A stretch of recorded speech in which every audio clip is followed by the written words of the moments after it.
I don't think you're ready. No, she's too little to be ready. That's okay. That's okay. Don't know I have to change the dashboard every time. It's so stupid. That's fine. YouTube. Oh, pitiful YouTube. There we go. Good enough. Good enough. So now we have to lose the trial, right? The not having years thing really screws me up. I wish I had a stronger timeline. I know they can't because it's like, oh, well, it could be at any point, but I wish there was a little bit of a stronger timeline that we could establish here. Let's see. Hey, finally finished a novel. You finished a novel! Nice! Did you like it? Was it good? Eek, I'm sorry! Honestly, you're really good. You really hooked me up. Thanks, we're almost there. Once I prove that she committed the crime. Yeah, but there's one more obstacle we gotta get past. We don't have any decisive evidence that she completed the crime, so... It's not gonna help. Obstacle? Yeah, motive. Why would Melissa Foster kill that policewoman anyway? Motive, huh? Well, and decisive evidence. It's all speculative right now. Anyway, we're still badly in need of information. Information, right. See, what we need the most is information about this Melissa Foster herself. All we know is that she's a student studying literature. And one more thing. What is it? Well, the incident happened 5 years ago, of course. The kidnapping murder case that Zebra Boy is on death row for. I didn't do nothing. I didn't kill nobody. I never lie. Mr. Falls, in that case, tell us more about it. About what happened 5 years ago. Okay, I trust you. We got him. That day 5 years ago, I dream of it every day. This picture, it reminds me of everything. Bridge looks same, just like then, 5 years ago. Like it could fall apart any minute. So it's been broken like that for at least 5 years. I wonder, could that photo be 5 years old? We're assuming that it's recent. Ha. Sorry, buddy. Well, I guess because it has a timer. See, sorry, buddy, but you sound like the one that could fall apart any minute. It's true, I did kidnap her. 5 years ago, I kidnapped my girlfriend. Dahlia Hawthorne?! She was 14! She was, wait! 19. Oh, dude! He was 20! She would have been 14! Oh, gosh. It's been Stephen King, the story where a beast lawyer accidentally hits a woman, a gypsy woman, in a car and gets cursed to lose weight. The ending is pretty bittersweet, really. Ooh, Stephen King stuff is always really interesting. Some of it that I've seen is really fascinating. I like that he takes a concept and kind of runs with it. Kind of like Junji Ito. Maybe some of the concepts aren't something you should really run with, but hey, he at least tries to expand and adjust and like, oh, you know, he can figure out a way through it if he really tries in terms of how he wants to set up his narrative. I feel like the narratives at least are really interesting. I mean, yeah, they're not all gonna be bangers, but they're really cool. So your girlfriend? Huh? Hey, hold on. Did he say Hawthorne? Catching up on the last pod. So we meet some interesting characters this way. We meet some very interesting characters. The victim's last name! Again. Since we played the prologue. Yeah, Dahlia Hawthorne, Valerie's little sister. She's not deceased! Unless this isn't Dahlia Hawthorne, but then why was her name Dahlia Hawthorne in the prologue? Ah! What? Are you serious? How old is she? How old was she? The girl. Let her go. We need ages. Because if he was 20, going for a 14-year-old, straight to prison. Just go back to prison. Shut up. Come closer, and I kill her. What? Sorry, but you're not going to get the chance. When he's wrote the story, he actually went by the name of Richard Bachman. He wanted to see if his stories would sell by a different name, and not because he's Stephen King. Unfortunately, people found him out pretty fast. He could never see it was true. The detective back then was Valerie Hawthorne. Yeah, it's one of those things where his writing style is so specific. It's not a surprise. Like the topics he covers is so Stephen Kingified that it's hard to like, oh, of course it's you.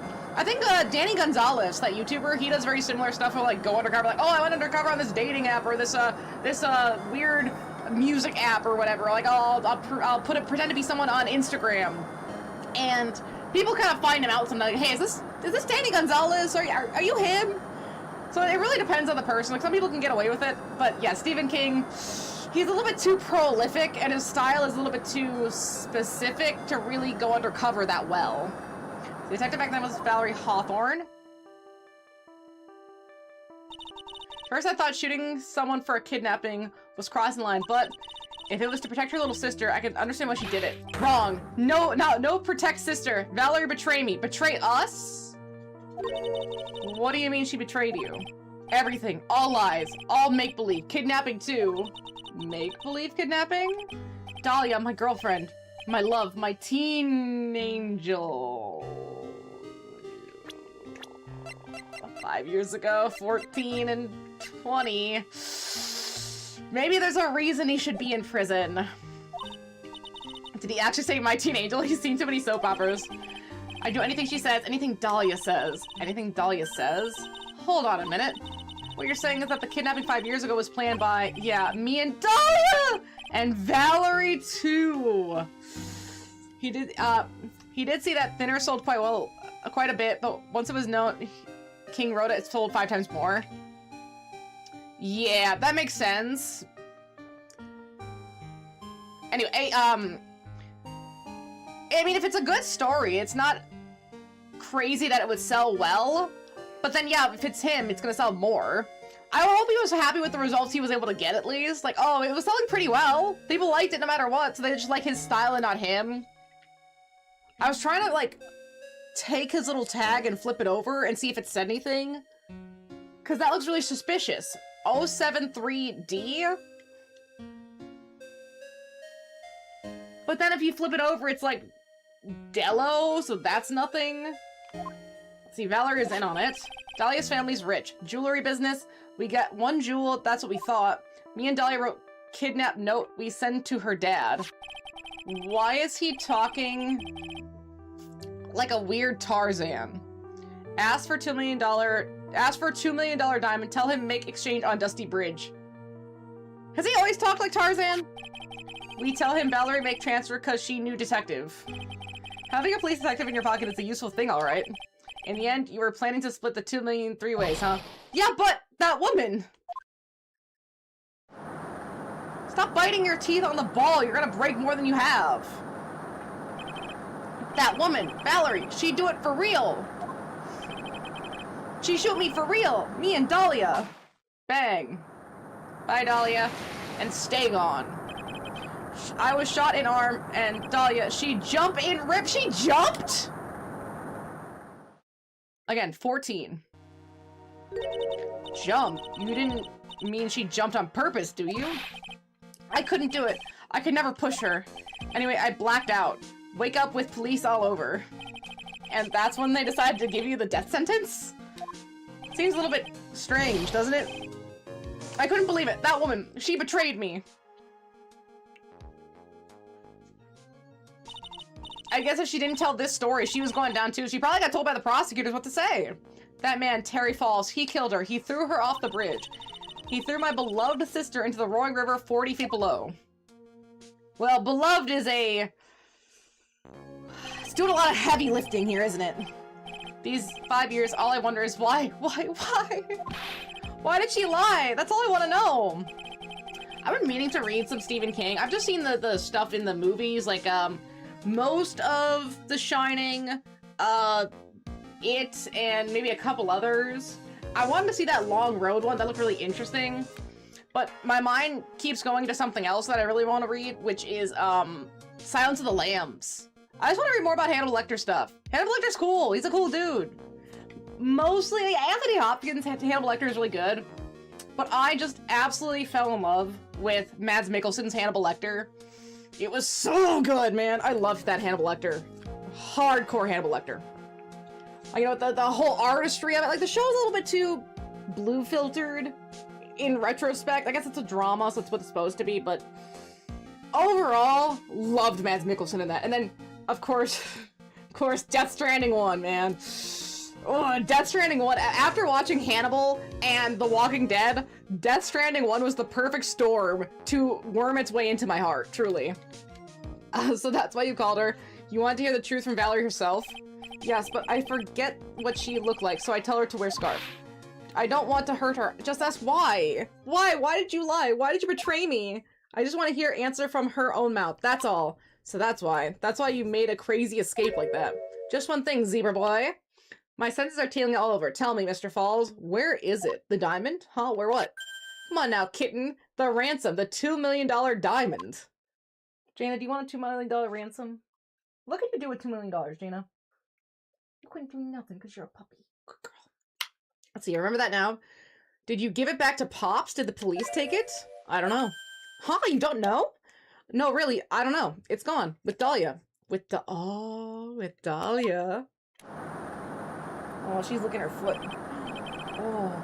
Mr. Fenders is asleep, but he's got his arms like this, and he's sleeping real comfy. He's been doing that recently. He just looks, shh, it's okay, Mr. Kitty. Go back to sleep. See, on that day on the bridge, Dahlia put it in backpack. She made a getaway. She stole a $2 million diamond, made her own getaway, now came back to murder her sister because the sister probably found out she was still alive. Now gone forever with Dahlia. Into Eagle River. I mean, because 40 feet is very high. You can die jumping 40 feet. However, if Dahlia's rich, and if she had any level of like higher end swimming or diving practice, it's not impossible. Maybe we didn't see her fall. Maybe he didn't see her fall. But it's not impossible for someone who is a really strong swimmer to dive over and get out. Like, yeah, bodies don't get recovered. That's the point. It disappeared with Dahlia, huh? Wait a minute. You can come back in now. We're about ready to go. Mr. Falls, just one more question. When you said with Dahlia, do you mean the diamond is still missing? Along with the body of Dahlia Hawthorne? It was never found. Never found her, my sweet Dahlia! They never found her. Swallowed by river, gone. Dahlia, my teen angel. Stop saying that. Your teen angel? How old is she anyway? No, she was 14! Oh, this got so much worse. Prison. Straight to prison. 14? I guess you're robbing cradles before diamonds. She plans a fake kidnapping and disappears in the river with a rock worth 2 mil. Man, oh man. Angels these days. Money. Wait, if he thinks Dahlia is dead, then who is she supposed to be on the stand? Her name is Melissa Foster currently. So we know that this is Dahlia because we saw the prologue. She doesn't have to be Melissa Foster for that. She's her own self. Because it's gotta be the same person. And if she's 19, 5 years ago, she would have been 14, which, absolutely creepy, she was dating a dude who was 20. Yes. And if it's been 5 years, a 14 to 19-year-old physically can change a lot. And, you know, maybe she styles her hair differently, maybe she dresses differently. He might not recognize his old girlfriend 5 years later because he's been in prison. He didn't even recognize the sister. And maybe they weren't even dating that long. What if they were only dating for like 3 months? Can you remember someone very vividly that you were maybe knew for 3 months when you were 14? Or I guess even 5 years ago. Like, think of anyone from 5 years ago that you could just remember that you maybe had an altercation with or knew for a short period of time. No, you're not gonna remember their specifics. So yeah, he probably doesn't remember exactly what Dahlia looked like. Let's see, Falls takes the fall and gets a one-way ticket to death row. Is Dahlia Hawthorne an angel or is she really It's time, kitten. It looks like we have a few more aces up our sleeve now. You bet. Diamond added to the court record. The training wheels come off now, Mia. You gotta strike while the iron is hot. That's one of my rules, remember it. I need to know what happens to this man. What traumatized him in the 2 years since this and the start of Ace Attorney? Because right now, I gotta like, I'm trying to do all the math and get the timeline set up. Right now, Edgeworth is 20. So that means he's the same age as Phoenix. Phoenix would also be 20. Meaning, this is 6 years before the exact point we're at in Trials and Tribulations. Meaning, whatever happened to when we meet Diego / Godot happened within these 6 years. I guess maybe more like within the 3 years between now and the start of the first Ace Attorney game, roughly. I'm just trying to get the timeline in my head structured here. Let's see, now then, let's continue with the trial of Mr. Terry Falls. Witness, are you feeling better? Yes, Your Honor, I'll try my best. You're a brave young lady. She's a manipulative witch. Not this again. I can understand the defense lawyer wanting to get her client off the hook. However, to try to pin the crime on an innocent student is... What are you talking about? My witness is not the person on trial here. She's an innocent bystander who witnessed a violent crime. That's all. What possible reason would a girl like this have to be murdering a policewoman? Certainly hard to imagine this woman is a murderer. Her motive, huh? I figured that's what I had to establish next. Unless, Faye, do you have any evidence of a motive? Yes, of course! I think. Huh. You're still acting as tame as a kitten. Kitten? How did she even witness a bridge? Yeah, it's very stupid. So she says, you see where Eagle River is? Just to the left of that on the outcrop is where she says she saw the crimes happen, but she couldn't have even seen him put the body in the car because the car was behind the it was behind the cliff. So she's saying she saw it where the X is in the suspension bridge. Roughly, if we look at... Not this. If we look at the witness photo, that's where she's saying she saw it. If we go on that angle, her field of view...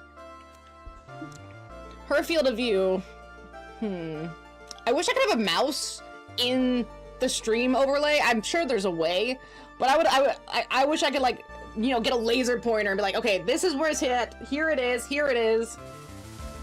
Man, I gotta get something like that. That'd be sick. See, Mr. Armando, listen. A lawyer is someone who smiles no matter how bad it gets. Inhales. No. The Vader Gritty Pet Cemetery, which is funny, audiobook is read by Michael C. Hall. He plays Dexter. Wow, okay. A book about a haunted / Indian burial ground pet cemetery written by voiced by a serial killer. Okay, yeah, that's solid. So I look at the outside where it gets her twisted knots at the top as the mark of a pro. That's a very loud and aggressive beep. Very loud, very aggressive. You even had to inhale for that one. Impressive. See, also for context, there's been a murder of the older sister, and that's the trial. No. Context for all. Currently, this is the victim. Her name is Valerie Hawthorne. She was the sister of Dahlia Hawthorne, who was said to have been killed by Terry Falls 5 years ago. Terry Falls and Dahlia Hawthorne were dating at the time. The sister was the detective that went to the scene. Valerie is absolutely dead. She is 100% dead. Dahlia is probably less dead. Very, very less dead. So right now, Edgeworth is trying to prove that Terry Falls escaped from prison. Here you go, Medley. And met with Valerie, killed her on the suspension bridge, hid the body in the trunk of the car, and then got picked up by the cops. We're trying to prove that Dahlia Hawthorne, who is now being played as Melissa Foster for anonymity, killed her sister to take the... There you go, buddy.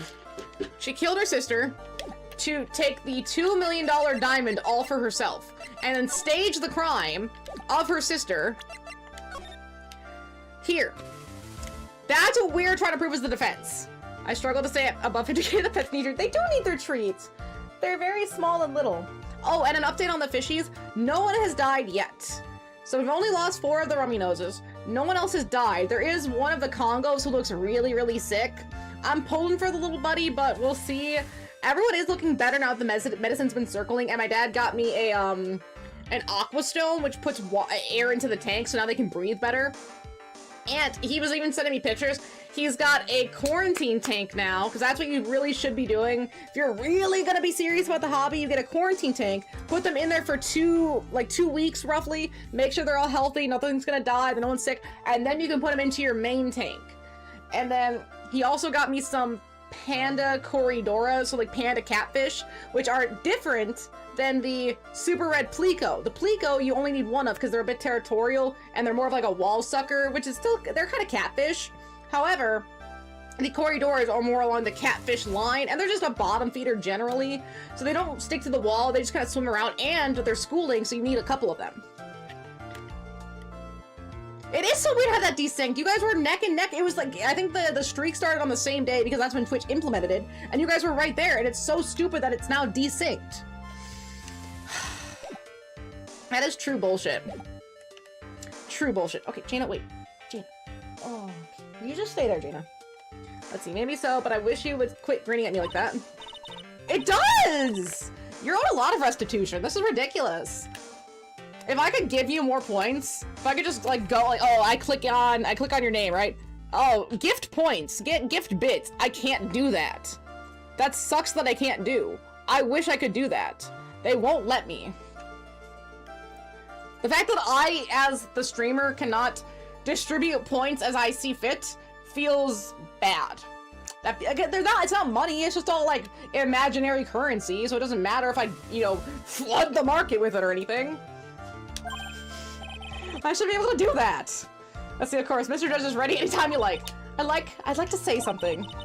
It's a kind of money, but it's the same kind of money that like video game money is. Like, oh, Gil in Final Fantasy isn't real money. Yeah, you do get more per subscription, so I get that. But if I'm the bank, I should be able to like dish out what I want. Like, oh, we're gonna give you a bailout. Just give them a bailout. Oh, I should have the power. I'm upset that I don't have the power. I know! Oh! They're upset too, as you can see.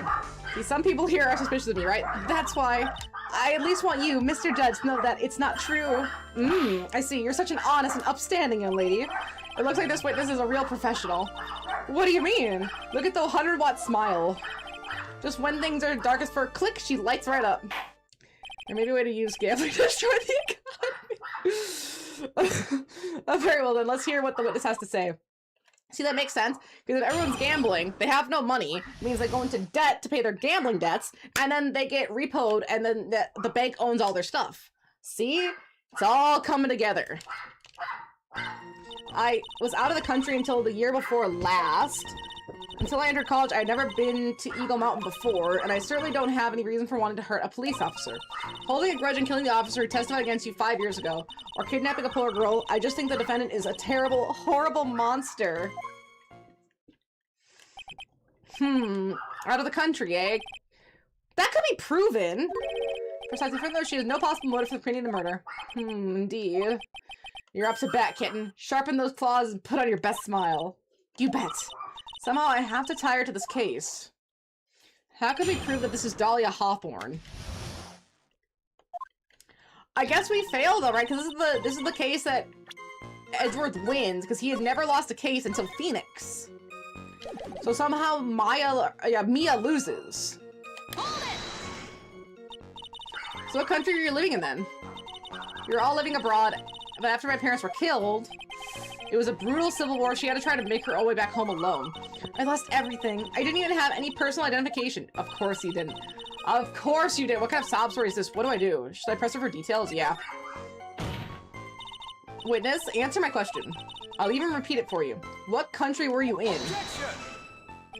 Your Honor, this line of questioning is childish. What country she was in, and how many languages she speaks are irrelevant here. What we're here to evaluate is whether this witness has any connection to this case. What we're here to evaluate is how trustworthy this witness is, and if we can believe her testimony in this case. What country was she in? I lived abroad ever since I was a little girl. That's why I could never have known Mr. Falls or Detective Hawthorne. Yes, I think we're established that point. Indeed. Well then, shall we add what you've just stated to the official testimony? Yes, Judge, please. Naturally, I didn't know whether the victim or the defendant. Oh, let's see. You didn't know either person. Are you certain of that? Yes, I'm afraid I'd rather shy around people. Oh well, that can't be helped. Why is he just agreeing with everything that comes out of her mouth?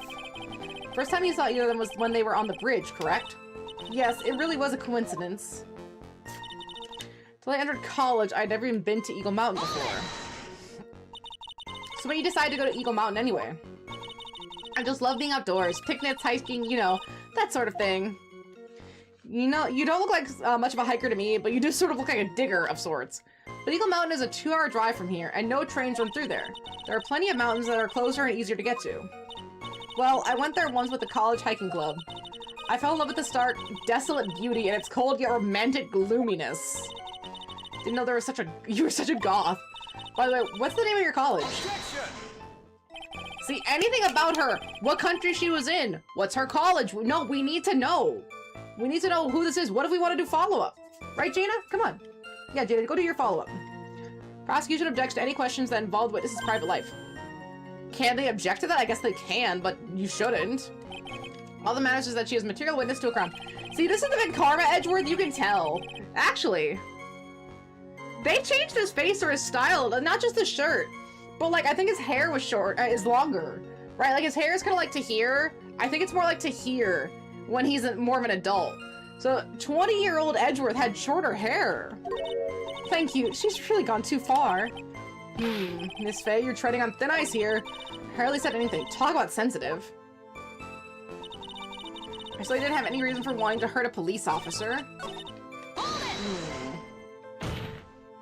Perhaps, but your behavior that day was very suspicious. Not only have you contradicted yourself in court, but you know things you shouldn't. For example, the scratches on the trunk of the car. Well, that's... Unfortunately, Miss Faye, your last statement proves nothing. Oh, really? Why is that? Witness came to the police station once to identify the suspect. It's entirely possible that, in that time, an officer showed her this photo. Okay. That seems like a rather serious mistake. Would the police show her evidence like that? That's the oldest trick in the prosecutor's book. That's not fair! That look at inmate, I'll never be able to forget that horrible day.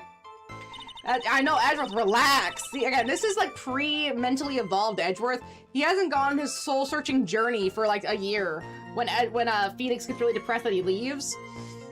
He's still Von Karma Edgeworth. We need to get Phoenix Edgeworth in this game. Is he holding a grudge and killing the officer who testified against you 5 years ago? A grudge?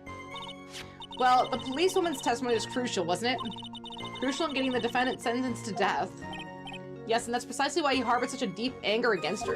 Is it? So much anger that he forgot his own guilt? Objection! That's bullshit.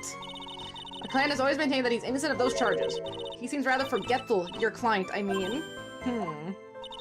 Not only did he forget about what he did, but he forgot the poor policeman as well. What do you mean by that?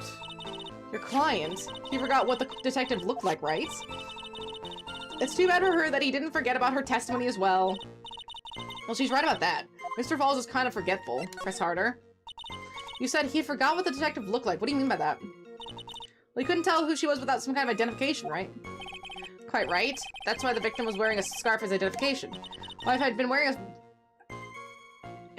wearing a white scarf that day, then he probably would have tried to kill me. That's true. He's clearly a bitter man. This is bad. Mr. Falls' reputation just keeps getting worse and worse. Sometimes it's best to poke too deep. Wait. Have it added to the testimony.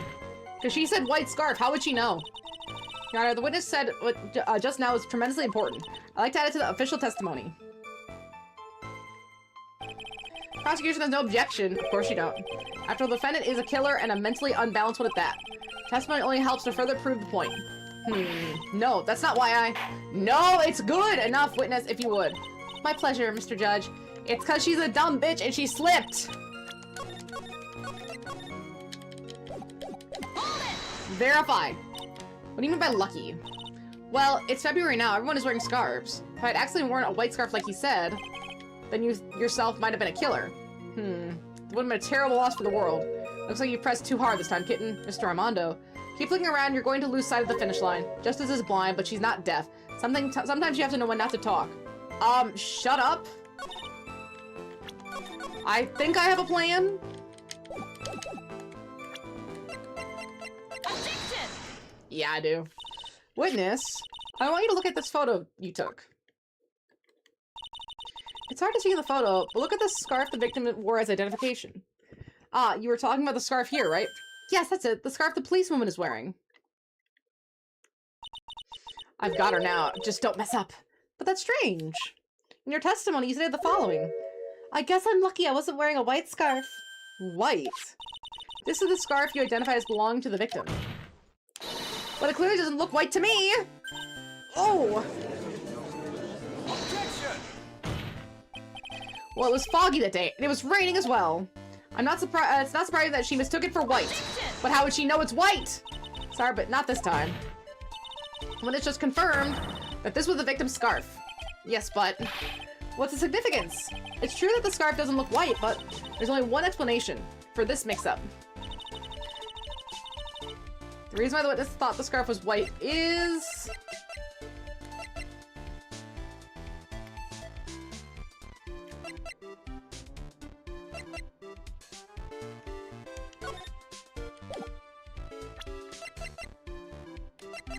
the victim's note? Witness? Have you ever seen this note? No? No, never. It's top secret evidence. There's no reason that you would have. There it is. And how did she know? I wonder about that. What do you mean? This note shows Mr. Fall's instruction to the victim regarding their meeting. It says, wear white scarf for identification. White scarf. Ah! Witness, you knew what this note said! It's because you knew that you slipped up and mistakenly said white scarf. Well, Miss Foster? No! Got her ass. Order! Mr. Edgeworth, I'm waiting for an explanation. Oh my gosh, young Edgeworth is so cute. Like, he is just so adorable. So I'm quite sure this note wasn't leaked to the public. And yet, this witness knew exactly what the note said. The time of the murder, the number of people that knew were quite limited. Terry Falls is one, the person who wrote the note, Valerie Hawthorne is another, and finally, one more person. Did you say one more person? That's right, a person that no one would have suspected, the real killer. We figured it out. Kitten? Yep. Third person that knew the contents of the note, was... Ah, shit.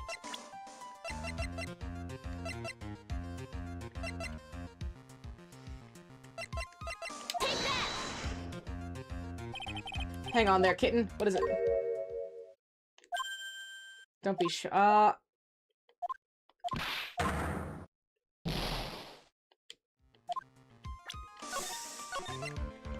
Okay, does it want to say the sister then? But Your Honor, there's one more person. Person that no one would have suspected. Oh, I got you. Yeah, so no one would have. Well, no one would suspect this bitch either. That person. Oh, that's how we connect it. Dahlia Hawthorne. Dahlia Hawthorne? I never heard that name before.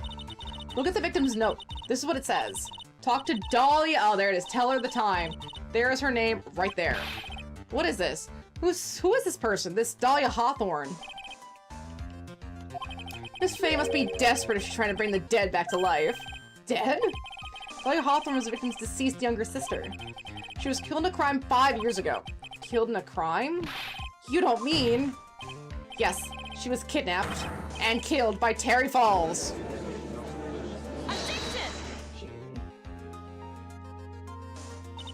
You said she was killed, but was she really?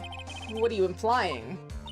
Of course, people thought she had died 5 years ago, when she fell off the Dusky Bridge and was lost in Eagle River. However, her corpse was never found. She was declared legally dead 5 years ago. As far as the law is concerned, Dahlia Hawthorne is officially dead. But the fact remains that her body was never recovered. Dahlia Hawthorne was 14 years old 5 years ago. If she were still alive, she would be 19 now. Melissa Foster, I believe it's the same age you are. Even you couldn't, Miss Faye. You're not saying... Do it, do it, do it! But I am.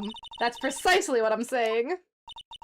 This witness before us is the girl that was kidnapped and killed 5 years ago. This girl's in fact Miss Dahlia Hawthorne! Do it! Oh, what?! Nice work. That was like tossing a grenade into a 3-alarm fire. Unless you can tie all the loose ends together, you're nothing but a hit-and-run arsonist. I understand. If I can expose her true nature, I can turn this whole case on its head. Now's my chance to make Mr. Edgeworth squirm. Witness? Just who are you anyway? I didn't think it'd come to this. That's enough. You don't have to say any more, witness.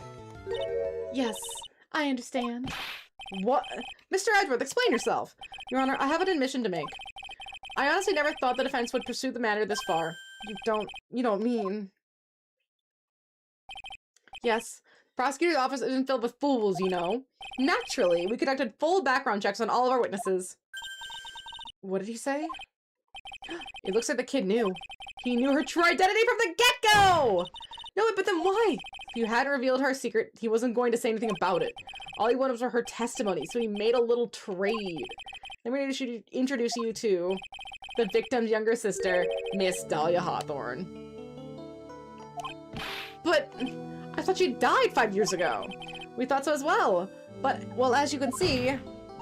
Why? Why did she hide her identity for 5... Oh, they're gonna say she had amnesia or some shit like that. It has nothing to do with the current case. She was merely an accidental witness to a crime. With her sister? Accidental? I don't believe that for a minute. For the last 5 years, she's been playing the role of victim. And now we find her acting suspiciously at the murder scene of another crime. Really, Miss Faye, I must say, your strategy here is painfully obvious. You're trying to pin your client's crime on an innocent witness in order to win. At any cost. Pot kettle? Exactly what the prosecutor's office tries to do, or at least, hey, tried to do. I think we've really turned a corner with Francisca and Edgeworth, but we're still working on Godot. How dare you. Please, let us take a moment to think. 5 years ago, the girl was kidnapped and nearly killed. But even worse than that, 5 years later, Dahlia Hawthorne lost something much more precious, her big sister. Miss Faye must be insane to even suggest that she murdered her. What? I'm inclined to agree with the prosecution's logic. Miss Faye, do you have any evidence to back up your assertion? What possible reason would this witness have for killing her beloved sister?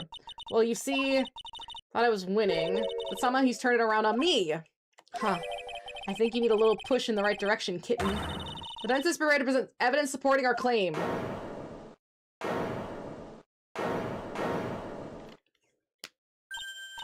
That wasn't me! That was this guy! This crazy coffee addict! Objection! I think we've heard enough empty threats from you, old man. Oh, he's 27! Makes you think they're empty, boy. Because your protege looks like she's sweating bullets. I am sweating bullets! I think you're in a tough spot, huh? Of course, aren't I? No. You just arrived at the moment of truth, that's all. Whether you win or lose, that's up to you. Up to me? The rashness of youth, how charming. You're the youngest one here! It's coming from someone younger than me! Now, let's not waste any more time. Miss Faye. What motive does this have for murdering her own sister, Valerie Hawthorne? That's the only motive. What is this? Is this the defense idea of a joke? If so, I certainly don't get the punchline. Well, Miss Faye? Oh, that was the rashness of... What?! That's not the answer!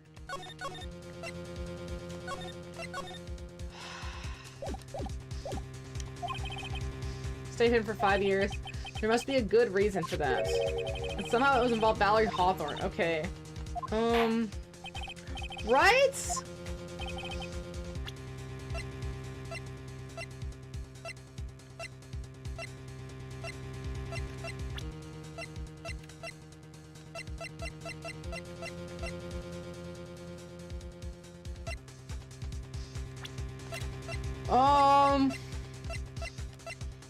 If it's not the diamonds...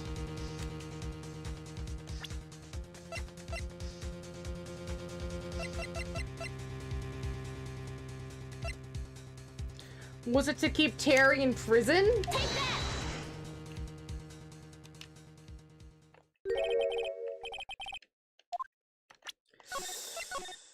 Ugh.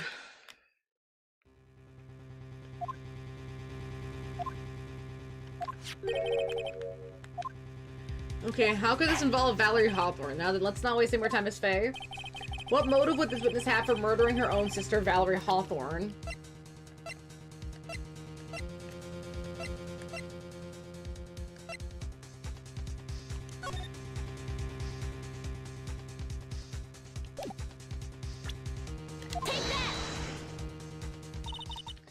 There it is. The story starts after Terry Falls escape. He called Valerie and told her he wanted to meet. This is the note she left.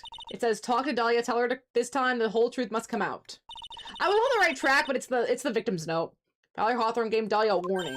He told her she was going to reveal to the world the whole truth. The whole truth. There was a dangerously important secret between Valerie and Dahlia. That's the reason Dahlia felt she had to kill Valerie. To keep her mouth shut permanently. A terrific story, Miss Faye. If you like fiction, that is. Enlighten the court, Miss Faye. What was the secret that was so important? We gotta save that. Dahlia and Valerie Hawthorne and Terry Falls. There's only one important secret that connects them all. Oh yes, I know this secret. Your Honor, the defense would like to request further testimony. What testimony? Regarding the kidnapping 5 years ago! We believe it will explain a lot of things. Such as neither the important secret between the Hawthorne sisters. Ugh. Very well. I'll grant your request for further testimony. I know it'll be painful for you, but you can enlighten us once more. My little maple leaf? Maple leaf? Oh, it's because he's Canadian. Yes, I'll try it, Mr. Judge. Putting on the old charm one more time, Dahlia. But this will be the last time you hide behind your womanly wiles. See, yeah, Dahlia hides behind her wiles. Mia uses them. Like in the previous case. 5 years ago, I was kidnapped by Mr. Falls. The ransom price was a raw diamond. My sister Valerie brought it to the bridge. After she made the exchange, she shot Mr. Falls in the arm. Then Mr. Falls tried to kill me by shoving me off the bridge from behind. I survived, but I was afraid I might be kidnapped again for my family's money. So I decided to change my identity and start a new life. But then goes back to being Dahlia Hawthorne. Kidnapping left her emotionally scarred. With her sister's help, she left the Hawthorne family and started all over again. Trying to believe after all that she murdered her sister? Preposterous. Thank you, Mr. Edgeworth. Miss Faye? Yes, Your Honor? As you've heard, the witness is still traumatized from the kidnapping. I'll ask you again to be extremely gentle in your cross-examination. Mr. Edwards got the jump on me again. You're not allowed to fight, then we'll twist someone's arm. Listen up. You still got that info, the ace up her sleeve. What info? Come on, kitten. Don't say you've forgotten already. The fact that the kidnapping 5 years ago was staged. That's right, it was a fake kidnapping. Terry Falls told us that in the lobby. I do anything she says, anything Dahlia says.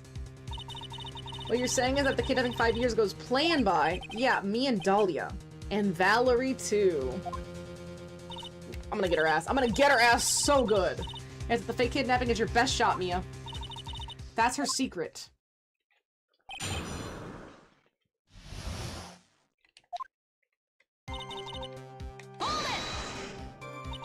You say Mr. Falls... Did you and Mr. Falls have a relationship? Yes. As a tutor! You were tutoring him, Mr. Falls? No, of course not. Don't be ridiculous. Mr. Falls came to the house to tutor me. That makes sense. No, it doesn't. He's an idiot. She was only 14. He probably came up with the kidnapping plan during that time. Hawthorns are a jewelry chain are quite wealthy, you see. Quite the clever fellow, that Mr. Falls. Did I hear him right? Did he just call Mr. Falls a clever fellow? Oh, absolutely not. See, the ransom price was a diamond. My sister Valerie brought it to the bridge. See, because we don't have evidence that the kidnapping was fake, we just know it was staged, but there's no evidence to prove that. And the diamond is valued at the neighborhood of $2 million. $2 million? It was still uncut, so it was about the size of a pint of milk. A $2 million pint of milk. I don't know what to think about that. The defense demands her sister Valerie make the exchange, not as a detective, of course, but as an individual. By the way, I want to ask you, Mr. Edgeworth, why do you think he wanted to make the exchange up on there in that mountain? If he ever got surrounded, it would be hard to escape. There's one thing a kidnapper wants to prevent, and that's police involvement. In a place like that, it would be easy to tell if he was being followed. With only one entrance to the mountain, he was ensuring his safety. What a wickedly clever man that Falls is. Yeah, right. It was all your plan. Anyway, Valerie brought the diamond to the mountain, and after she made the exchange, she shot Falls in the arm. That was a dangerous thing to do, considering you were being held hostage. Yes, but actually, that saved my life. What do you mean? See, Mr. Falls is holding a knife in his right hand. Somehow, I just knew he was going to use it. I knew he was going to use that knife to kill me. Okay, so she's going with that. She's really laying it on thick. That's why my sister shot it. It was to save me. Tried to kill me by shoving me off the bridge. Then why would he just not stab you? I'd like to hear more about what happened right at the moment. Well, when Mr. Falls was shot in the right arm, he let go of me. I was dazed. I turned and to try to run away, but Mr. Falls turned to grab me as well. So I ran past. He and I locked eyes for a second, and he gave me a large, bloodthirsty grin. Bloodthirsty grin, oh. And in the next instant...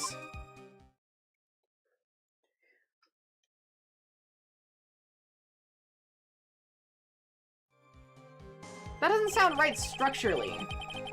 I advised the court to remember that the river is 18 feet deep and incredibly swift. It was a strong swimmer, but I was knocked out. When I came to, I had been carried away by the river to a strange place. I'll never forget that day. A crumbling bridge, nowhere to run, and just one little shove from behind. That was all. Before my sister could catch me, I fell into the river. I survived, but I was afraid I might be kidnapped again for my family's money. And that's why you hid your identity? Yes. I only told my sister. Ellery Hawthorne, eh? Yeah, she's the only one who knew about me. Meanwhile, legally, this witness has been deceased for 5 years. I didn't ever want something like that to happen to me again. So I decided to change my... Okay, now it says connected. Wait, do I really have to turn off my Switch? Why do I have to restart the console? That's so stupid.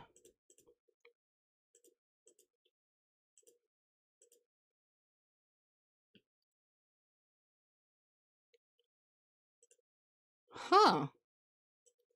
I guess, yeah, the internet just decided to go out. It said, get fucked. All right. That sucks.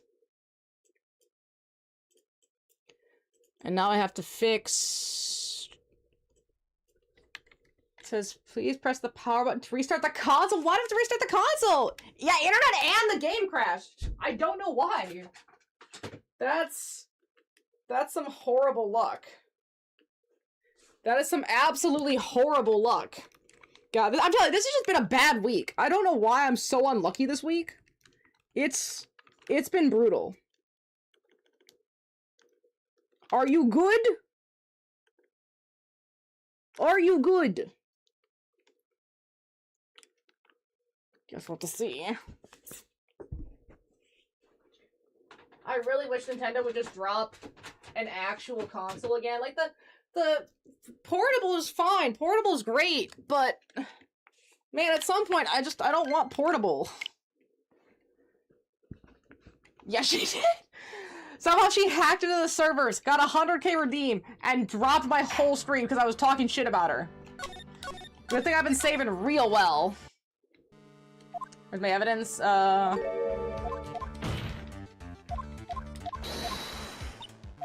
Okay, we were before the last piece of testimony.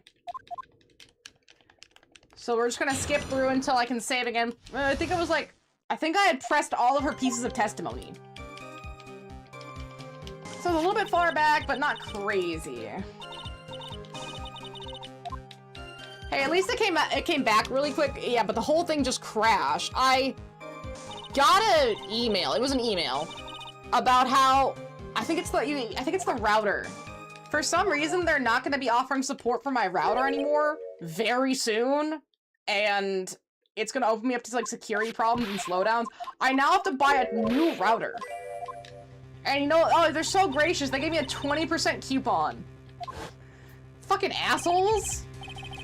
Like, I'm going to try to find a router that's not by that company, because now I'm all pissed off. Because, like, how do you...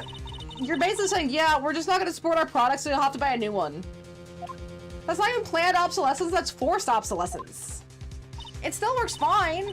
That's so rude.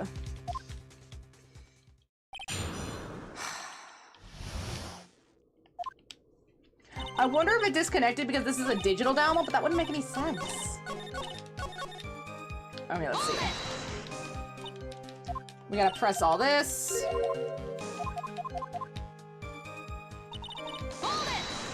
Just in case, because sometimes you need to press everything, and then go back, and the contradiction was in their own testimony. They lie at the start, then they lie at the end. Remember, just think about the previous testimony contradicts their current testimony. You look over, and then she was pushed. Bloodthirsty grin.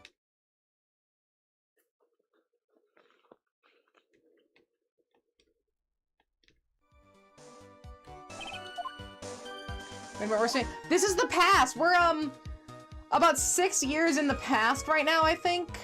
Because in the current plot, Phoenix and Miles are 26, but here Edgeworth is 20. So this is a flashback sequence where we do a trial in a flashback, essentially.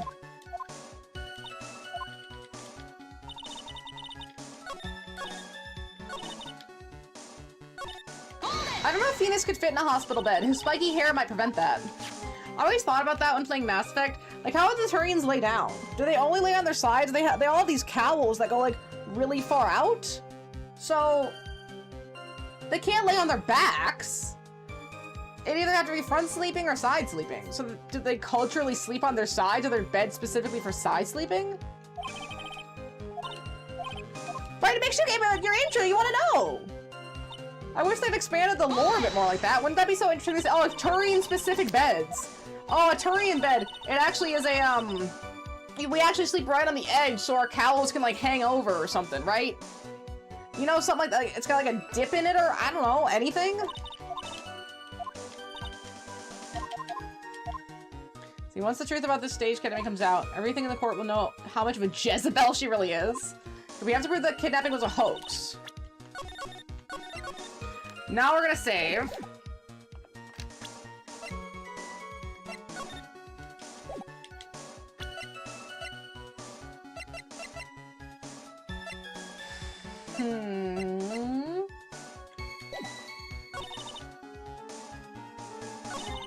Probably yelling objections. Let's see. We now have to prove that the kidnapping was a hoax. My sister Valerie brought it to the bridge. After she made the exchange, she shot Falls in the arm. That's right, because it was in her backpack. Where's the diamond? Where's the diamond?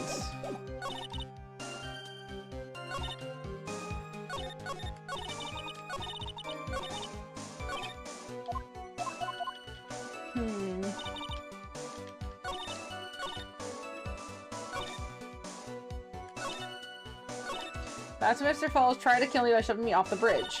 I survived, but I was afraid I might be kidnapped for my family's money again, so I decided to change my identity and start a new life.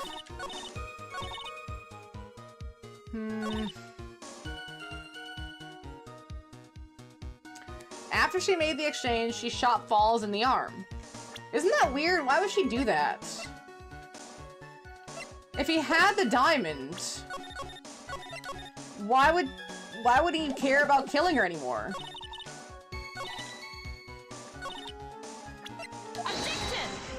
Okay, I want to see, but that's not right. Load.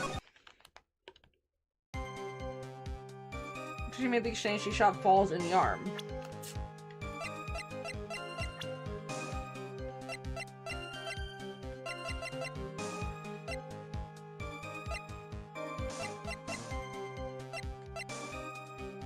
See, that's Edward's old hair. That's not the hair he has here. Cause see, he like parts it differently. He doesn't have that hair anymore. Wait, that's his old hair. That's his older hair. Wait. Wait.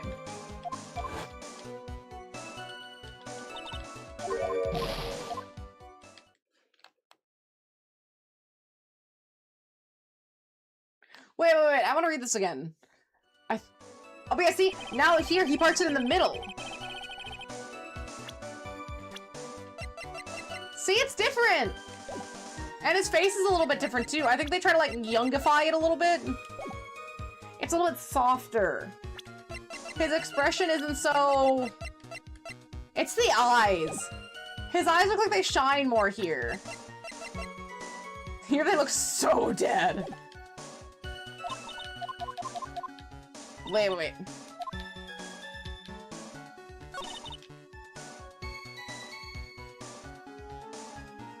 Wait a minute. What did she say about this again? I care more about what happened right at that moment. Well, when Mr. Falls was shot in the right arm, he let go of me, so he let go of her on the left. I was dazed. I turned to try to run away, but Mr. Falls turned to grab me as well. Turned how? As I ran past, he and I locked eyes for a second, and he gave a bloodthirsty grin. Okay. And then the next instant, I wonder if it's gonna be about the bridge being broken. Because something about that doesn't feel right. I think he does, because remember, he was undefeated until he met Phoenix again in court. Objection! That was it! It was the broken bridge! It's the broken bridge. You said Mr. Falls push you into the Eagle River. However, that's hard to believe. But it's true! I felt a push on my back. I'm certain of it. It was Mr. Falls. I'm sorry, I guess I wasn't clear enough. I should have said it's impossible. Impossible? I asked that the court recall the condition of Dusky Bridge now and 5 years ago. The bridge hasn't changed once in these past 5 years. How has someone fixed this bridge in 5 years? Holy shit, dude. I know it's not a used area, but you should still have a working bridge. I mean, call your local park services. Tell them you want funding for the bridge. Fix the bridge. See, if someone pushed you from behind, you would have, as you have claimed, instead of being carried away by the river, you would have been smashed by the bedrock down below. A most certain death. Do you understand now, Dahlia Hawthorne? The very notion that my client pushed you from behind is impossible. Ah! Your Honor, the event occurred 5 years ago. Yeah, see, his eyes look more, like, open. They look more bright. In the other ones, his eyes are more lidded, which give him a more, a dour appearance. Like, he's so over it. The event occurred 5 years ago. Why, for all we know, the river level that in the river may have been higher back then. But it's 40 feet from the bridge to the river. Small change of water level wouldn't have made a difference. Ugh, look at all, he got him. Got him. You're right. The events occurred just as the witness has testified, and the defendant couldn't have pushed the witness into the river. Young lady, what is the meaning of this? Oh, you see... Just a moment, Your Honor. It's true that the witness testified that the defendant pushed her into the river. However, she never stated that she fell from the river, the back end of the bridge. What do you mean? After being shot in the arm, it's plausible that Mr. Falls panicked. Therefore, he could have unwillingly pushed her off the side of the bridge. If that's true, she would have fallen into the river. Oh, Miss Hawthorne, is Mr. Edward's explanation correct? Now that you've mentioned it. Oh, yeah, now that you mention it, that gets me out of all of my problems. The prosecutor, the man on my side, yes, his explanation is the right one. I do remember now, when I fell off the bridge, my skirt got caught on one of the bridge's side wires. No, it didn't. You can't be serious. Leading the witness. Order in the court. Objection. Sees phase assault has finally reached its conclusion. Not now, Mia. This is no time to retreat. Fortunately for you, this is just the start of Miss Faye's assault. What? I believe your reasoning went something like this, Mr. Edgeworth. After being shot in the arm, it's plausible that Mr. Falls panicked. Plausible doesn't mean true. Therefore, he could have unwillingly pushed her off the side of the bridge. Where's your evidence? However, once again, I'm forced to say that's impossible. Ridiculous! What's so impossible about it? Because your flawed logic contradicts the court record?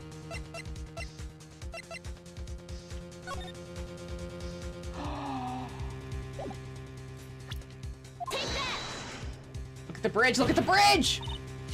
Your Honor, all the answers are right here in this photo.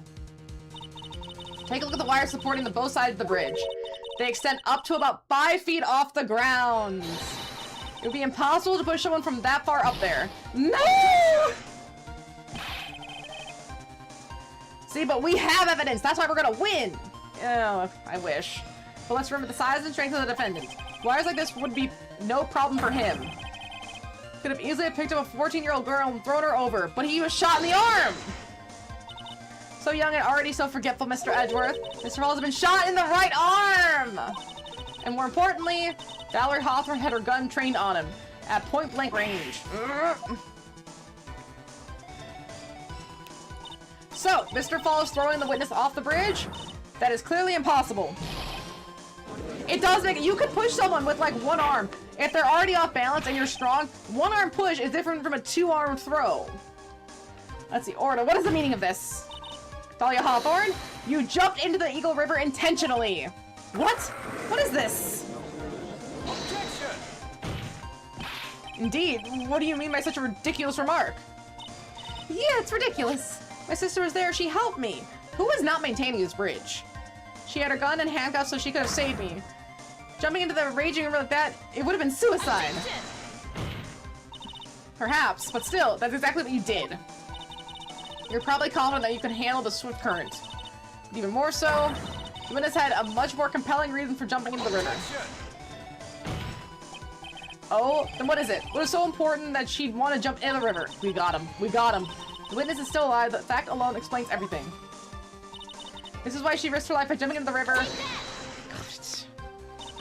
5 years ago, something else disappeared along with Dahlia that day. The item that Valerie brought up to the mountain with her. A $2 million diamond. Ugh! No! It can't be! Yes, Dahlia had it all planned out from the beginning. $2 million, she was going to keep it all for herself. But she's genuinely just doing this for the love of the game. Her parents own the jewelry. They're just stealing from her parents. She's just doing all this drama for the love of the game. Like, they disowned her. They paid the ransom. They wanted their kid back. She's just doing this for fun. She forced Mr. Fall to help her fake the kidnapping. She's a psychopath. Her sister and her boyfriend aren't much better. Like, the sister should know, and the boyfriend should think this is stupid, but I guess he's dumb, so he's really wrapped around. She picked the perfect pawn. But the sister's an idiot too. Why, if I was a parent and my kids faked a kidnapping for ransom, for money, be like, okay, if you needed the money that bad, you could have just asked. Why did you put us through this emotion of turmoil and made us think you were dead for 5 years? Her parents are alive, theoretically. And now one of the daughters is murdered. They currently think they have lost both of their kids.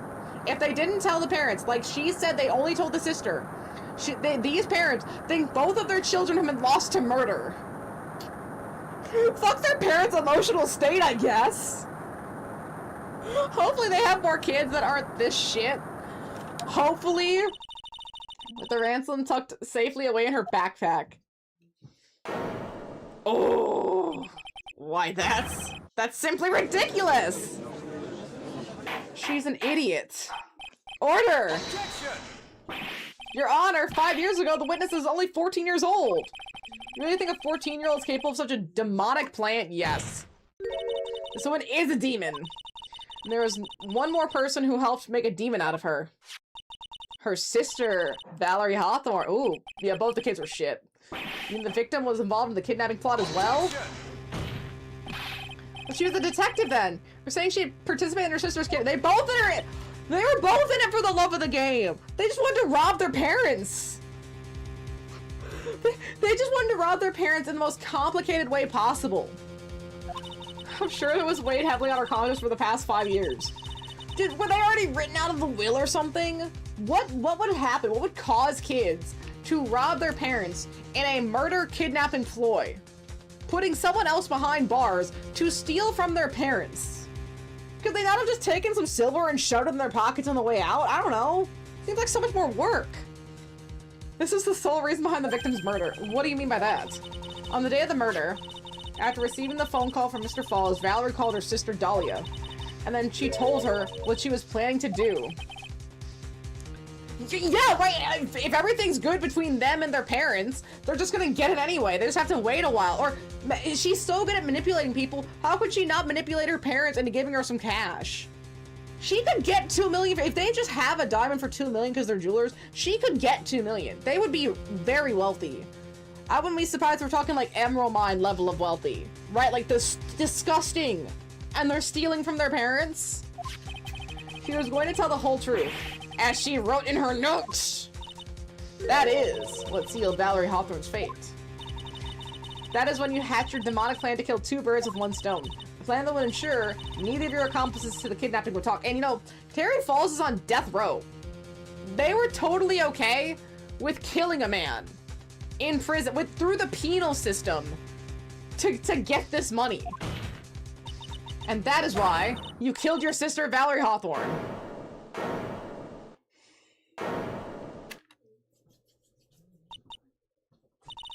Oh, she laughing. Who is that? Laughing at a time like this?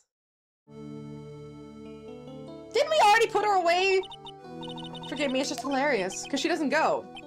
Wouldn't that be easier? Wouldn't that just be easier at this point?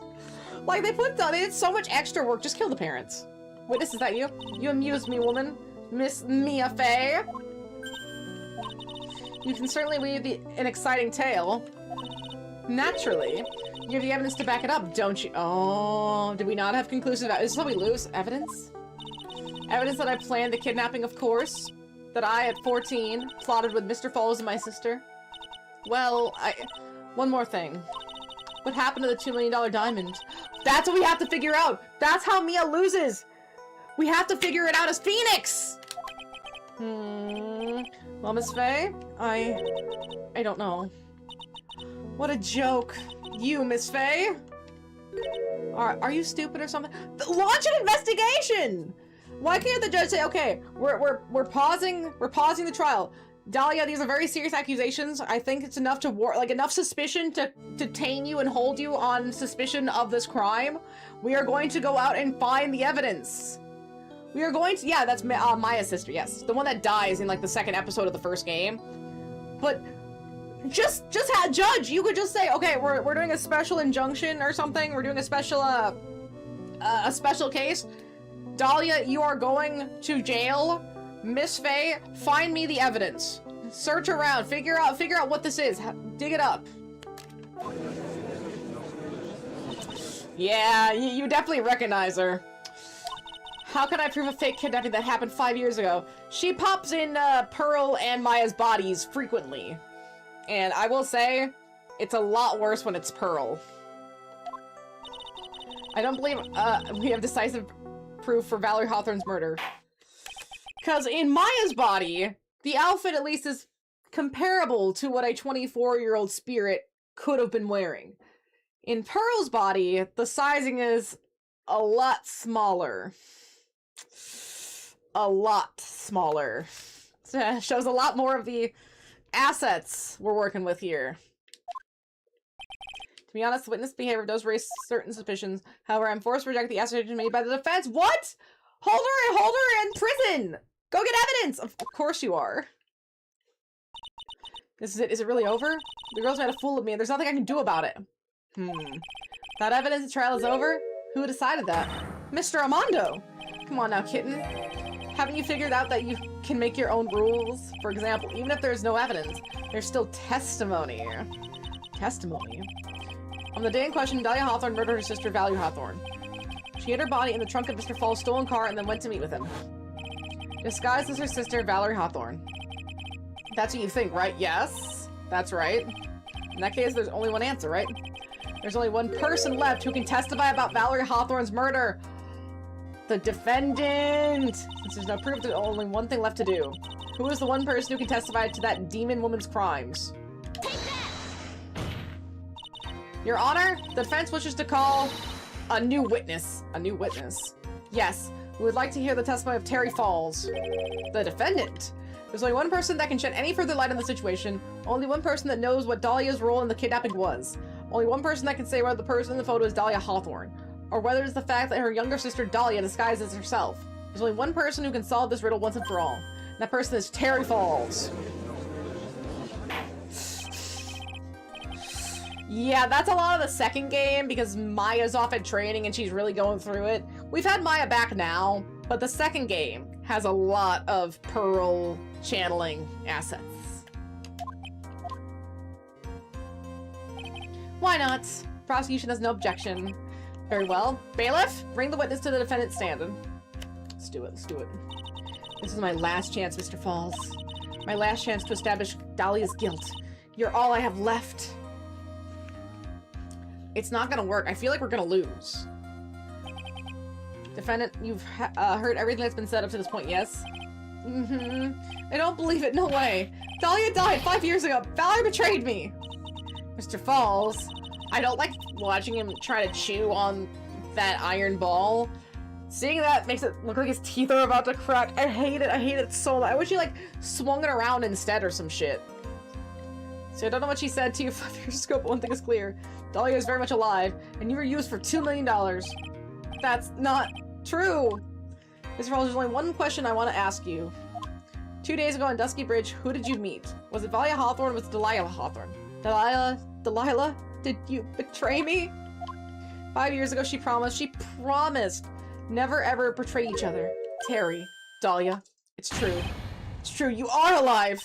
You don't trust me anymore. That makes me sad. Tell the truth, the real truth. I believed in you. I shouldn't need to say it. You should already know. But there's one thing that I will say. My life is in your hands right now, Terry. Dahlia. Fuck her up!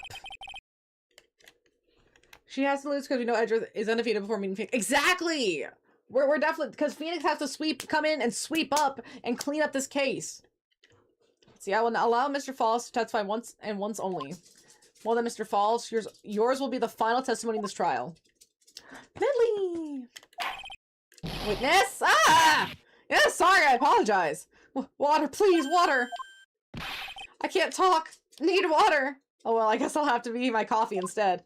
At least it'll match the way he probably feels right now. Darker and bitter than hell itself. Oh, this guy is so edgy. Who Terry Falls saw. That day, 4 p.m., I stopped the car. I was in front of the bridge. She wasn't there, so I waited on the bridge. I watched my car from the bridge. I never put no body in that car. Finally, one woman came. She stood in front of me. We talked. Then she left. That was Valerie, not my Dahlia. What is with Dahlia causing such ardent? I don't know. Our ardent devotion in these dudes. That is crazy work. Let's see, Mr. Falls, you're covering for her. Do you think she would? After maybe a shorter episodes than I remember. I think it's just so well paced. It doesn't feel as fast as it's going when you're watching, or it feels faster as it's going when you're watching it because it's really well done. I've had that before where I've been watching shows and it was like, wow, the episode's already over because you're like just so locked in. You're so locked in. It's like hard every time I look. Exactly, yeah, you're so locked in. It's hard to like realize how much time is going on because it doesn't drag. It doesn't rush, but it definitely doesn't drag. Let's see, his last statement was a fitting, Mr. Fenris, a fitting final testimony of the trial. Miss Medley! Why is everyone dropping stuff here? Don't drop stuff, Medley. See, I've watched like 20 episodes today at work. It's that good. I'm actually reading FMAB right now, or accidentally FMA. Well then, Miss Faye, please proceed with your cross-examination. This is how you want it to end, Mr. Falls. I knew it was good, right? Another guilty verdict to go along with your death sentence. There's only one person who can stop it. You, kitten, I think. I'm currently at the point... Let's see. I'm currently at the point where they're almost at the promise day, and they're fighting all the homunculi, and they're just done right now dealing with Pride. They just finished dealing with Pride. I'm deep in it. And a lot of this I didn't remember. It's been so long since I watched FMA, but I will say, it is a way better narrative than I remember. One, the overall consistency, yeah, the overall consistency of the clothing in that show is amazing. And the fact that Ed wears certain outfits, I don't know, they did a really good job with that level of consistency. I liked that. They just hit the promise day. Oh, I'm not there yet. I'm about to start the next part of the volumes. I have like 6 volumes left. So I just am about to start the next omnibus, second to last. So I'm really close. But I think the narrative structure overall is really well done. Like, everything about it is just perfect. There's no plot holes that I can see. The animation is really well done. The fight scene, the choreography is really well done. You really, like, begin to like Ed in a... I don't know. He's just such a good character, a well-done character. Like, he starts off a really bratty kid, but you just watch him grow into the person that he is. His character development is really strong. Like, yeah, he's always been smart. He's always been kind of like a doofus. But his edge really starts to show in the later series, as well as his relationship with Winry. And I actually just saw, after she had fixed his arm when he was in hiding because he got injured by the pipe, in the one panel that we see Ed and Winry again. They don't notice it, but he is now just slightly taller than her. It was so subtle, because in every other thing, he was shorter than her. But you can tell that he's aged up, because if they kept that consistency, he is now like maybe an inch taller than Winry. It probably should have been a bit more noticeable, but they don't see each other enough for that to be noticeable yet. Oh, it's so well done. It's the really little things that I really appreciate about the series. And the whole stuff with Al and his journey and his acceptance and his fears about being in a metal body. Crazy work. Like, they're just such dynamic characters. I love it. Let's see, according to the note, the meeting was supposed to take place at 4:30. You certainly arrived early, didn't you? It was raining, already dark too. You waited on the bridge for 30 minutes? Mr. Falls? Eagle Mountain. That spot, strong memories. Why did he just clam up? Could it be he's hiding something here? Gonna save.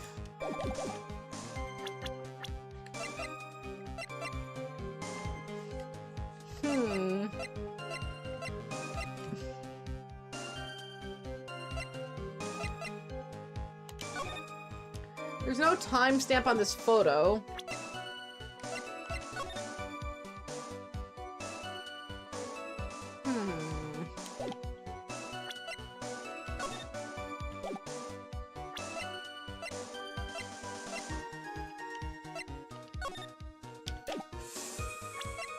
Okay, let's keep asking. Maybe sometimes it's again, might be in the test. Oh, wait, yeah. That's what they said. If it's not in evidence, it's in the testimony. You're quite earlier, so you waited on the bridge, correct? Yeah, I like waiting. I'm used to it. I'm sure he is. Zebra Boy waited 5 years to ask a single question. Find out why a woman betrayed him. To him, 30 minutes must have been like a blink of an eye. Medley! I watched my car from the bridge. I never put no body in that car. You were watching the car? That bridge, other side is broken, nobody can come from there. So I was watching the car. What else are you expecting him to do? I suppose that's the obvious thing to do, but something's bothering me. I'm getting that feeling of a contradiction. He does! I hate it! It makes my teeth twinge every time I see him snap at it. No one lives there, there's a small shrine up on the mountain, but that's it. Anyway, nobody came, no car, nothing. Finally, one woman came, she stood in front of me. Mr. Falls, think carefully now. Are you certain that it was Valerie Hawthorne? I never lie, it's the truth. It was Valerie, I remember her face, but you didn't. Wait a minute. If you remembered her face, then why did you make her wear a scarf as identification? Sorry, I told a little lie. But the woman I met, she was different from the woman standing here now. She was different. It was Valerie. Different how? Gynecologist that's obsessed with brushing his teeth. He makes me think he's constantly smells of mint. Yeah, you shouldn't have to brush your teeth that much. Like 2 times a day. Great. Whatever that guy doing, not so great. Hit this one. And see, if he's just brushing his teeth, he's not flossing. If he doesn't floss, there's no point. Because you can still get cavities in between your teeth if you don't floss. Like, you might think you're brushing pretty well, and brushing is especially good for getting the bacteria out from around the gum line, because that's where you also want to get it, is to get it out of there. But you gotta get in between the teeth too. Water pick, flossing, whatever you can do, that's what you need to be doing. And if he's not, well, poser. Let's see, what did you talk to her about anyway? Mr. Falls! Valerie told the truth about the kidnapping 5 years ago. She said someone needed to take the blame for it. That was all I could think to do. She said that. That's why she lied. She got me the death penalty. And were you satisfied with that answer, witness? Dahlia died. It was my fault. But I don't really remember. Maybe I did push her in. It don't matter no more. Either way, my Dahlia, my sweet teen angel, dead. But you just saw that she isn't dead. Valerie talked to me on bridge. Nothing left to live for. How can you be so sure? It was raining at the time, and sunset that day was 5 o'clock. We've already been pretty dark on the mountain at 4:30. Please, Mr. Falls, this is your last chance. You've already taken the fall once for something you didn't do. That woman. It wasn't Dahlia! Oh, you bitch! Stop right there. What more needs to be said? Even if it means the death penalty, even if it means taking the blame for murder, you'll still do whatever it's necessary to protect her, won't you, Mr. Falls? I know it's obvious, but he's clearly lying. He's been cursed by Dahlia Hawthorne. He'll probably go to his grave still believing in her. Mr. Falls, even if you can show he's lying, the poor guy will still be cursed. We'll still have to point out the contradiction anyway. That's the curse of being a defense lawyer, I guess.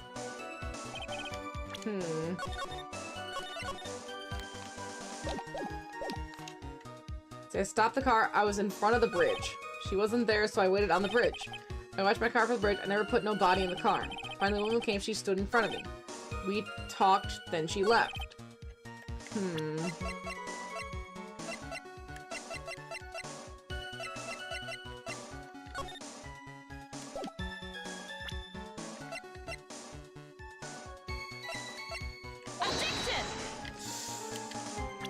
I was trying to see if maybe showing him a picture of Valerie would be it. That day, 4 p.m., I stopped the car. I was in front of the bridge.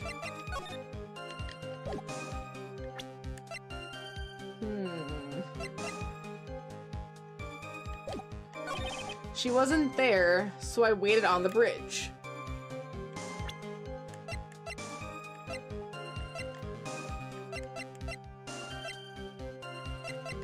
Have we really ever needed the autopsy report? I watched my car from the bridge. I never put no body in the car. Are you watching the car? I wonder what's on the other side of the broken bridge anyway. No one lives there. There's a small shrine up on the mountain, but that's it.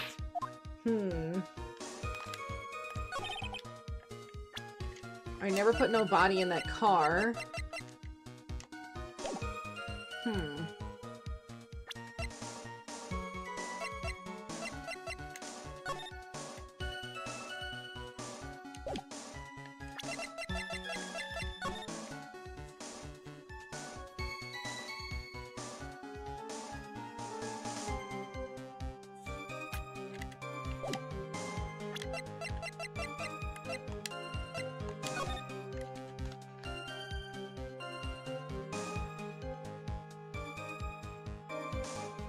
What is it about him watching the car? It seems like there's a contradiction somewhere in here. Well, no, not this again. That bridge, other side broken, no one come from there. So I was watching the car. So he was not watching the car? What are you expecting him to? Obviously, that's the obvious thing for him to do, but something's bothering me. I'm getting the feeling. A contradiction?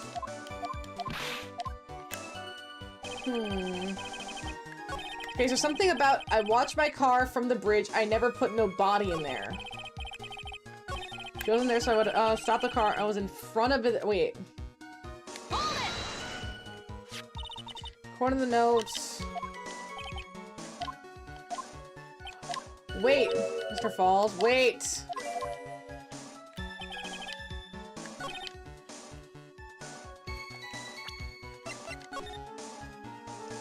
So, if he drove up to the bridge and he parked, couldn't someone have opened the trunk and he wouldn't have seen it because of his angle? So he wouldn't have known if there was a body in there.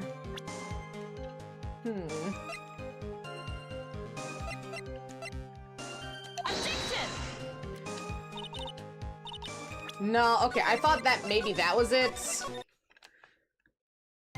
But even in, I guess, no, yeah, that wouldn't have been right. Alright, let's see.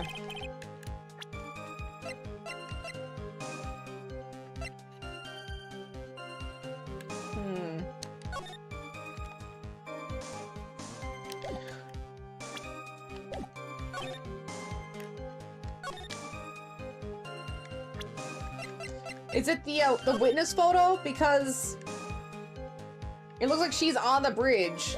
Wait, it's gotta be the photo, right?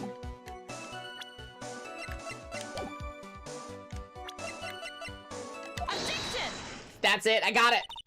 So when you got to the bridge, no one had arrived, huh? So you waited on the bridge. Are you sure of that? Are you sure? Yeah, I'm sure. You're sure then, huh? Well then, I'm sure of something too, Mr. Falls. I'm sure that you're lying. Huh? Oh. Oh. Yes. Oh, I would love to hear what your rationale is on this, Miss Faye. You want to know who arrived at the bridge first? Just look at this photo. It's perfectly clear. Obviously, the person that came first would be the one on the end of the bridge, right? So that's the victim at the end of the bridge. Precisely my point. In other words, Mr. Falls, you must have arrived at the bridge after she did. Mr. Falls, please don't get so worked up. We just want the truth. I got there around 4 o'clock, it's true. I had somewhere to go. A special place. Did you go to the special place before you went to the bridge? Yeah, it was an old temple about 15 minutes from the bridge. 5 years ago, me and Dahlia, we promised each other. We swore that we wouldn't betray each other. She brought a memento to represent our love? A memento? 5 years ago, I hid it under the base of a tree there. No! It's a special memory for me! This is it! This is what I went to get! Oh, she's had this forever! This little bottle on the necklace is your memento? It's quite charming, but it looks empty. Your Honor, you heard what my client said. He arrived at the scene at 4 o'clock. But he left his car unattended to and walked away. He was gone for approximately 30 minutes. With that much time, Thalia Hawthorne could have easily hidden the body in the trunk of his car. No! Indeed, there certainly wasn't enough time for it. I've still got a chance. Mr. Falls, there's no mistaking it.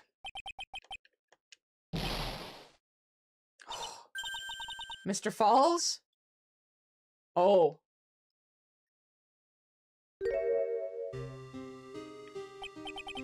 That's enough. Please. Witness? I promised her 5 years ago.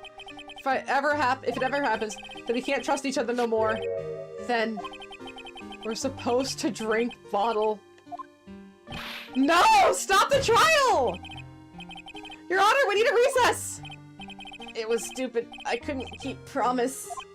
So I did it. I drank this. No! You're so close, just a little more. It's gonna prove your innocence. No, don't want that. Don't trust him! Maybe kill again. Kill sweet Dahlia. He killed himself! Mr. Falls! Mr. Armando, thanks for the coffee.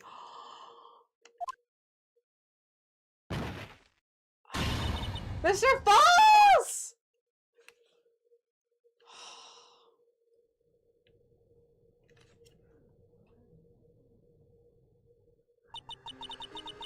Holy shit, no wonder she was traumatized! And so my first trial, we were winning! We had won! And so my first trial ended suddenly and tragically. It ended with no winners, only lose. Okay, so that's how they get out of neither of them having lost to each other. Because it was a draw. I ended up with a wound that cut so deep into my soul I never thought it'd heal. I'm sure it was the same for the young prosecutor as well. This is a scarring case. One person. Especially as their first case, and that makes sense, because then the next case I think that Miles takes is, like, he starts winning, and then he gets the one where it's like the faulty made evidence one with the other prosecutor from the 5th case in the first game. And how that's how they work around the other one also being true, is because they killed the guy. They killed the defendant! The true criminal Dahlia Hawthorne, she left the courtroom with a secret smile on her demonically sweet face. No, it didn't have anything to do with this woman. She was killed. She was killed because she was snooping too deep on a... Gosh, what was it? She was just snooping on, like, a, criminal underring, I think. It's been a hot minute, but it was, like, she had taken information and hidden it in a statue, and she was killed for the information that she had that was gonna, like, take down a criminal, kind of thing. She was gathering evidence, and she was killed for the evidence. So yeah, it has nothing to do with this. Unforgivable that witch. But I'm wondering if that case has something to do with what happens to Armando. You're so close to the truth. It was right there in front of us. You are just a little too soft, kitten. It's not- it's my fault! It's all my fault that Mr. Fall killed himself! Don't cry, kitten. You're going to make my coffee all salty. I knew it! I knew I wasn't cut out for this! Mia. Don't you get it? You can't cry yet.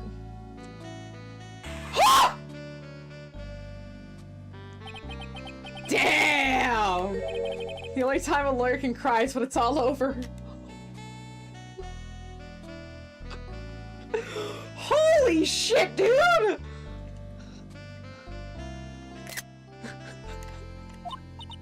Mr. Armando!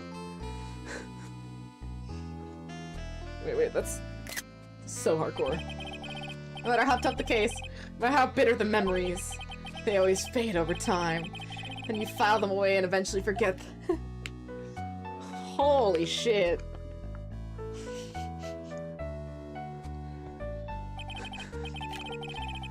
One year later, in this very same courthouse, where is he sitting? I myself got wrapped up in that case.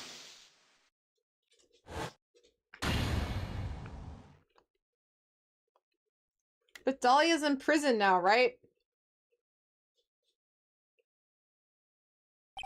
Only after that did Dahlia Hawthorne get put on trial for her crimes. The verdict that was ultimately handed down to her was... guilty, of course. Naturally, when the verdict was read, she had a perfect angelic smile on her face. This case is one of my absolute favorites. Is it really? I'm ready. I'm so ready. It was finally all over, at least. That's what I had thought at the time. Unfortunately, I couldn't have been more wrong. It's been 5 years, but now something has happened that's made me remember all this. What's happened? How do they keep making it more and more dramatic every time? The way they build on their narrative is flawless. Like, yeah, of course they have a few filler bits, but when they really are telling their story, they're telling their story. Oh my gosh. And the statue of Amy. It looks like a hospital bed, doesn't it? Bro looks sick. It looks like he has a blanket on him and he's got like an IV next to him. The last scene is super emotional, amazing way to end off the OG series. I'm so ready. I'm so ready. It looks like an ID.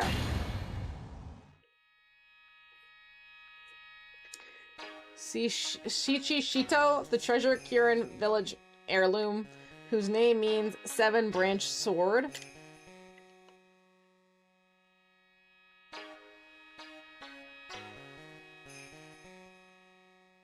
It is said that this sacred sword represents life itself. Okay. Oh! That the branches may appear to be infinite. The choice is limitless. It's gonna tie it all together, baby! The last case is gonna tie it all together! Every part! Like our destinies, the swords continued, but one end, one merciless point. Every Fae family one, and the Phoenix stuff, it's all gonna tie in! Every major point! And when the silver cord, the fragile thread that binds us to this world severed. Except, of course, the Miles Edgeworth stuff. Like, that stuff hasn't been as, like, woven through. But I guess this has been about Godot and Armando.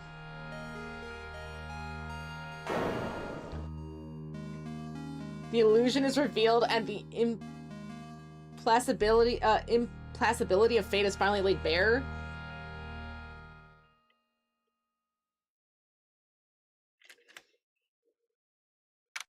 This is gonna be crazy, man!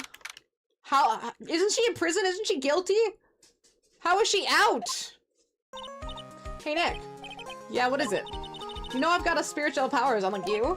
Sure. You're a spiritual medium, after all. Wait. We gotta save after that, too. You learned something neat? What'd you learn? See, so this game is 3 trial 5. Yeah, 3 trial 5. But just like you, if I don't keep my powers sharp, they get dull, right? Do you know what company published the original FMA manga?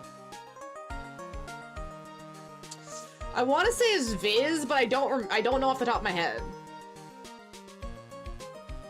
I feel like it's not Viz. It was Square Enix! That actually is crazy. I mean, I guess they have a banger every once in a while, but I gotta give it to the author. Good on Square for taking the chance, but the author just had the most perfect narrative you could ever tell. I swear, I don't know anyone who doesn't like FMA. I mean, it's not just because it's like, oh, it's really popular, so people are like, no, it is just that good. FMA is just that good. Like, yeah, maybe some people don't finish, but it's like, it's hard to say that you hate FMA. Because it's just amazing. Let's see, I guess so. I mean, the motivations of the main characters are really well done. The motivations of everyone around make sense. The villain is really solid and built up. And he's shown his power early on, but he's not overused. He's always in the background. He's like a really good god figure for the narrative. And his desires are really all out in the open.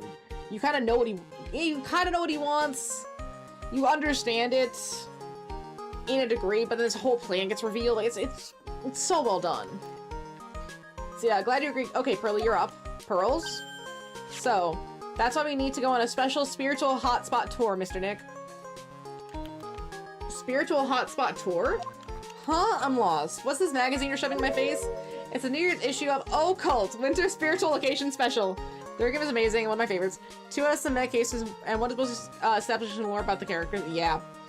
That's a pretty fair assessment. I'm very excited. I mean, I'm gonna like the Miles Edgeworth investigation stuff. That's gonna be really fun, and I think really different to do a little prosecution. But man, I'm really excited for Apollo Justice. Seeing the next generation is gonna be really fun, especially with all this established lore. And that means Pearly might have grown up a little bit too. Ooh, like there's a lot that could happen that I'm really excited to see. Oh, Pearls looks so happy. Maximize your spiritual powers with just one night of intensive training. I mean, if it's about a 10-year jump, that's significant. That is incredibly significant. It's like we did all of Yakuza 0 and then jump into Yakuza 1 and 2. And it's like you want to make that jump. See, oh, it sounds too good to be true. I'll say. Sounds more like a scam to me. Apollo Justice can take a bit to get used to, especially if you're used to Phoenix, but he's great. That's totally fine. I mean, I'm so ready to see what the plot is and how the, okay, if this is what I have to go on in terms of what Ace Attorney can be, I feel like the Apollo Justice stuff is going to be really solid. Maybe that's just my entire bias, but I feel like it's going to be really solid. Let's see, it's a spiritual retreat called Hazakura Temple. It's way up in the mountains, and I bet it's nice and cold, just perfect for training. And I definitely don't want to go. But you know, I think I've heard of this temple before. It's a famous channeling dojo. It's hard for even real spirit mediums like us to make reservations up there. Reservations? For a temple? Are you serious? Don't worry. I've already got special reservations just for us. Wait, I remember it's daylight savings next weekend, but that means it's... we lose an hour. Because in the fall, we gain an hour. I hate daylight savings, man. I was just trying to think next week. Am I gonna have like a whole extra hour just wiped out? Yeah. Oh, man, I hate daylight savings. So yeah, I signed up for the special course. That's nice, and the timing couldn't be better. Because we don't have a case right now anyway. Alrighty then, it's settled. Well, come on, don't just stand there, start packing your stuff. Yes, Mr. Nick, you better start packing your stuff. Huh? Me? Why do I have to go? Well, you have to be accompanied by someone 20 years or older. Hey, I don't have anything to do with your spirit power. The only thing I can channel is a TV. So, is there a heated pool at this Hazakura temple? No, but you can stand under a freezing waterfall. Sorry, but I think I'll pass. I hate cold places. What? No way! How could you be so selfish? Come on, Mr. Nick. Look at this place. Doesn't it look beautiful? Nope, not going. I'm gonna be nice and toasty and stay... What the... The picture! It's Dahlia! What is it, Mr. Nick? Let's see. Let me see that magazine. Fucking Dahlia? This nun. She a friend of yours or something, Nick? This girl. I mean, if it's been about 6 years, she might be out of prison? Is Dahlia Hawthorne? I mean, some people get murder charges for less. Let's be real. So I just want to say it's an honor for me to be here in the noble presence. Honestly, how can any woman ever count on you for anything? You disgust me. But it can't be! She was found guilty and should still be in prison. Mr. Nick? Maybe she got paroled? Out on good behavior? Hazakura Temple. I said I'll go. Yay! Isn't that great, Pearly? Yes. Oh, thank you. Thank you, Mr. Nick. You do anything for Mystic Maya, right? Even walk over burning coals, right? Oh, Pearly. She is very sweet. Dahlia Hawthorne. I knew there was no way she could possibly be at that temple, but I just had to see for myself who this nun really was. I would not want to be within an entire zip code of this bitch if she's already planned to put me away for murder. And she killed somebody else. She killed multiple people and almost put me away for murder. No, I would not tangle with this lady. Oh, it's so cold. Cold here, Nick. Maybe you could put on something warmer for a change. Well, it's supposed to be cold. It's training. Chip! My teeth are chattering so loudly it's all I can do to make out what she's saying. Wow, Mystic Maya. So this is the famous Hazakura Temple. Pearly? I'm gonna be really surprised if she turns up this case. Ooh, cryptic. I can't wait. Well, well, well. Nice to see you here. Welcome to our temple. Oh, thank you. Achoo! Oh my. Thank you for coming all this way.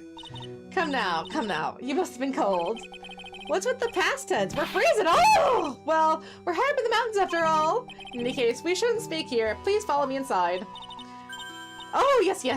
I almost forgot to introduce myself. I'm the head nun here at the temple. My name is Bikini? Bikini? That's right. Actually, that's my temple name. What do you think? It's a tradition to have one, and I wanted to have something that was a nice and had a nice image to it.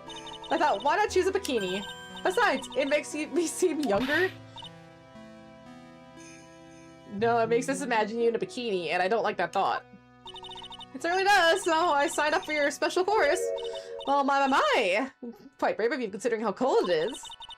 None of people can be so reckless with their health. Don't blame me if you become one of those, become one with those you channel. Reckless? Wahaha. Maybe you should take it easy tonight, Mystic Maya.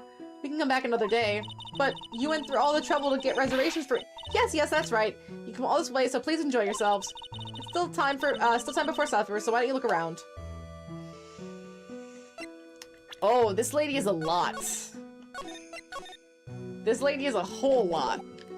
Alright, I'm gonna run to the restroom really quick. Just leave her there for a minute.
My house is so dark so the fishies can sleep.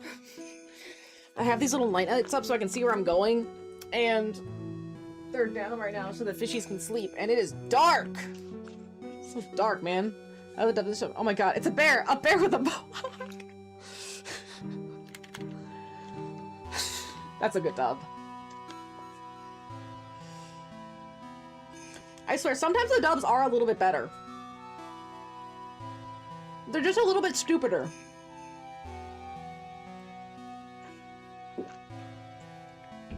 Okay, like Shin-Chan. I could watch it subbed, and I probably will watch some of them subbed just to catch up on them. But the dub of Shin-Chan, so funny. Same thing with Panty and Stocking, and Psyche K, and I think even Gintama. The dub's hilarious. A good time. And I wish people would stop ripping off dubs so much. Like, they're good. They're a good time. Let's see. So what's a channeling dojo anyway? Oh, my. You don't even know that? The only time I'm like, oh, I really prefer the original is maybe Yakuza. But that's because Kiryu's VA is so distinct, it's really hard to hear him in English and not hear, like, that voice. Like, I almost want the original voice actor to have learned perfect English just so they could dub in the same voice so it could be the same Kiryu. Then it'd be a perfect game. That's way too much to ask. That is way too much to ask. But man, I would love that. You might hate it. Oh, interesting phrasing there. I might hate it. There's only a couple people I could think that I would hate. Bryce Peppermint Attack on Titan is insane. I will grant you that. Bryce has that, like, gravelly voice sometimes when he's getting real crazy, and it does work for Attack on Titan. I can say that. You hear it sometimes when he's really angry. It's when he's angry as, like, Cat Noir that you hear it come out. And again, fair to Bryce Peppermint. I don't hate him as a voice actor. There is some stuff that I like him in, like Cat Noir, but it's just he's so prolific. You hear him in everything, man. Like, dog, take a break. Rest your vocal cords, please. Let's see, well, just call me Bikini and forget the sister part. A channeling dojo is basically a spiritual power training ground. We have special holy items prepared here to help people boost their spiritual power. So this is where Goku trained, right? This is how, like, prestigious this location is. This is definitely where Goku trained. Got it. Holy items. If you train an entire evening surrounded by these items, it's quite mysterious. Spiritual power of these items seems to envelop you. Wow, she must have just gotten off the trolley from the land of make-believe. So what exactly is the special course? You must be incredibly devoted to be interested in that at such a young age. It's a training session where you sit on a block of spirit ice and chant a spell 30,000 times, all while being showered in freezing cold spirit water. Dude, that will kill you. That's hypothermia. It's February now, right? You have to be careful this time of year. If you don't watch it, you'll catch pneumonia or maybe even die of hypothermia. Be careful, you hear? Maybe it's not 30,000 times at once. Right, maybe it's just like in general. Maybe in sections. Like, oh, you do it in a thousand sections. And then you warm up a little bit so you don't die in 1,000 sections or whatever. Right, so Tom Holland voice acting? Yes. Fair statement. Very fair statement. That is an apt comparison. Let's see. Oh, I know I should have signed Mystic Maya up for this. The other nun. A sister? What about this picture? Well, look at that. I must say I look rather divine here, don't you think? Oh, yeah. Unforgettable in every way. You mean it? Oh, I knew it. The makeup was pretty rough. But Iris helped me out. So going from Delilah a flower to Iris a flower. The cute little girl in the photo. She looks just like me, doesn't she? We're just a small temple here, so she and I run the entire place. Really? That kind of... Sorry to cut in, but... This Iris. Where is she right now? Oh, just listen to you. You haven't come all the way here just to find a girlfriend, have you? No. That's not what I had in mind at all. Anyway, Iris is in the inner temple praying for this evening. Inner temple? Yes, that's right. Iris will be back this evening. Why don't you go have a look at the main hall for now? So she's in the inner temple, huh? Okay, can we examine? Oh look, it's one of those snow motorcycle things. Most people know it as a snowmobile, you know? Snowmobile things. Snowmobile. Same thing. Too bad we didn't invite Desiree. I bet she would... Desiree? She can't be a part of this! See, I bet she would race like the wind in this snow. They're gonna bring back Master Mask. They're gonna bring back my man Master Mask. Cause he's a vigilante now! Or maybe she'd give me a ride with his blow snowmobile. Ah, I told you it's snowmobile! It's gotta be though! They're gonna bring back vigilante Master Mask! Oh, if they did, make this game. Make this game! Let's see, what do you think, Nick? Pretty awesome gate, huh? It sure is. It looks pretty well maintained, too. This thing kind of puts your hometown to shame, Maya. Yeah, well, a lot of things have happened in Kira Village. We used to be a lot richer back when people hired us to perform channelings. Oh, I see. But now the place looks a bit run down. I guess I just was born in the wrong time. Well, and there's no master managing the place right now. It was just the acting manager, essentially. Because Maya's not the master yet, so she probably can't make decisions for the Kirin family. The master is gone. She's left. Oh my, is she not gonna, she better come back in this. We have not heard of this bitch in years. Maybe that's what it is. Maybe that's why they had the little title card with all of the previous Maya-related stuff. Because we're finally gonna get to the mom! Ooh, maybe? Let's see. Oh, look, it's a cute little bell tower. I absolutely love the sound of a giant bell. Is that who dies? Does the mom die? See, so, which do you like better? That or the sound of money? Sorry, but I'll take money for the win, Nick. What are you apologizing for? Oh, he's actually a vigilante. I thought he started TV shows. No, no. We saw in the police department in the case after the Master Mask case, the police chief was surfing the internet and saw something about Master Mask becoming a vigilante. That's where we saw it. I also just popped in randomly a mid-FMA episode. Oh! How did they take that? Let's see, it looks like the main hall where we'll be staying tonight.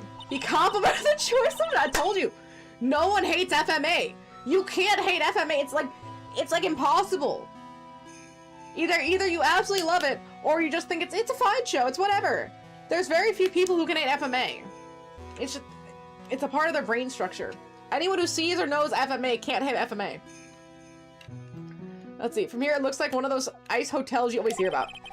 They gotta have a heater or something in there, don't you think? I don't want to die. I'm not worried. I brought my hot water bottle. Did you bring one for me? What are you talking about, Nick? Who carries around 2 hot water bottles? Maya! Brr, if the cold doesn't kill me, the ice queen over here will finish the job. Is this a suspension bridge?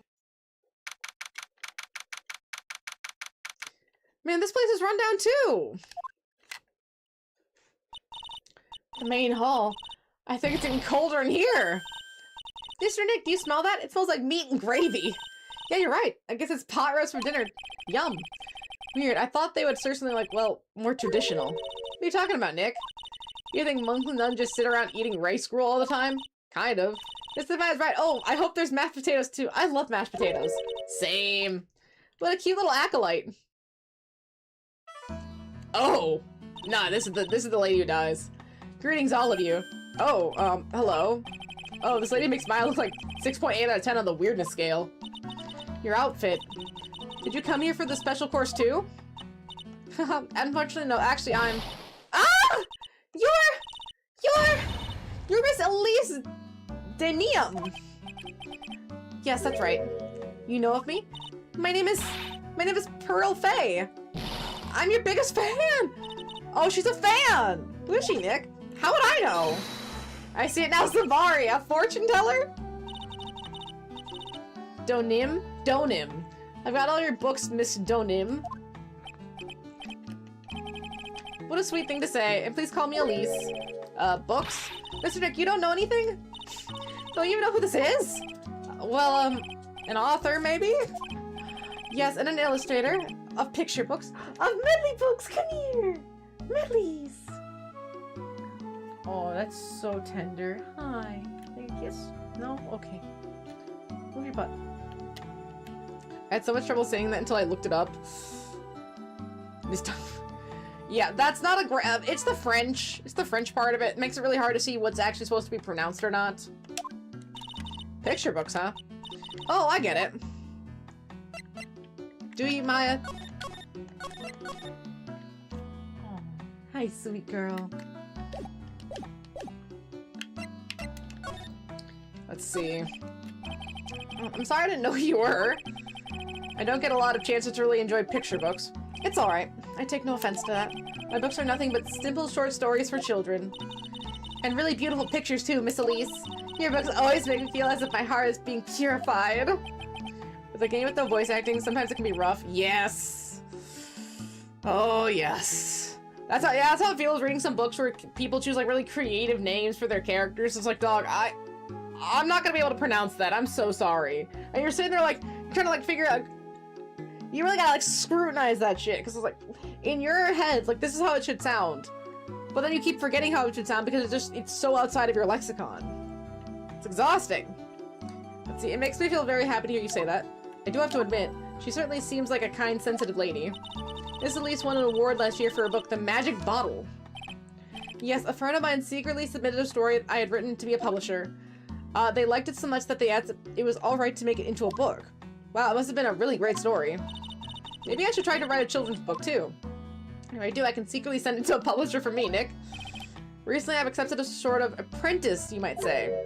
Oh, an apprentice.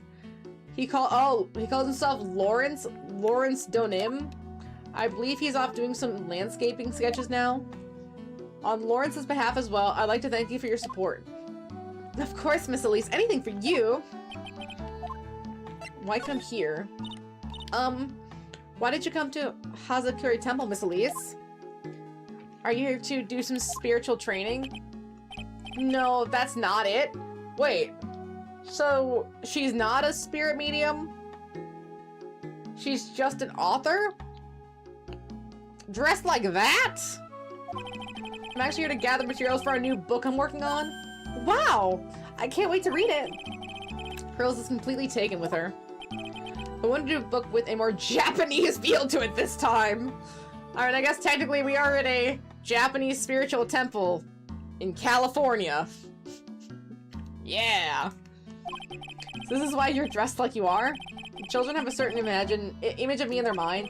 I don't want to disappoint them. What can I say? She really is a sweet lady. Ah, Miss Elise, you're dressed up like a mountain nun. Yes, the good people here were kind enough to let me borrow this. I'm wearing the training clothes underneath my robe as well. I'm gonna staff like that. You're like the crystal sphere. It's real amethyst, you know, real. Does that mean it's expensive? Maybe we'll find one like that up here on the mountain.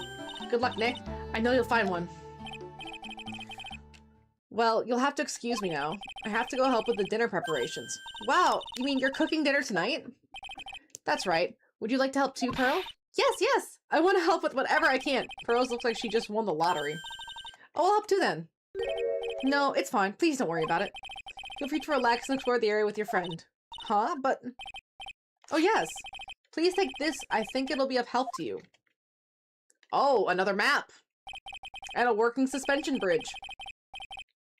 Sack is +10 intelligence, +10 crane power.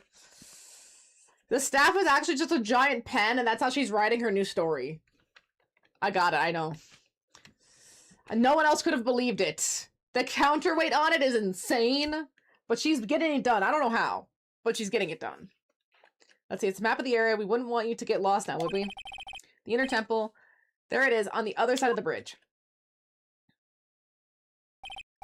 Well, if you insist, I guess we'll take this chance to go check out the other temple. But isn't that where she's cooking dinner? Okay, I'll see you two later then. I mean, you're not allowed to fight. Come on, Nick. Let's go. At least we'll stay warm if we keep moving. Okay, main gate. Huh? Where did Sister Bikini go? I guess she went to the inner temple to go help that other nun out. All right. I think her name was Iris? Yeah. That was it. I want to find out who Iris really is, but I'm scared of what I'll find. There's a phone here, and it's... Wait. It's the Dusky Bridge?! No fucking way! Wow, look at this bridge, a broken old bridge, Nick. Yeah, it looks like the big canyon below us. Hey, there's a river down there. It looks like it's flowing really fast. What's wrong, Nick? It looks like you've seen a ghost. I'm just not very good with heights. Oh, hey, I got it. Maybe you should face your fears and try hurling yourself off the edge? You know, 1, 2, 3, jump? Holy crap. Wait a minute. Oh my god, it is! We just saw like a zoomed in version of it before. This is the zoomed out version. Damn, dude. So yeah, they fixed the bridge. I guess in the last couple months? Or I guess it's been a few years. They finally fixed the bridge, I guess. Let's see, it might be just what you need to get over your fear of heights. Yeah, death is a real good way to overcome phobias, alright. Anyway, it sure looks like a rickety bridge. I can't argue here. Probably why it's called Dusty Bridge. Read it again, Maya. It says Dusky Bridge. Well, it's practically the same thing. No, it's not! Maya! Anyway, the inner temple is just ahead, right? So let's go and check it out. Ugh. Why isn't there another way across? It's fixed. See, the letters engraved into a roughly cut boulder. Dusty bridge. Huh? It says dusky bridge, okay? Come on, Nick, take a look at that bridge. Tell me it's not supposed to be dusty. The sign is obviously wrong, and I'm going to fix it. Now give me a pencil, Nick. Does it look like a pencil holder to you? I like how they bicker. I can't believe there's a public phone here. Who would ever use it? People who live here, I guess. I doubt they have any real phones here. Yeah, but it took like 20 minutes to walk here from the main hall. It would have been smarter to have them build the main hall here, don't you think? Maybe you should work on channeling some more logic into sense, Maya. A heavenly hall? There's a narrow path going off in a different direction than the main hall. Sign here is old. Text seems to have vanished. The path leads to the wooden staircase that goes down to the bottom of the canyon. Okay, I'll write wooden staircase on it then. Do you really think that is necessary? You have to be blind not to see the stairs. Well, it can't hurt. Just pass me the pencil, okay? Graffiti's a crime, Maya. Maya! Come on, Nick. Why don't we hop across the bridge? It'll be fun. I'm not so sure. It looks like a bunny hopping across the bridge would destroy it. Okay, Nick, let's try to find a cute, fluffy little bunny and test your theory. That right there is some of the fundamental difference between sane and insane. She was ready to kill a bunny. She was absolutely gonna kill this bunny. You have the fear of heights, would hate this, but Phoenix is scared of heights too. Yeah, I wouldn't feel confident with this. I don't really have like a fear of being up high. I have a fear of dangerous heights. You know, like weird bridges or unrailed cliffs. You know, that's a regular fear. It's not like I'm afraid of the height. If it was glassed in, looking down wouldn't scare me. It's like, okay, in The Last of Us 2, when Abby is having to go up through the den where, gosh, I don't remember what their name was, where the original cult's, like, workings had been in those skyscrapers. When she was having to climb through that shit, her fear was fair, okay? That was 100% fair. I don't know if I could do that. 100%, I don't know if I could do that. I would need to be, like, tied on or something. I would need, like, a safety, because that would scare the shit out of me. I could not do what she did. That was fair. That was a fair fear. Whoa. The bridge was shaking like jello on an earthquake. At least half the wooden of the rickety bridge was rotting, I bet. Not to mention the last part, like, only had one board left on it. What's wrong with you? Your face is all green. Can you not pick on me for a second? I'm still trying to get over the shock that we made it safely across that death trap. So they do this all the time, then. Yeah, I guess I'm a bit surprised, too. Yikes! The temple is in bad shape. It looks like it could collapse at any moment. I guess people don't use it too often. Is it really where you're going to train tonight? That has to be it. It's kind of creepy around here, like a ghost might jump out or something. A spirit meaning afraid of ghosts? Isn't it ironic to think that? That's like the whole point of her job. Yeah, half open gate. That's practically a welcome mat. Yeah, except it says, the sign says no entry. Nick? Rules are made to be broken, you know. You take a lawyer to go along with that? Oh, come on. You're such an old lady sometimes. Let's just go. Don't flip it on me when Sister Bikini puts a curse on you. Now you've got me scared. Let's just forget about it, okay?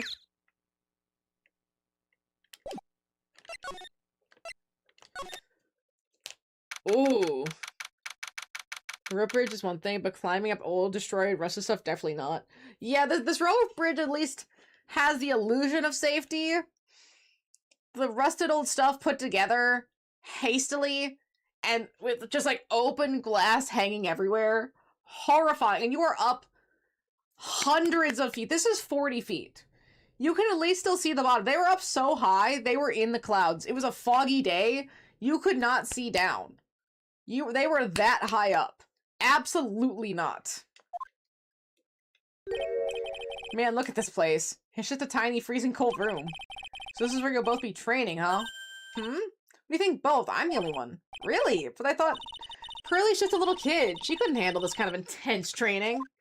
She says the girl who I can barely hear over her teeth chattering.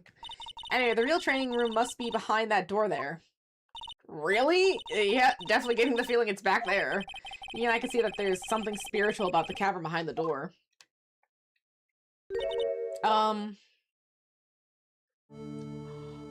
Hey, she's got brown hair right now.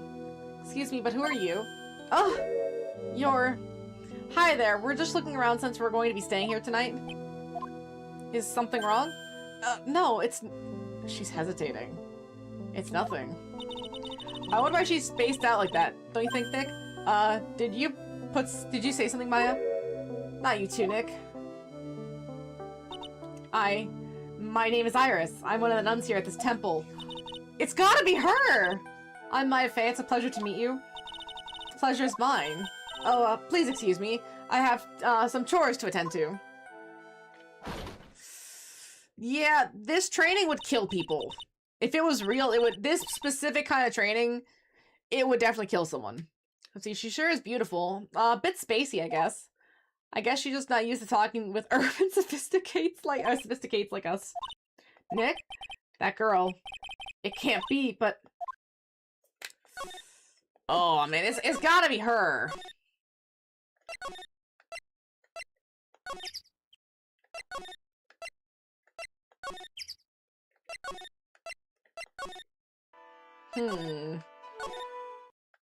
We must have to examine something. Because there's nowhere else we can go.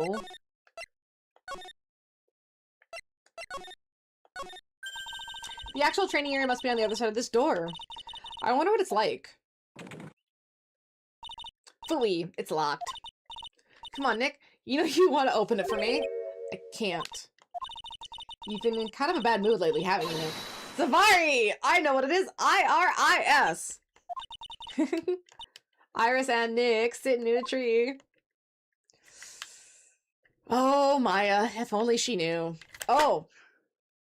I just remembered the other game that was on my short list. I was thinking, like, there was a game I was forgetting. I know there's a game I'm forgetting. What could it be? What could it possibly be? And then playing this, I'm like, oh, I'm an idiot. It was the Kaname Date files. Or that never sleeps. That's the one. It's now available on PS5. That's the other game that I have to get. Duh. Look at this antique dresser. I wonder if there's anything valuable inside. Let's have a look. Nothing. Just a bunch of clothes. Hey, Nick. Huh? Oh, sorry. I was just thinking. Oh, about Iris, I bet. Looks like you've been bitten by the love bug, Nick. There are a bunch of musty-looking blankets and bedding sets piled up here. I wonder why they're even here in the first place. Because when the person is dying of hypothermia, they gotta try to warm them up. Because all spiritual training is done under the supervision of a nun.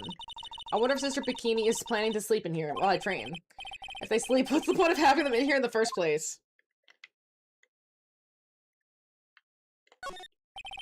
A hanging scroll. Ah! Ack! What is it? Why did you scream like that? This scroll! Is it Misty Face? It's my mother! It's not! Oh, it's the mom! I knew the mom was coming back! What? What?! Are you sure? Yes. The crest at the top of the scroll. It's a special mark of the master of our tradition. So that's what the mark means. What is it? Nothing. It's just that I last saw her over 15 years ago. If it wasn't for that crest, I wouldn't have even known it was her. My own mother. And I can't even recognize her face. Maya.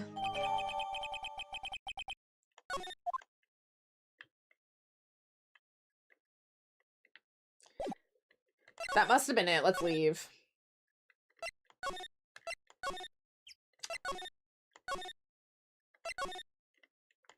I hope Apollo Justice fixed this moving.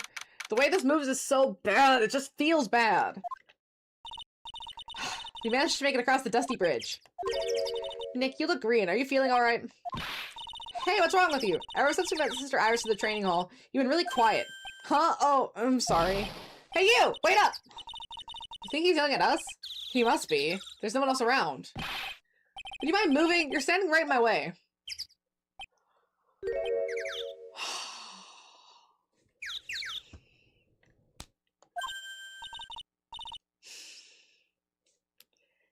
know you. You're... Whoa, sorry, gotta run. See ya. Hey, wait a minute. Nice to meet you. I'm Lawrence Dolman. Dalman. Oh, Larry. Lawrence. Liar, you're Larry! Your clothes may change, but you're still the butts! Shut up! I'm Lawrence! I'm just here to do a sketch of the Dusky Bridge. Really, if it really is our Larry, not that I get why he's pretending to be someone else.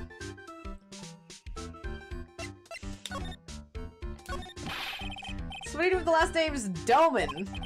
Well, I wanted to start over again with a clean slate. A clean slate? Don't you? Last time? The Master Mask case? Oh, the Master Mask is coming back. We've had 2 references to Master Mask already. They're teasing him. He's coming back. After that, I started to realize I didn't like the guy known as Larry Butts. And that's when I came across it. The Book of Destiny. The Book of Destiny? Do you mean... The Magic Bottle by Miss Elise Dolman. It's so beautiful. It's so moving. So gentle. I felt my heart cleansed. I was saved. Maybe I should buy a copy of The Magic Bottle. Wow, Lawrence would make a great book salesman. I really want to get that book now too. Right? I do too. I would love to read it. Let's check it out. She's the most wonderful person I've ever met. I'll follow her anywhere. You know the hat to match. The hat, the paint smatters, the cute little smock. This man is committed. You see? Here's a photo I took of her recently, in secret. Okay, so she has her hair's different, and she has a copy of the magic bottle. Wow, that's a beautiful photo. You got a copy, don't you? It's okay. I just happen to have extra prints. Really? Ow. Why? Still, it's kind of hard to imagine you as a picture book illustrator. So tell the truth, you must have some kind of ulterior motive, right? What are you talking about? I don't trust anyone anymore, especially not women. So I got a bad case of denial. Anyway, can you even draw well enough to make a picture book? Art isn't only about technical skill, you know. It's also about having a pure heart. And that's why I'm asking, can you draw well enough to make a whole book? Now that you mention it, I wonder. He doesn't even know! It looks like you still have some doubt in your heart. It's true, I do. But when I first saw her, I felt it. Something inside me ended, and something else began. Oh, Larry. See, yeah, look, the hair was different. Here she has brown hair. And there she has gray hair. Sounds like you fall in love with Elise Dowman. No, you're wrong! It's not her, it's the other girl. Other girl? Oh. Got a bad feeling about this.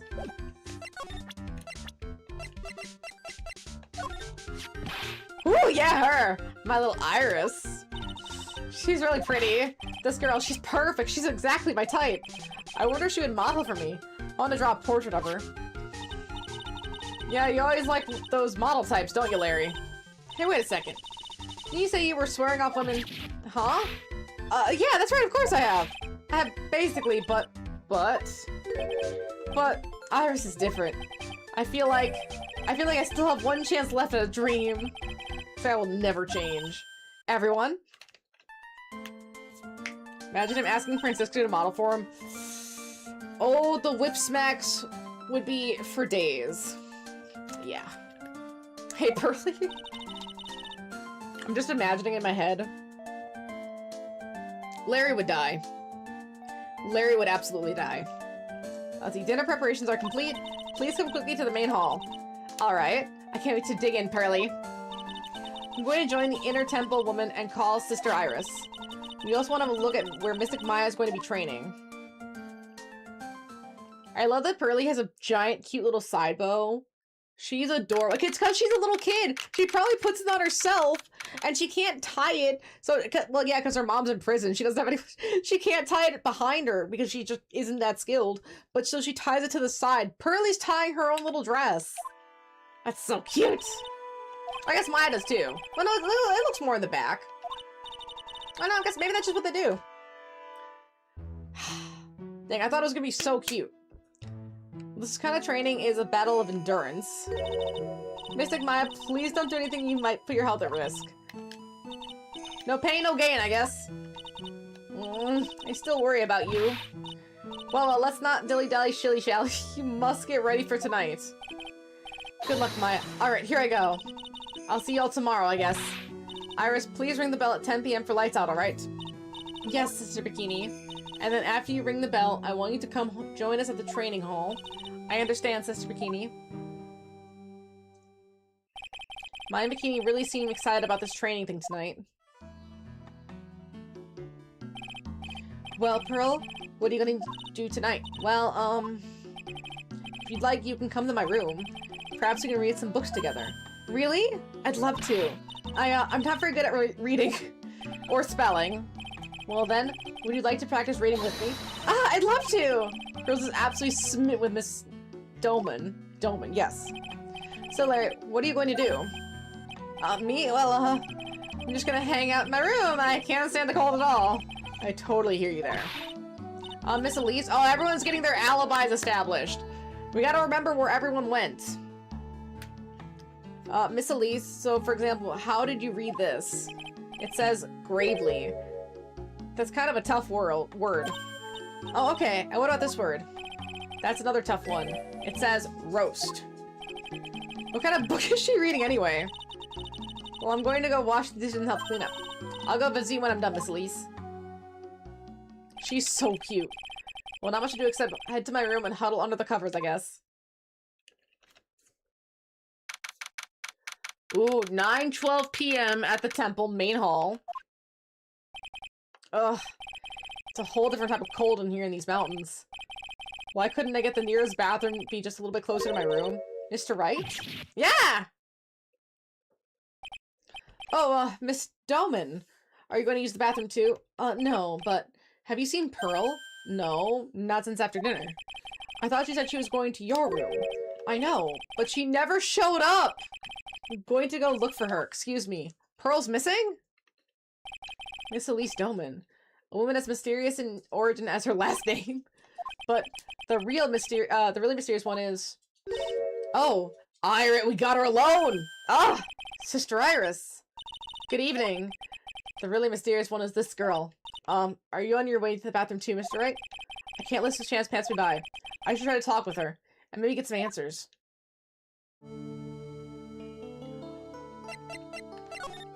Iris? You're Sister Iris, right? Yes. So, when did you come to the temple? I don't remember. Ever since I was a small child, the temple has been my home.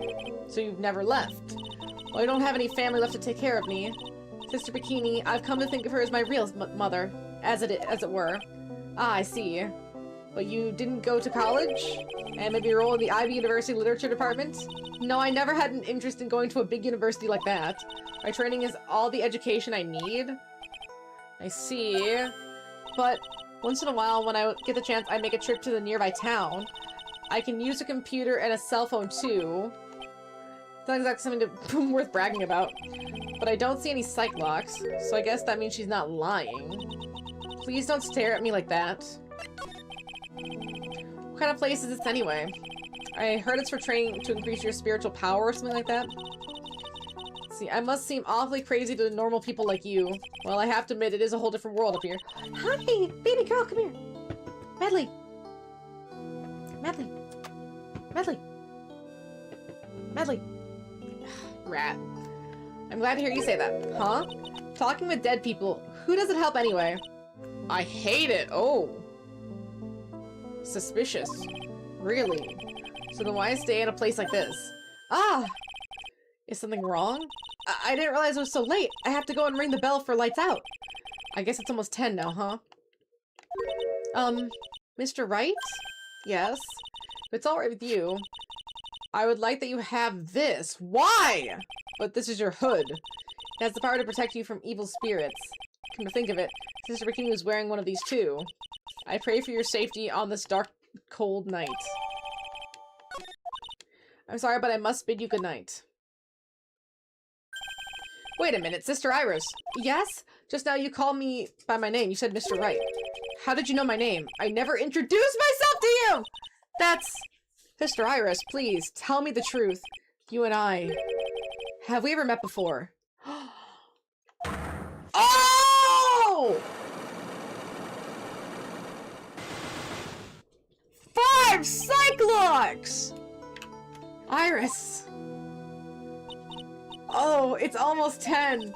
Perhaps we can speak again tomorrow. Holy shit, dude.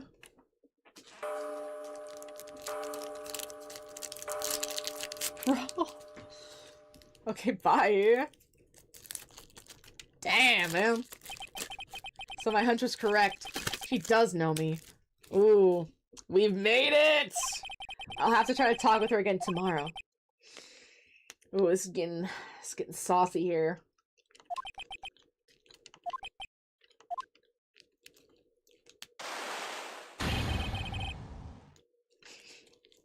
Ah! There's a blood-curdling scream from the courtyard!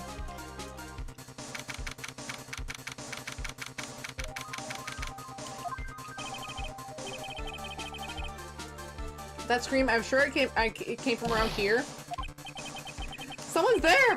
On the ground! Miss Doman!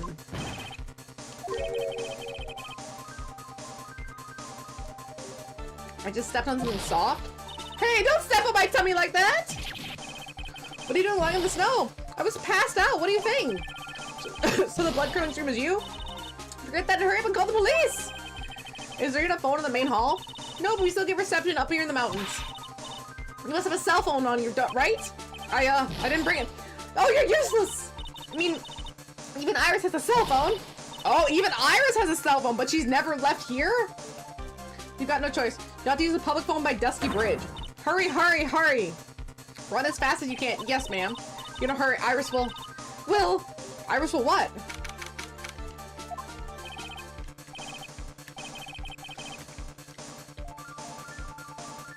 It's further than I thought.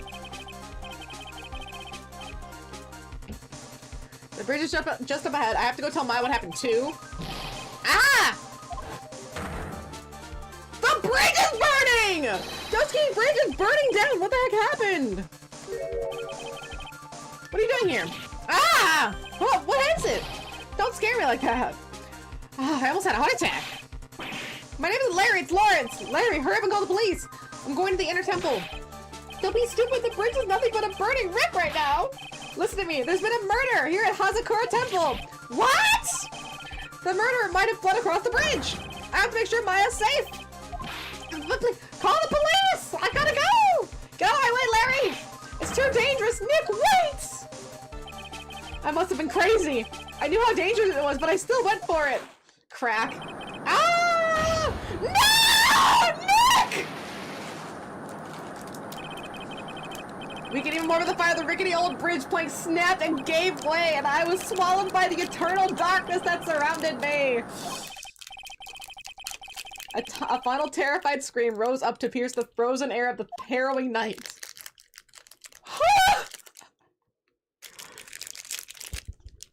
Holy shit!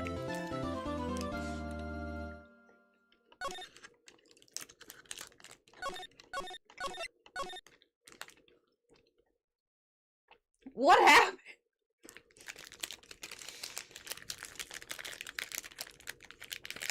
What?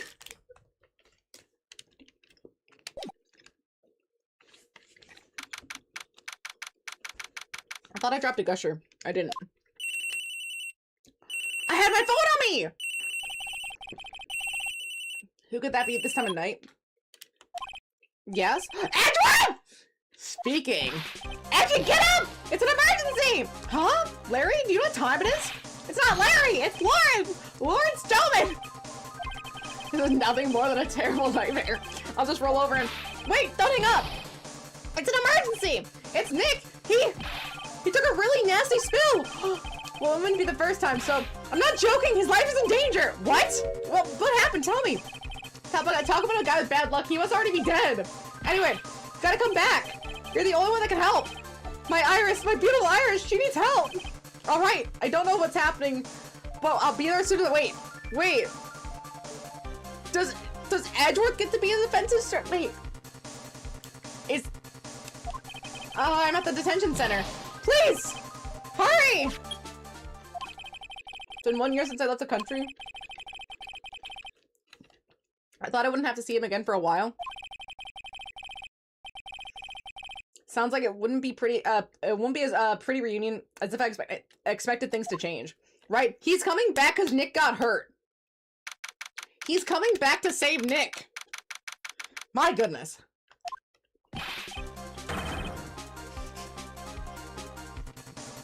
Oh, he was in the hospital!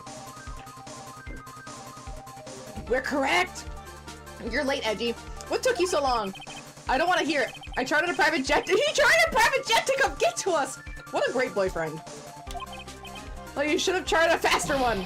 Anyway, just listen. Something happened to Miss Elise, and Nick is... Maya is... huh? Say something, Edgy! Before I came here, I stopped by the hospital and paid Red a visit. I believe I had a better understanding of the situation than you at this point.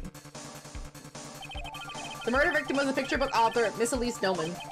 She was found by the Rite and the head nun, and the suspect is the temple's younger nun. And later, while Rite was crossing the bridge, it broke and he fell into the river.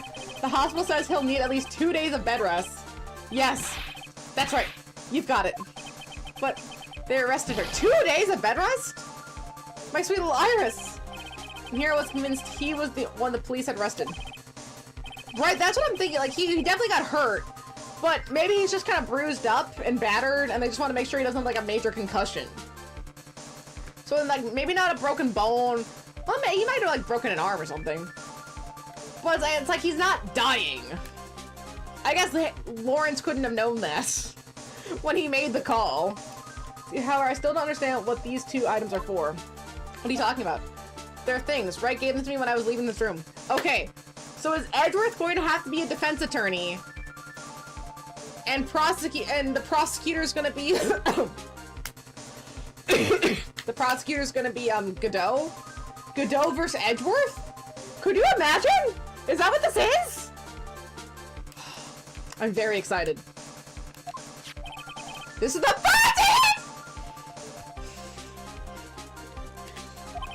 You said some nonsense about being able to see into people's hearts with this. And the other? He couldn't possibly ask me what I think he is. The defense attorney badge! Oh! I'm dying. I'm taking you. Iris' trial starts tomorrow. With Nick out of the picture, you're all we've got left. You're the only one that can represent her. What did you just say? You know, represent, defend. What are you expecting? Why do you think I called you here anyway? I'm a prosecutor, Larry. A prosecutor. Do you understand what that's saying? A prosecutor's lawyer who... Don't talk to me like a kid. I graduated from junior high, you know. Middle school? Don't worry about it. I promise I won't tell. But I mean, I heard a paper badge. I know probably the entire court before. How could this country's judicial system have fallen into such decay?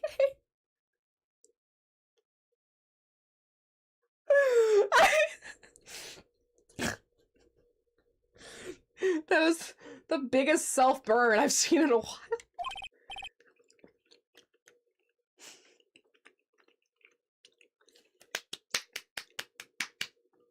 Applause for the self-awareness with this.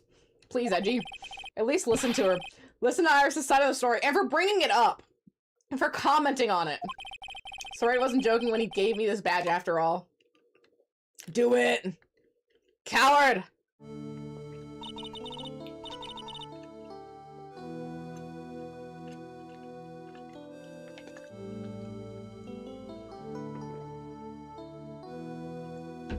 You know, big on Wright for bringing his ex-girlfriend and his current boyfriend together like this, because he's way too close to either of them to do this trial. He can't help Iris at all. It's actually good they took him out of commission. He would be useless here, and we need someone to tell this story and do it right. So anyone else would just not work besides Edgeworth. So bringing in the current boyfriend for this whole narrative is really satisfying. You know, it's nice to see Miles' arc come full circle too. For the Miles game, Being able to play as Edgeworth was amazing. And you gotta think, the last major arc at the end of the second game, when Phoenix got the guilty verdict, that was him kind of being a prosecutor. He basically flipped it around and prosecuted his own witness, or his own defendant. That was his time to prosecute. It wasn't an actual prosecutor, but he was like a prosecutor. This is like a real time for Edgeworth to be a defense, so they'll see kind of both sides, is what I'm saying. It's really cool. See, thank you for coming. My name is Iris. Edgeworth, Miles Edgeworth. I don't know if I can be of any help, but I will at least hear what you have to say about the murder. Mr. Wright, how is he? Mr. Lawrence said that he might even die. Fortunately, he'll be fine. Larry, you moron! How could you say something like that? He is badly bruised when he hit the water, but otherwise he is unharmed. Thank goodness. But he's got some kind of nasty cold. A cold? He's running a high fever and he's drifting in and out. Oh, okay. So he's like really sick. Like he's not injured, but he's really sick. Okay. I must be imagining things. This woman, I feel like I've met her before. Oh, I forgot! He has met her. Oh shit, oh shit. Oh my gosh, this is coming so full circle. I love this. Oh my gosh. I'm excited, but he doesn't remember that he met her. Pardon me, Iris. I'd like to ask you something if you don't mind. I have the distinct feeling you and I have met before. It must be your imagination, Mr. Edgeworth. After all, I hardly ever leave Hazakura Temple. Hazakura Temple, what's that? It's a place for those who wish to boost their spiritual powers come to train. You need to undergo some very difficult training to release your inner spiritual power. This is gonna give me such a taste of what the Miles Edgeworth prosecution games are gonna be like. Oh, I'm gonna be craving them. See, spiritual power. Did you go to the temple for that reason as well? No, I don't have any spiritual powers. I don't need them. In that case, what are you doing at the temple then? Interesting that we played so many visual novels with the name Iris recently. There's this one, and then there's all of the Kaname-date stuff, so it's... I don't know why they're picking flower names for these games. Iris and Kaname-date makes sense. But I guess just because Iris is another kind of flower? What's her last name? She doesn't have one, just Iris. See, what are you doing at the temple then? I've committed some sins that I need to pay for. That's why I'm there, and why I continue to train to purify my soul. I want to ask you about last night, the night of the crime. Alright. I helped to clean up after dinner, and then went back to my room at 8 o'clock. After, I left my room to ring the lights out bell at 10. Bell. We ring it at the same time each night. So she's already lying?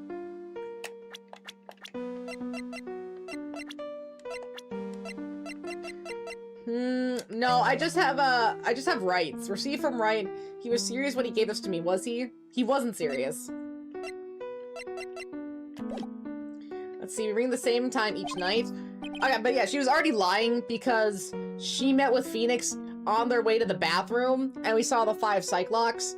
So we, as the audience, know she's already lying. But that's what we have to uncover. We already know, yeah, we already know that she's lying to us. Fascinating. Okay, I see, and then I was told to go to the training hall, but I went back to my room and stayed there.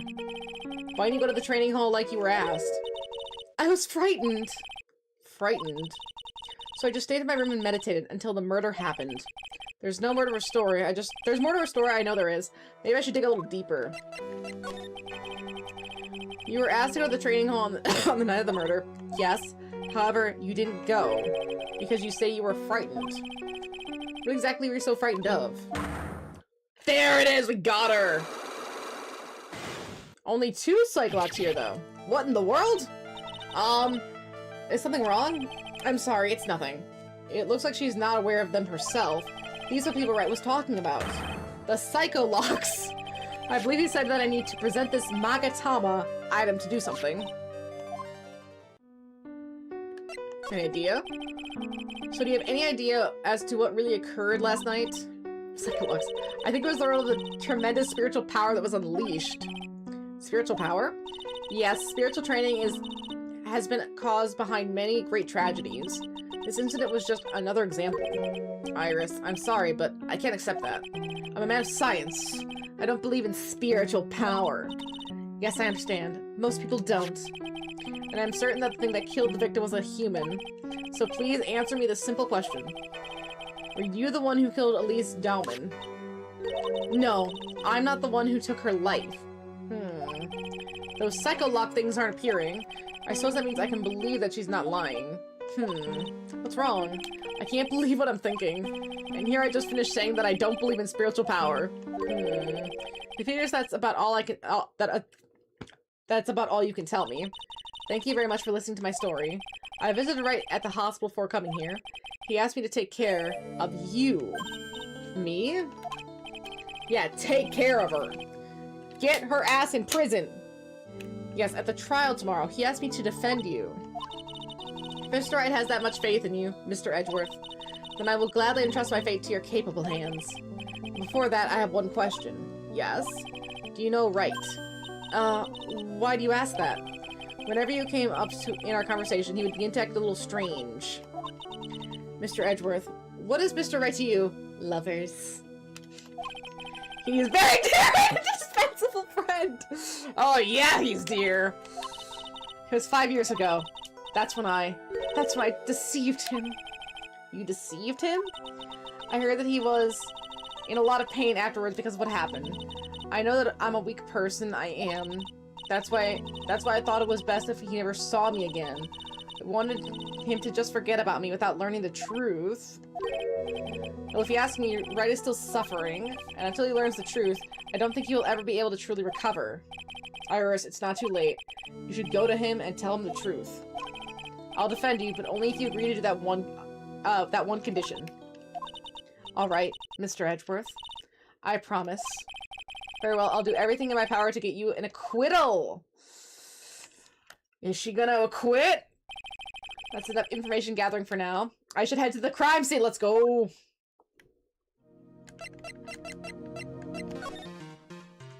Because we don't have enough information to check out the psych locks. Save.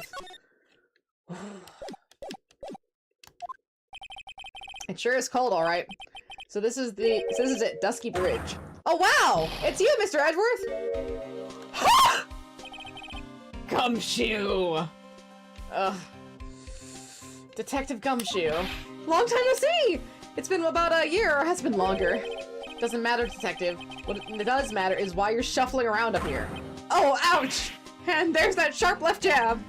I'm happy to see you. All right, Mr. Edgeworth. Let me guess. You were transferred by HR to a local precinct?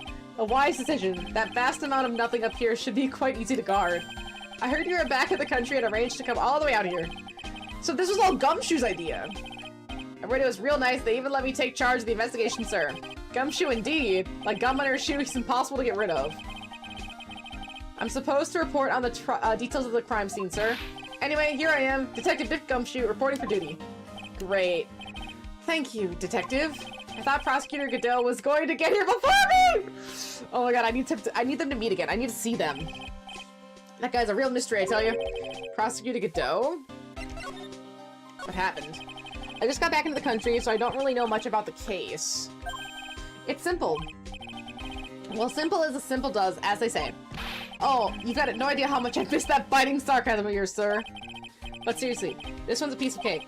There's a witness that saw the whole thing. A witness. Yeah, that bikini lady. Bikini lady? Here? In this freezing cold mountain? Well, you should talk to her yourself if you want the details, sir. I may have to talk to this bikini lady. I mean, decisive witness myself. Dusky Bridge. This is the bridge that Wright fell through. Yep. I can't imagine being that reckless myself. Look before you cross. Is how it goes, right? Or was it leap? And is there something on the other side? Yeah, some old building they call the Inner Temple. We can't get over there without a bridge, sir. What? Nobody lives there, so it's usually not a problem. But someone was at the Inner Temple doing some training and now they're stuck there! Maya's stuck! Because I heard it from Wright. It was Maya Fey. Oh no, her again. Anyway, The air is really turbulent right now, so we can't do an aerial extraction. No one's going to be able to reach the Nether Temple until tomorrow, sir. Will she be alright in this cold? So how did this bridge burn down anyway? Or I was 100% sure it was lightning. Lightning? So who is this? Wait!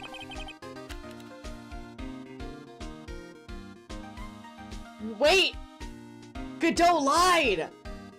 Godot lied! Oh my gosh, okay. At the start of the game, when they said Miles had left, he had left the prosecution in the care of Godot, citing him as like the best he's ever seen, the best in the country, the greatest. But Edgeworth has never heard of him. Oh yeah, he's a new guy. Showed up after you left the country. He's a complete rookie, so nobody can say a bad word about the guy. What kind of man is he? He just became a prosecutor recently, so but he's good, sir, real good. He's so good, how is it that I've never heard of him? Is he the lead prosecutor on this case? You bet he is. After all, you know who is right in the middle of it. You know who? Phoenix Wright, of course. For some reason, Godot has really got it in for Mr. Wright. Oh? Oh. Oh, is Luke at me? Okay. Interesting. Why would he lie, though? Where did he have that information? And why would it matter? If that was is that a rumor he heard? Did Godot start that rumor? Am I just confused? I might just be confused. Let's see, yeah, he seems to have some kind of grudge. And what would be the cause of this grudge? I don't know. Maybe he made fun of his mask or something? None of this is making any sense. I'd better look into this Godot myself. Ooh. Let's see, you're telling me the bridge caught fire due to a fluke bolt of lightning? Yep, last night it snowed for the first time in 3 days. It's a little unusual for lightning to occur during a snowfall like that. So it was snowing. But according to the weather data, lightning definitely struck. Okay, it struck, but that doesn't mean it was the bridge. Did it strike the bridge? And I see, this is a very detailed weather report. Almost too detailed. You know the exact time the lightning struck the bridge. Oh, get that? We got that information from the witness's testimony. Someone actually saw the lightning hit the bridge? Who is this witness? It's Larry. Sorry, I'll go ask one of the local cops later, sir. It's Larry, isn't it? He's the only option.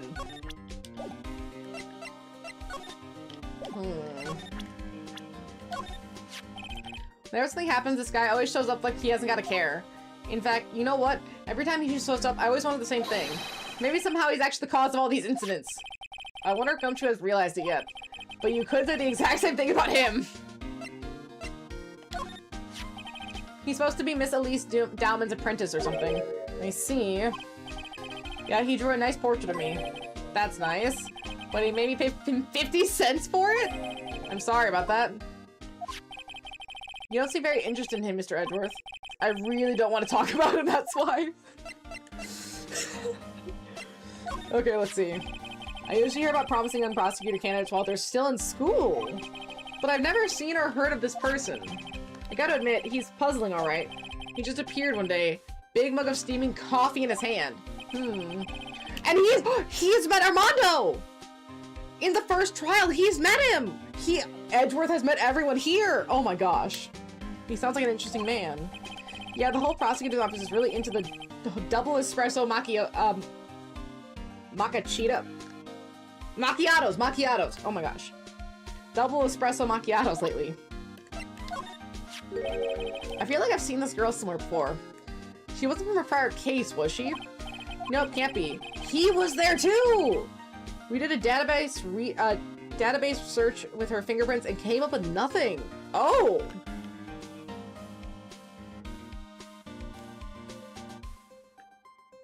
Interesting. Because they would have printed her. I see. I just can't shake this nagging feeling. Maybe she altered her fingerprint? Maybe she like burned him a little bit? Well, everyone knows that you are quite popular with the ladies, sir. Maybe she's an old girlfriend that you sent to Dumpsville when you were younger? Detective! Where did you hear such nonsense from? I didn't hear it from anyone. It's just sort of how I imagined you to be, sir. So he expects Edgeworth to be a womanizer? Do I really inspire this sort of frothing desire from the female masses?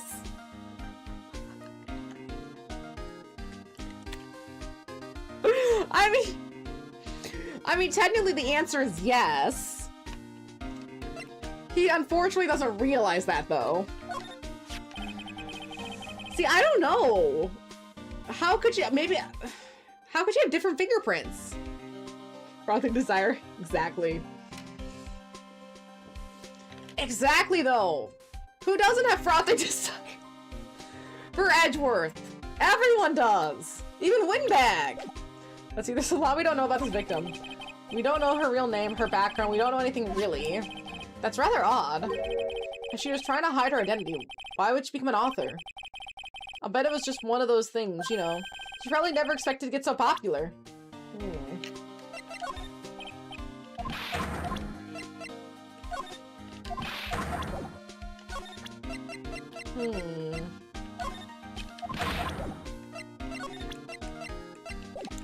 Okay, I think we're done with Gumshoe. Let's go to the main gate.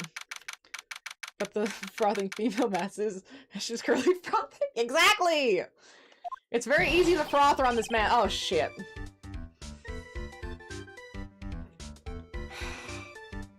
You know, it's actually amazing Larry gets girlfriends. It's really impressive. Comparatively. Yo, actually, what took so long? I'm so cold my brain's turned to sherbet. I knew it was a mistake to race back to this country. What do you mean?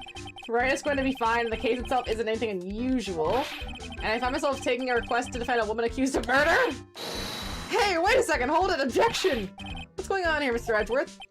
It's hard to explain, but one thing led to another. That's kind of a lame excuse, isn't it? You call yourself a defense attorney? Prosecutor Edgeworth is a prosecutor! That's why he's a Prosecutor Edgeworth! Prosecutor Edgeworth, defense attorney, just sounds plain old weird, pal! Right, Prosecutor Edgeworth? I'm not sure what role I'm supposed to be playing anymore.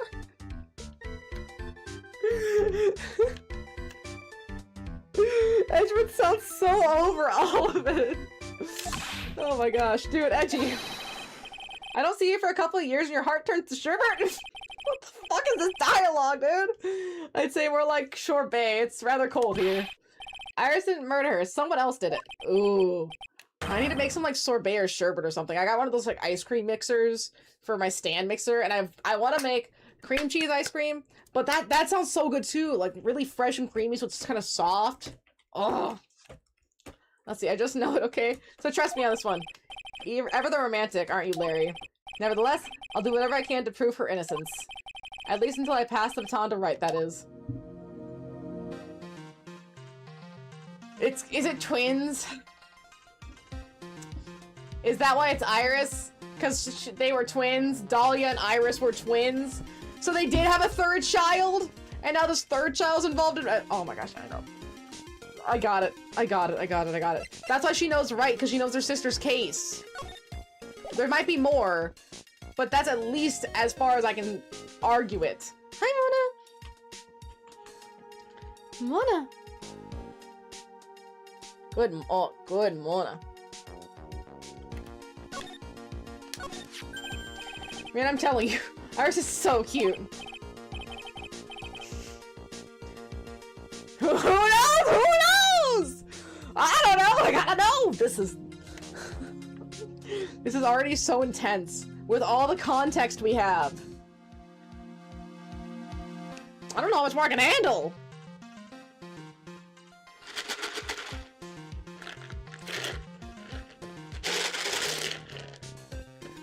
Mona. Well, are you it? Are you the only one here? Oh, there's a Mr. Fenris. Kitty. Kitty. There you go. Good kitties. Couple more. Aw. Look who's licking their chops. Okay. And here you go, Jaina. Fenris is in the way here. There's no way Jaina's gonna pass Fenris to get any treats. You can go. You know, these guys are really funny and stupid. If I gave this to them normally, no one would eat it. If I give it to them like this, like it's a treat, these fat fucks are just eating cat food. It's just the regular cat food. It's not even treat food. I don't have enough treat food on me right now. They're just eating cat food. These poor buddies. I mean, they love it. They're going for it. They're really excited. They're all about it. No one's complaining. Let's see. Right, Edgy? You think so too, don't you? What's wrong? Why are you so quiet? To put it simply, your comment has made me highly concerned. Could it be the reason you think she's innocent?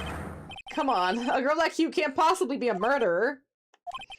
I was right after all. I should never have come back. No, don't worry. I see things for how they really are this time, honest. I had a penny for every time he said that. It's just that, well, Iris is a delicate flower. You can't force things too much. You know what I mean? Hmm? I have no idea what you're talking about, Larry. Oh, forget it. I didn't say anything. Night of the crime? Larry, where were you and what were you doing on the night of the crime? Larry? What? Don't tell me. You think I might have done it? What? Get lost! Go back to your charter jet and get out of my sight, you creep. And hope your plane crashes and you die. I'll ask just one more time. On the night of the murder, where were you and what were you doing? Bitch. 3 Cyclocks. Oh, I said suspected. Psycholocks. Hey, look, man. You know me. I just don't remember. My short-term memory is a wreck, dude.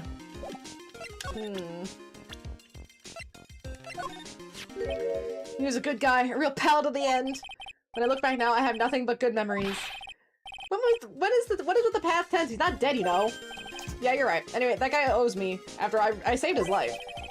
What is that supposed to mean? If I hadn't called for help so quickly, he would have died. I'm not surprised, though. I used to be a security guard. It was all instinct, baby. He has a point. He called me pretty quickly, too. I think Larry's pretty good at motivating people. Just he should try to motivate himself once in a while. I still can't believe it. She was such a great person. But someone's pinning this murder on my sweet little Iris. Edgy, please. I'm counting on you. Well, frankly, I was hoping you could give me a little more than that. Well then, I got it. I'll draw you a portrait, how about that? Since you're kind enough to offer, alright. I have a feeling that she's hiding something. Could be. After all, she's shy and gets embarrassed pretty easily. I don't think that has anything to do with it. Why not? Look, I know all about this kind of thing. Come on, Edgy. You were a guy once. Lots of girls are like Iris. You know, I'm right. Well, you must certainly seem to have convinced yourself. Man, I love shy girls like her. They're just so cute. You know what I mean? Still doesn't listen to others, I see. I guess some people just never change.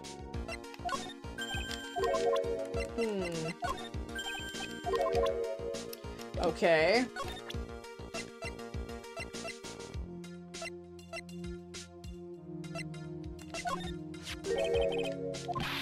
Okay, same thing.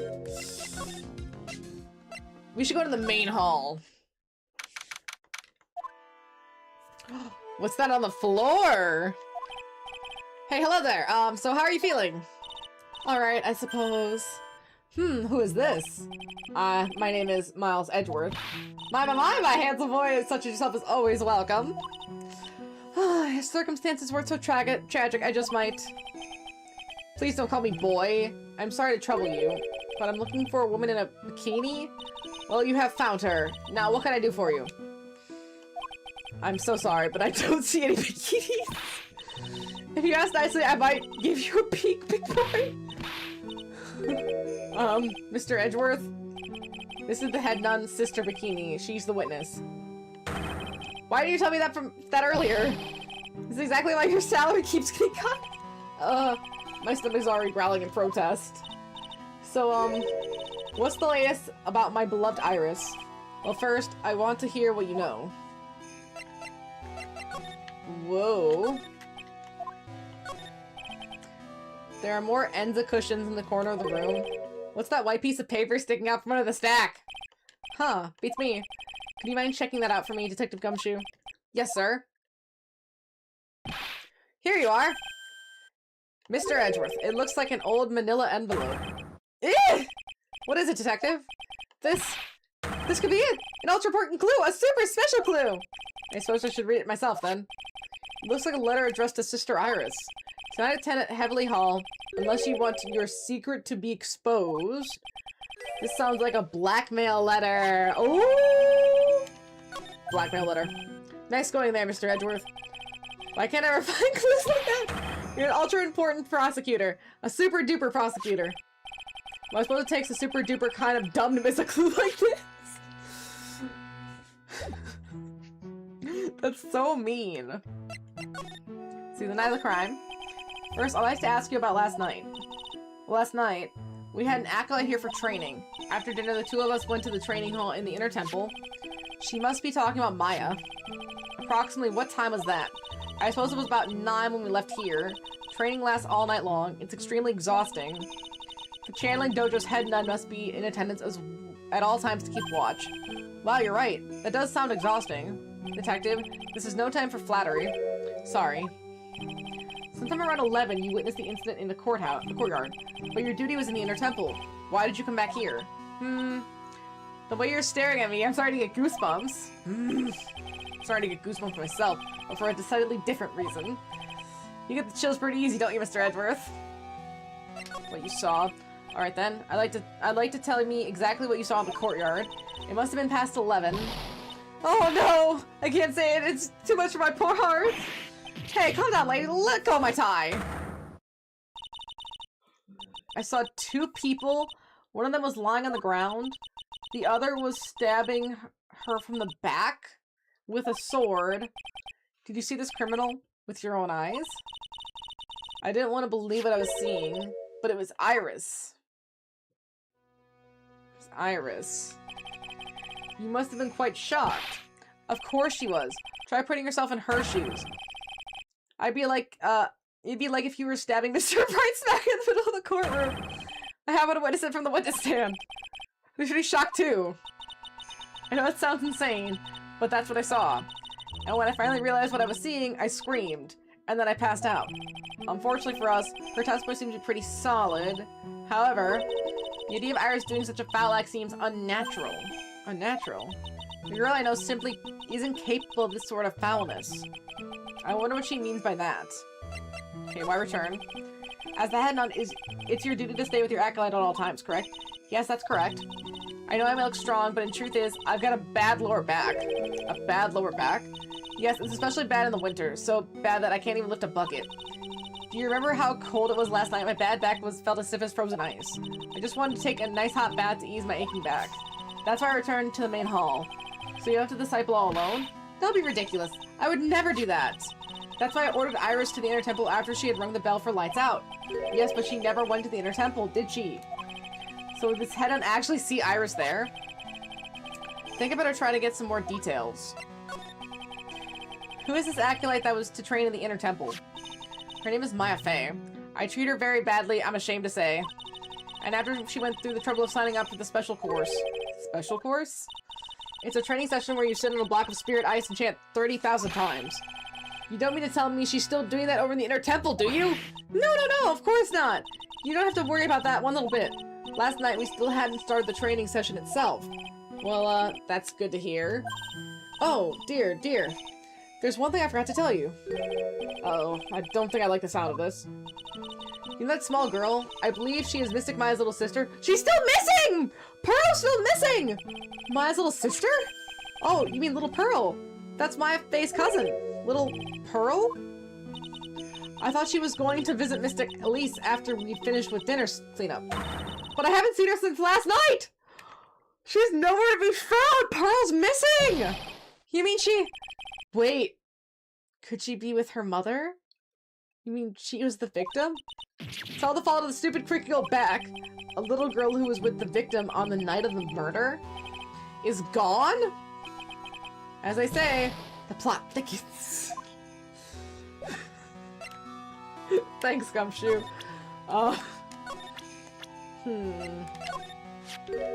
This man, his face betrays the life of suffering and great weariness of the world. Sure. But even so, I can't believe the guy actually jumped into the river. Think of all the fun things he might have enjoyed if he had just lived. Letting the spiritual training alone is no way to lead a complete life, huh? It sounds like she's got some major regret she's dealing with. Perhaps I should let Gumshoe explain Wright's situation for her. Hey, don't look at me like that. Do your own dirty work, sir. Right, not Pearl. Oh, this poor girl, where could she have gone? Well, we checked out her home and she's not there. And she's nowhere in the vicinity of the temple either. Which means there's only a few other possibilities as to where she could be. Ah, do you think maybe she fell off the bridge and was carried downstream? Why do you have to be such a pessimist, detective? I'm just trying to think like you, Mr. Edgeworth. Ironic. I became a pessimist only after I had the pleasure of working with you. She's a very important visitor, you know. I'm an honored acolyte. Honored? How so? The Fey name is synonymous with the Kirin channeling technique. Therefore, she must be a spirit being of great power indeed. Now that you mention it, 1 year ago, there was a case that was about the master of the Kirin channeling technique. Detective. I test talk of supernatural dribble. I suppose now you'll say she had midichlorians. Oh, so it gives you the creeps, huh, Mr. Edgeworth? That's got nothing to do with it. Oh, how could such a terrible thing have happened? It's all my fault! Oh, come on, quiet! What do you know anyway? Ouch, you're scary. With that stupid 5 o'clock shadow, that stupid old code of yours, it's too bad you weren't the one that disappeared. Whoa! Too far! Why did she have to take it all out of me? Her anger does seem a little manufactured. You said you went with Maya to the training hall in the Inner Temple last night. Did you happen to see Iris while you were there?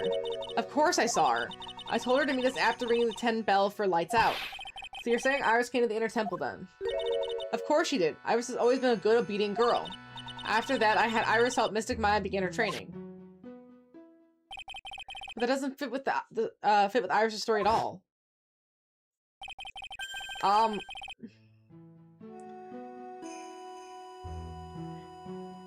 Is this nun stupid? If she was still at the Inner Temple, like a good girl, like, that's already contradictory. She's stupid. She would be with Maya. Maya's stuck. They can't get her out. She's trapped. She would be, if she was at the Inner Temple with Maya, she'd be trapped too. There wouldn't be a case. She'd be totally, well, not totally exempt, but she would have an alibi. More of an alibi. But now she's in prison! Let's see, she said she never went to the Inner Temple. Yeah, of course, because she's in prison! As I say, the plot thickens. No, it doesn't! This lady's just stupid. This is Mystic Elisa Prentice, is it not? I think he might have a bit of a crush on me. Sweet boy, at any rate. Huh? Oh, I don't blame him. Sister Bikini understands the temptations of young men. Sure. I'm afraid it wouldn't be proper to abuse my position. I am a head nun, after all. But in return, I did allow him to draw a portrait of me. I pray it was a pose that maintained your modesty, for everyone's sake. The crime scene! And this is where the murder took place, sir. Other than removing the body, we left everything else untouched. Thanks, detective. I'll just have a look around. It looks like the police are still investigating. Oh yeah, by the way, I thought I'd better ask, just to be sure. Are you really going to defend that nun, Iris, at the trial tomorrow? Yes, I will. I gave her my word, now I must follow through with my commitment. Well, in that case, I've got to be careful. Gotta make sure I don't leak the prosecution's whole investigation. Don't worry about it, detective. Just keep your mouth closed and I think most of it will flow out on its own. Got it, sir. I'll make sure it flows out like a water from a tap. Yes, you knew that, detective. Just how much has your running spout leaked over the years? The victim. The victim of the famous picture book author, Miss Elise Dowman. Her entire past up until she won that writing award last year is a total mystery. It's hard to believe in this day and age you can still find people like that. The estimated time of death of the victim was between 10 and 11 p.m. on the February 7th. Oh, hello! How are you, Raven? Hopefully you're doing well. We're on the third Phoenix Wright game, which this narrative is already really strong. Really well done. Let's see, the cause of death was blood resulting from the stab wound in the back, stab in the back by the murder weapon. The murder weapon? The victim was found skewered with a giant sword, sir. That's terrible. Yeah, but there's one strange thing, yes? The victim's entire body was covered with bruises. I'm doing alright. Had a hard week, but it's almost over. So close to over. Let's see, the bruises were consistent with a fall from the height of a 2-story building. Wow, 2 stories? That would be about the same height as the room in front of us, correct? Hey, you're right. Way to go, Mr. Edgeworth. That just happens to be the room that Elise Dowling was staying in. Maybe she was pushed out of the window after she was stabbed by the sword? What happened?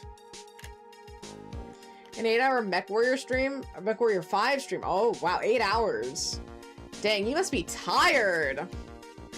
8 hours is kind of brutal. I usually can't do 8 hours. I got like 6 in me. And then I'm too tired, man. My life is so complicated. I'm exhausted. I got like 6 hours in me and that's it. I used to be able to do like a couple 12s, but the last time I tried to do a 12, I got so tired at like the 10-hour mark. I felt so old. I was like, no, I'm done. I couldn't do it. I felt so bad, but I could not make it. And that's why I have to never do it again. I just know my body can't handle it. See, now the detective, let's see if we can summarize what we've learned so far. Okay? Let's take a look at the map. Oh, we got a map. According to the testimony of Sister Bikini, the head nun, right after they finished dinner, she and Maya Fey headed to the inner temple. It's so advanced! I could have gone longer if it weren't for the fact that I have to work in the morning. That's understandable. Yeah, work is brutal. Like, oh no, I have to go to sleep before work. I hate when it's early, too. I hate when I have to get up at 7 to be at work at 8. I only have to do it really on like a Saturday night, but that's the worst feeling. Oh, that's this week. I hate that. Let's see, at 10 p.m. after ringing the bell for lights out, Iris went to the inner temple, but we know she didn't go. When she got there, Bikini had her take over while she went back to Hazakura Temple. Maybe she left? After taking a hot bath to soothe her back,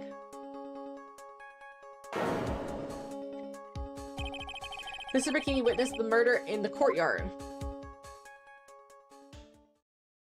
Well, you know that statue points up, so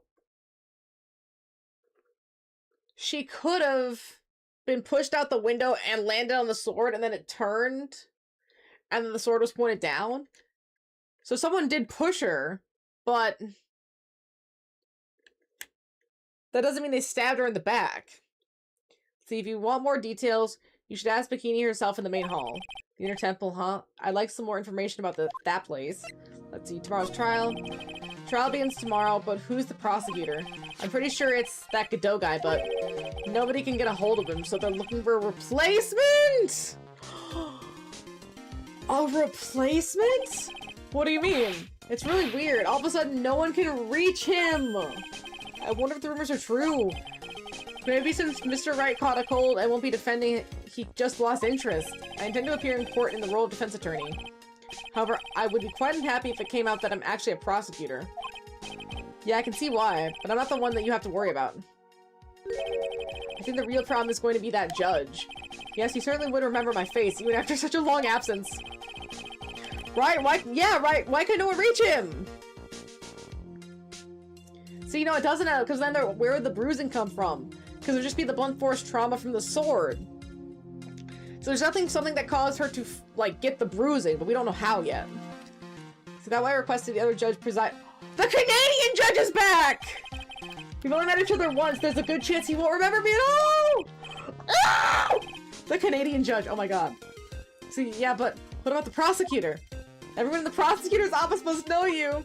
Wouldn't it be a problem if someone there made a big stink, sir? There's nothing to worry. I pulled a few strings and arranged for a prosecutor of my choosing. Wow, Mr. Edgeworth, I had no idea you had such a powerful string to pull. What is the inner temple that Maya was supposed to be training at?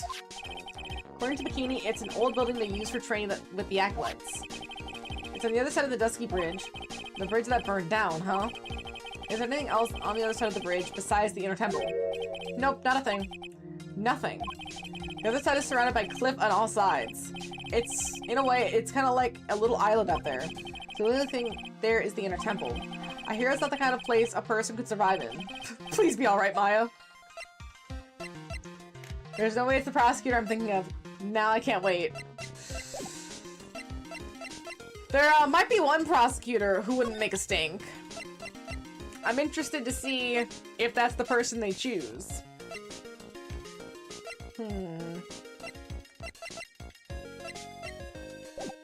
Let's examine.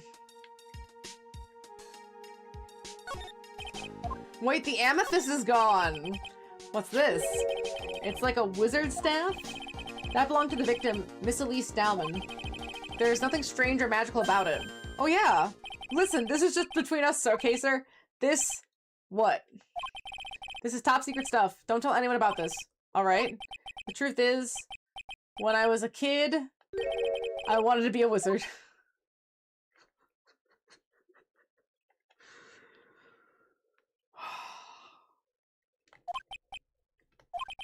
That's it? That's what you wanted to tell me? That's it?!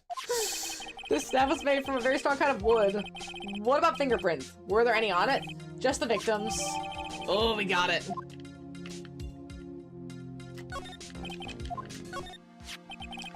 So the sword from this gold statue is actually the murder weapon. It sure is. It's called a Shichishito, by the way. Nasty piece of work. There's still blood on it. I suppose this is the victim's blood? Yep. It's all over the blade, and speaking of all over the blade, there's fingerprints all over the hilt of it too! Fingerprints? Naturally they match the prints we got from the younger nuns defendants. Her fingerprints are on the murder weapon?! What's wrong? You're looking really solemn. Is this how it is for right? Is this what it feels like to be a defense attorney? Yeah, I figured it doesn't feel really good. To be honest, it feels more like it's detrimental to your health.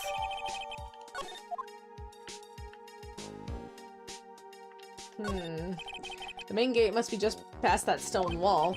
Hey, the stone wall, I jumped over a few of those in my time. Most of them are good memories, but not all. Detective, perhaps someone should introduce you to the concept of pucity of words. I just love skiing. Really? You don't seem like the type. Well, what about sleds? Sleds? Nah. They're a little too kiddie, you know? Messes with the hard-boiled image. What's with the silence, Mr. Edgeworth? Is the world starting to go mad?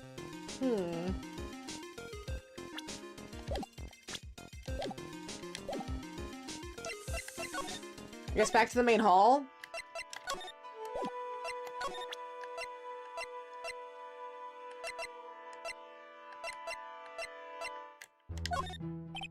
About this here.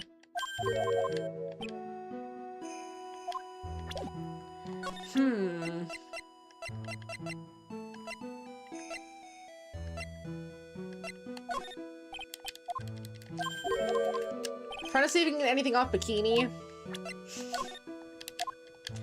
But see, we know the crystal's gone.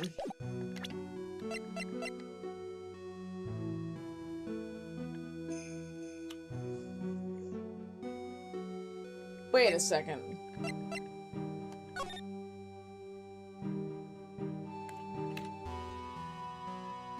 Wait a second.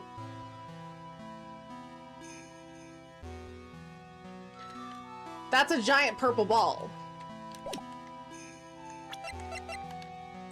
That has a giant purple ball on it. Might as well switch to the case. Gotta go. Oh, good night. Get some good rest. 8 hours is a lot. You gotta go to sleep. Gotta get some good rest. I have a theory. I have a theory. Right. The purple ball is the amethyst crystal because Elise said it was real. Someone's trying to do something with it. I don't know what. But it's either Iris's hood as evidence, as an example, or it's the nun's hood. And she replaced it. She replaced... Ooh. Maybe it's right there in front of us. It's an ancient technique. Truly powerful. But I feel it. That I could be I might be totally wrong. But I feel like that's where this is going. I'm seeing into the Matrix here. We can't ask about it. See? We already know this.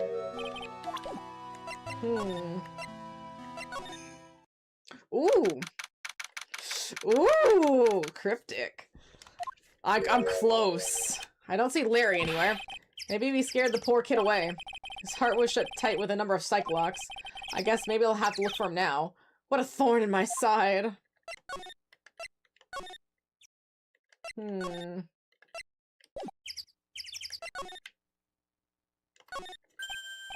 it's a public phone.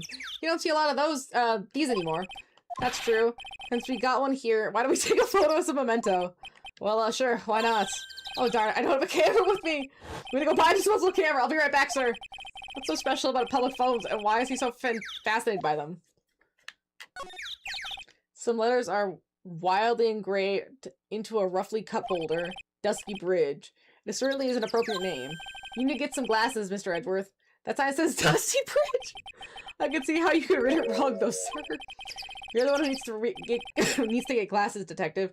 Try reading it one more time. Ah, you're right. It's Dusky Bridge after all. I guess whoever wrote this made a mistake. So Gumshoe is Edgeworth's Maya, I see. I didn't realize they were the same character until now. So this is the bridge Wright tried to cross? Pretty reckless, if you ask me. I'm amazed he survived the fall from up here. Yeah, he's one lucky guy, sir. Now I see how he managed to win cases in court. Blind luck. I think dumb luck suits Wright just a bit better. There's a little shack down the way called Heavenly Hall. A shack? It's like a rundown doghouse for losers that can't bear the freezing drafts of wind. Kinda reminds me of my apartment, sir. The name Heavenly Hall makes it sound like a palace. Giving a hovel a great name is a crime itself. I'd call it false advertising. By the way, the name of my apartment complex is Compton Castles. Compton Castles. That's not such a great name if you ask me. Well, it's not such a great apartment either. Man, poor Gumshoe. He doesn't deserve all that.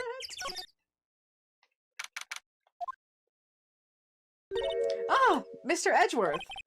I came back because I need to ask you a few more questions, if you don't mind. But I've already told you everything I have. Iris, please remember, I'm on your side. You can tell me anything. Yes, thank you. Inner Temple. I just finished speaking with the head nun of Hazakor Temple. She testified very clearly as to what happened. She said she saw you stab Miss Elise Downwood with a sword. And one other thing. She said that when Maya Fey began her training at the Inner Temple, you were there as well. What? When I spoke with you last, you claimed that you never went to the Inner Temple. And yet Sister Bikini said that she met you at the Inner Temple that very night. But I didn't go there. I didn't go to the Inner Temple last night.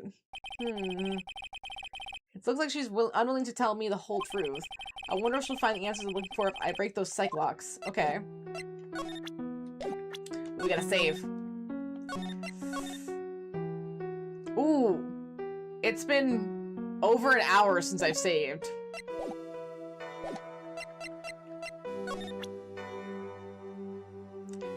I'm very excited for this case. I feel like this is going to be mind-boggling. Take that! You gotta take that too! I was frightened. Since I have been handed this case, it is my duty to dig up all the answers. Understood? Yes, sir. The smallest flame can sometimes bathe a case in a whole new light. In my years in court, I have seen it happen over and over again. That's why I'm committed to searching until I have those answers. Now that it is really true that you didn't go to the Inner Temple last night. Yes, I swear, I already told you that.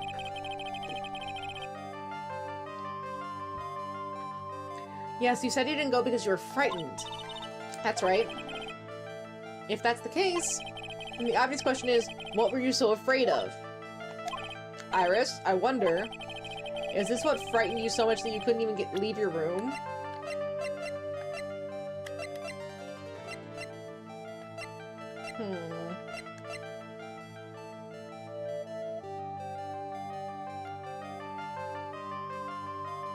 Take that!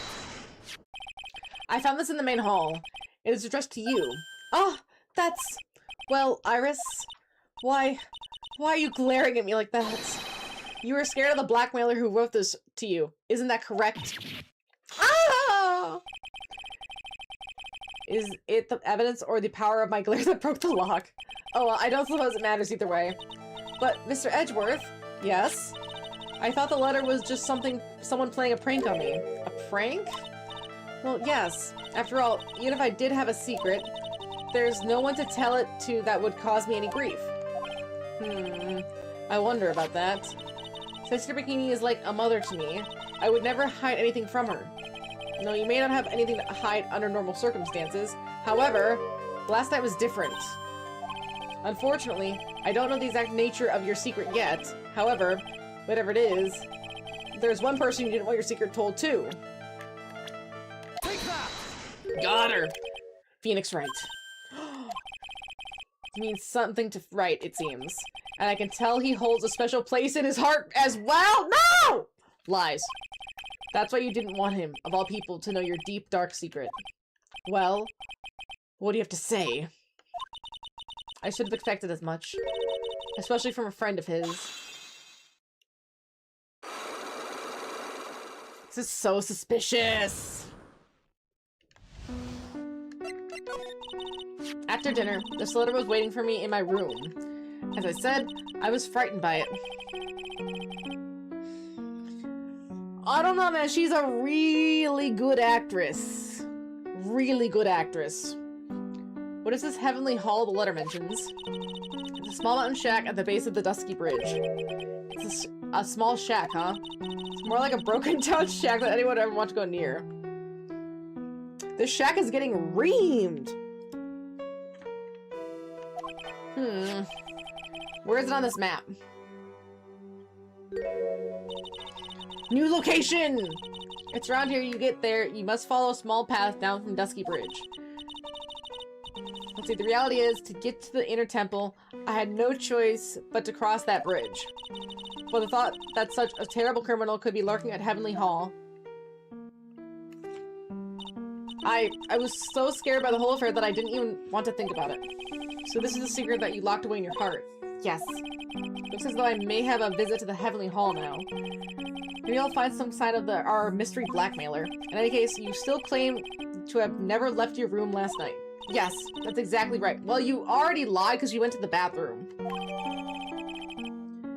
Iris' testimony added to the court record. The trial's tomorrow. I promise you I will win. I'm going to win so that you and Phoenix Wright can see each other again. But when I do, you must promise me that you will tell him your secret. But it's pointless.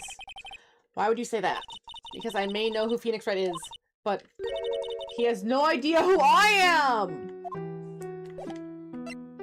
Ooh.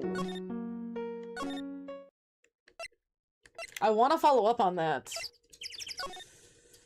Can we follow up on that? Mr. Red, how bad is his cold? Well, his fever is very high. As a result, he's rather confused. He's worried about Maya, who's still trapped in the inner temple. And he's quite worried about you as well, it seems. Really? Yes, naturally. So once he recovers, I'll pass the baton back to him.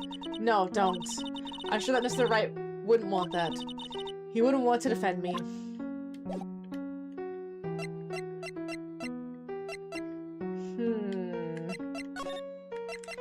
And we can't ask about it, which is really frustrating. On to Heavenly Hall, I guess. Oh. No wonder they were roasting this place so hard. Whoa, not much of a view down here, huh? It's still better than the view from my apartment, though. Someone's there. Hide yourself, detective. Oh? Why, but why? Why does this always happen? Whenever I find a girl like there's, oh, they always run away. I even chased one of them to Japan. Next is going to be prison, I guess. I'll steal that detective's wallet. That'll get me locked up for sure. Nah, I can't do that to someone who looks like he's down on his luck. He's just talking to himself. Shh. Be quiet and listen. I knew it. I shouldn't have done that. I blew it again. Done that? What did he do, I wonder? Hey, you! What about what you just said? I have an objection! What the? Luigi! You dirty rat! Gumshoe, you oaf! I'm sorry, sir. Before I knew it, I was shouting out objection in a loud, commanding voice, too. I even pointed with my pointer finger. You've watched too many trials. I'm sorry. Okay, Larry, the jig is up. What have you got to say about yourself? I missed the last night. What do you think of the ending of the last chapter? The ending of the last chapter was chapter 4. That was brutal. That was particularly brutal. I was not a fan of it, and I can't wait to see how that evolves in this case. It was a very rough run. It actually explains, it fits very well inside the plot, how they've handled it. But yes, very brutal. Alright, I'm gonna run the restroom really quick. Excuse me. Oh, I'm so crunchy.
Jamie, I didn't realize you were there. Hi, Jamie.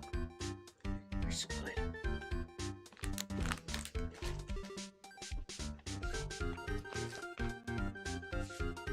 Yeah, you were incredibly right. Ugh, the second I saw that teen angel and the age 14 and then 20, yeah. Oh yeah, that was rough. I didn't know kids get that bad. Straight to prison. Straight to jail. Right? Like, I don't feel bad after learning that information. Straight to jail. Straight to jail, Medley.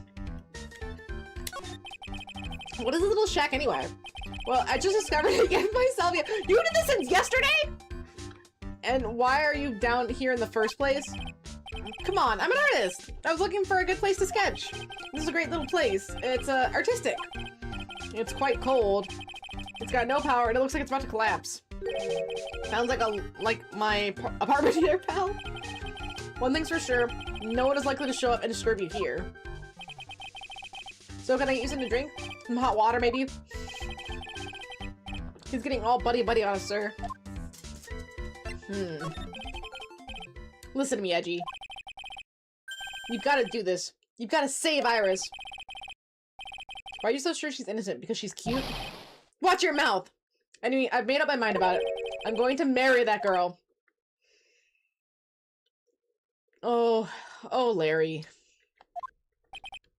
Mr. Edris is pretending he didn't hear you, so I'm gonna ask for him. Have you already asked this girl to marry you? No, not yet. But I can tell how she feels by the look in her eyes. Yeah, I really want this man to carry me over the threshold look. I'm sure Nick wouldn't be surprised.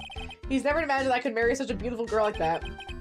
Something tells me he would be shocked indeed. That's why I didn't want her to do anything dangerous. I mean, what am I gonna do if she gets hurt? What is the guy trying to say? He lost me about a mile back. If I really want to know the answer to that, we're going to have to drag him onto the witness stand. You know, if she weren't crazy, I could see her with Phoenix. Like, Phoenix is such a cool dude. Great defense attorney. Pretty hot. Hi. Thanks, Jada. You know what I mean? Like in an alternate universe, if she wasn't a psycho, maybe. I mean, she's almost as hot as Edgeworth. It's close. Yeah, it's never a fun time to have to cross-examine Larry. Ugh. Why'd you do that? You little rat. Come to think of it, you still haven't answered my question. Where were you and what were you doing last night? Aw, man. Don't you have anything else to talk about? With that kind of attitude, you'll never see a ladies' man with me. Okay, okay. Show with those scary eyes, I've got it. Really want to know last night. I saw something incredible. Something incredible?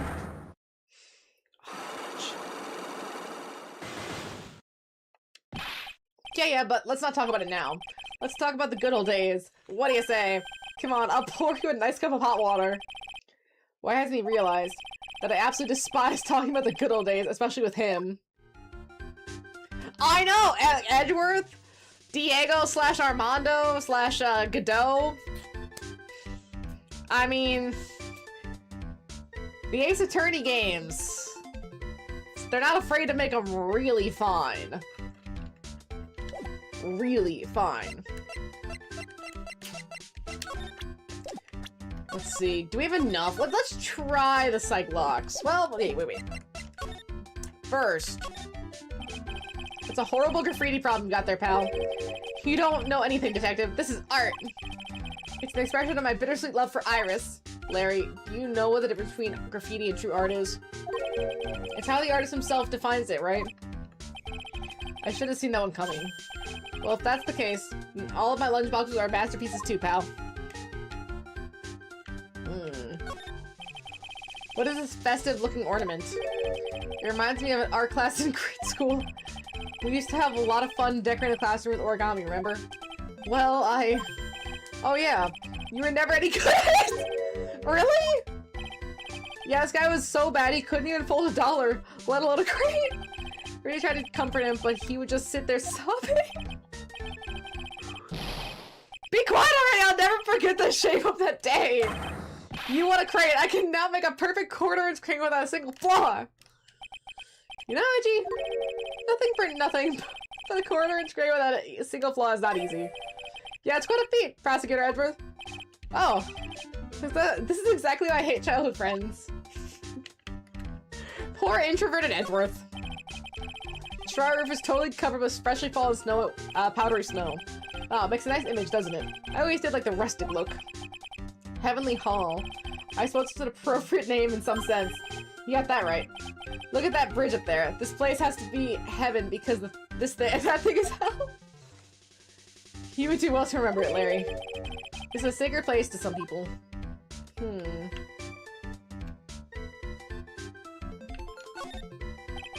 This is the Eagle River, sir. Eagle River! It runs pretty fast, so it doesn't ice over even in the winter. If it had iced over, right, we would have been in some serious trouble.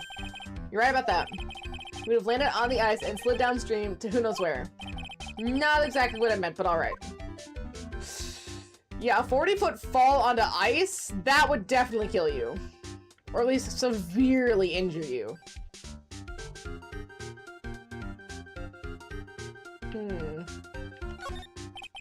It's a little far, but I have a pretty clear view of Dusky Bridge from here.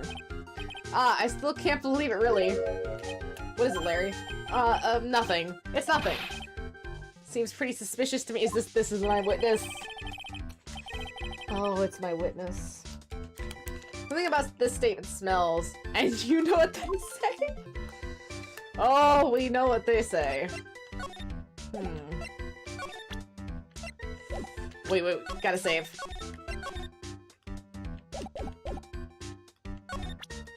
Try it.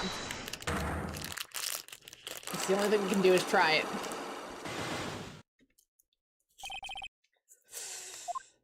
He was here, wasn't he? He was watching it.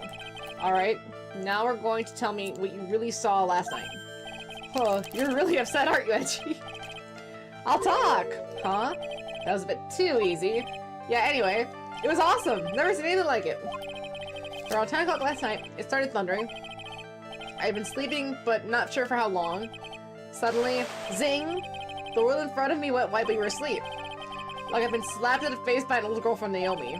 And then, it was on fire. The bridge was on fire. Dusky Bridge caught on fire?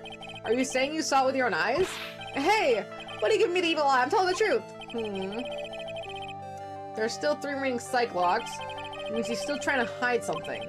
By the way, Larry, where were you when you saw that happen? Where you say?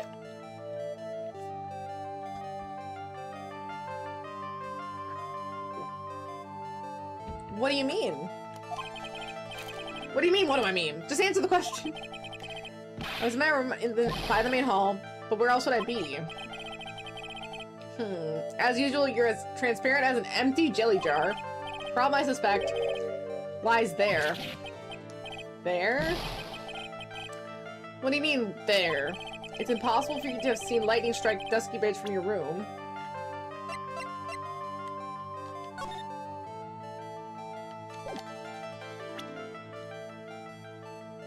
I think it's the temple map. Take that! It is. This is the map of the area. Take a look around the vicinity of Hazakura Temple. What am I looking for? I think you should be fairly obvious. The main hall is surrounded by trees and it's impossible to see the bridge from there. What? Why didn't you tell me that before? Well, how about that? How about what? Do you feel like talking now? About what? Looks like it won't be that easy after all. You leave me no choice. I'll have to move on to the next step. You were in your room at the temple, so then, where were you? Let's see, you don't know that I wasn't in my room. So where was Larry? Why was he there? If I've read the situation up to this point correctly, the answer is fairly obvious. Very well then, let's test my theory. The place you witnessed lightning strike Dusky Bridge was actually here. Oh, Larry! Take that! He just has to be such a problem. The place you saw the lightning strike was from, naturally, Heavenly Hall. Why would it be hanging out in that old shack? We're here now, dumbass! It's freezing cold, there's no electricity, and must fall apart in any minute.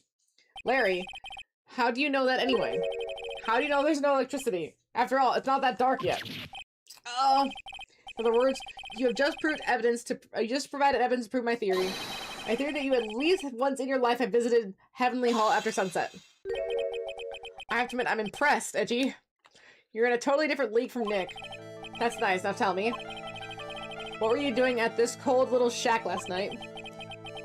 That's what you might call a faire de cour? I think you mean a faire de cour? Could it be you were waiting for someone? Oh no! You really are a scary guy, you know? I built it last night, you were waiting for this person to come meet you. Oh, we got him. Take that! There's only one person you wait for in a horrible place like this, Larry. I told you before. Don't call me Larry! The person you were waiting for was Iris. Oh, suddenly I feel cold all over, Edgy. No doubt because of my chilly glare. So you think I got the hots for her sister Iris, huh? Do you have some kind of evidence? You got something that proves that I was waiting for her? Or are you just guessing? This is where I draw the line and end this ridiculous little game. Here's the evidence proving that you're waiting for Iris.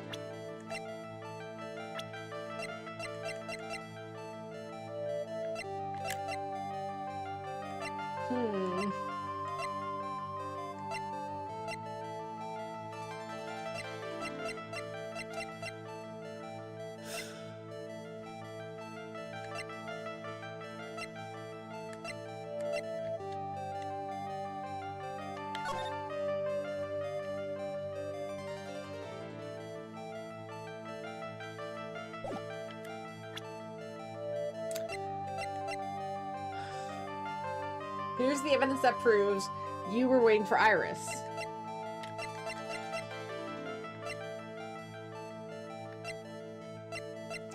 I don't think I have it! I don't think I have the evidence. This is I don't have the last piece of evidence I need.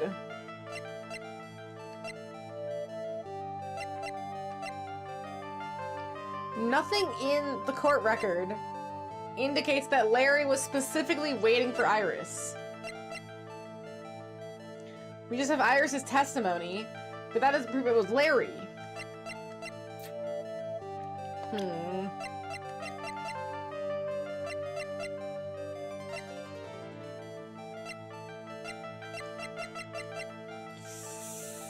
I think I have to back off. I don't have it.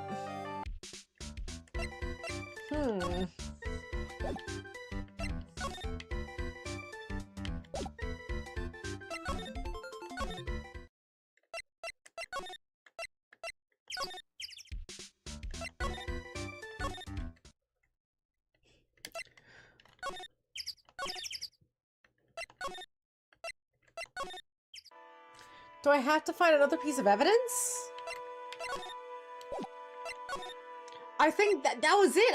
I had it. But what am I missing?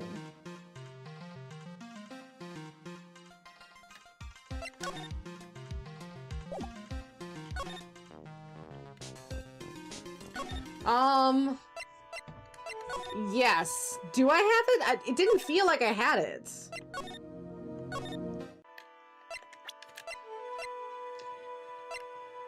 I have it? Ah, dang it.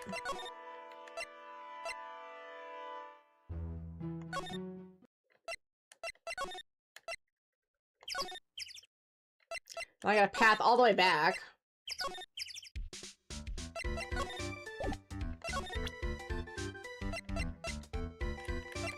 Take that! Oh, fucks. I got so far. Right, I was like, there's nothing else I can look at.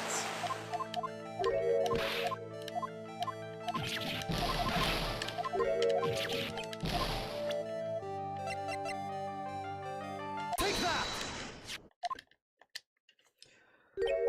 Ah.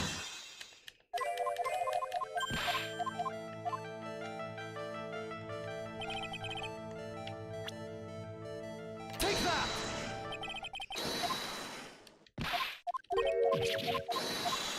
Okay, that's 2.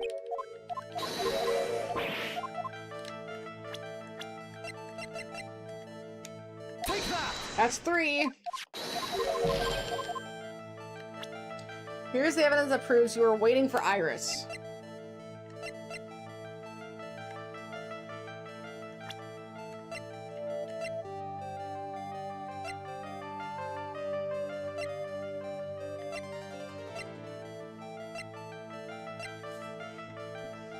Let's see. Iris's testimony just says rang lights out bell at 10 p.m. and she then was in her room until the murder was discovered.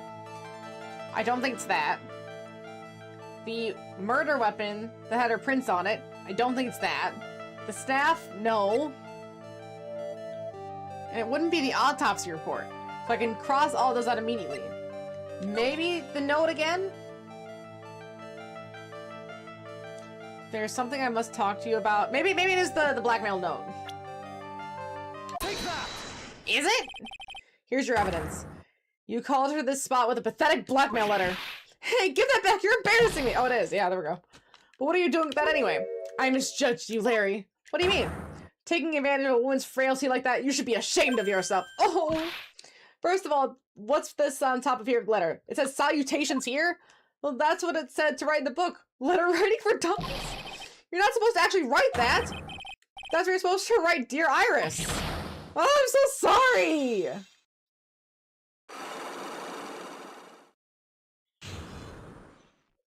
He's so stupid.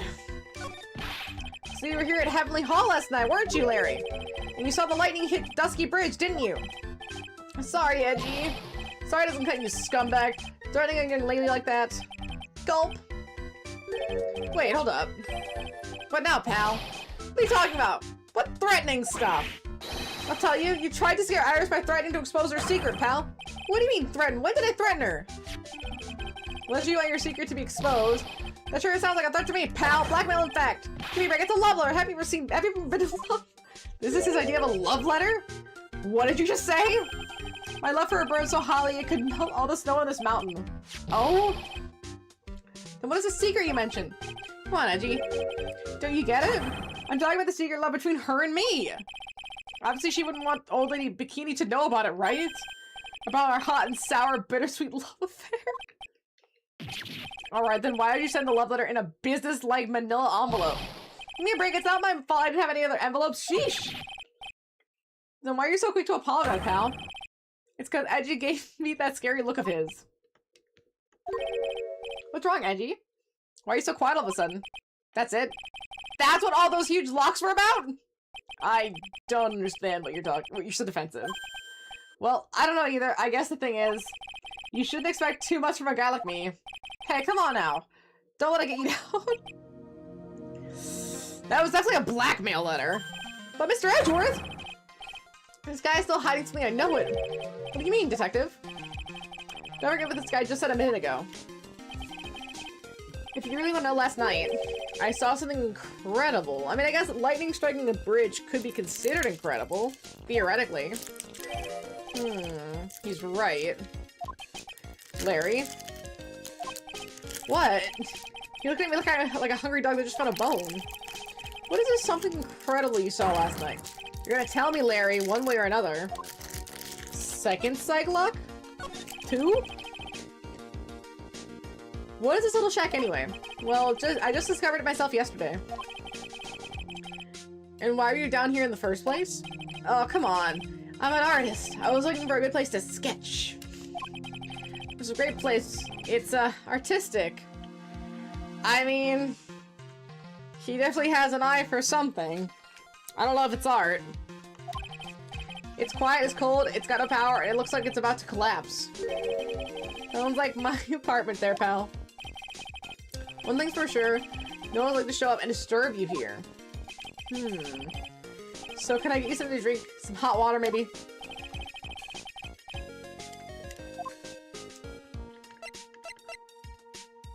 Wait. I already told you, didn't I? I saw lightning strike Dusky Bridge. Yes, and I believe it was the incredible sight you saw. But now that I think about it, something doesn't quite ring true. What doesn't? If that's all that was to your story, your heart wouldn't have had all those locks. Therefore, Larry, I believe you saw something else last night. Something more incredible than lightning. What? When? Where? Why? How? Hey, what do you think you're doing? If you hide something from Mr. Edgeworth, I'll arrest you on the spot, pal. Another one!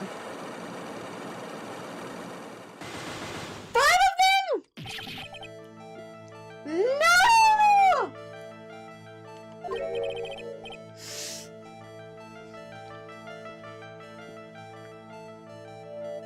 What's wrong, sir? Does this mean I have to do it all over again? What are you glaring at? Like I'm next to be hit by a bolt of lightning. I just about had it with this Harlequin. That's where he belongs. He needs to go into the river. I really want to drag the truth out of him. I'll just have to drag him to the witness stand.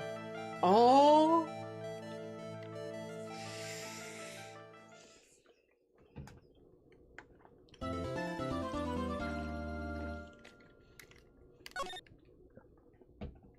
Ooh. The witness stand.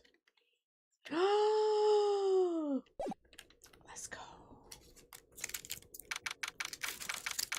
Let's go.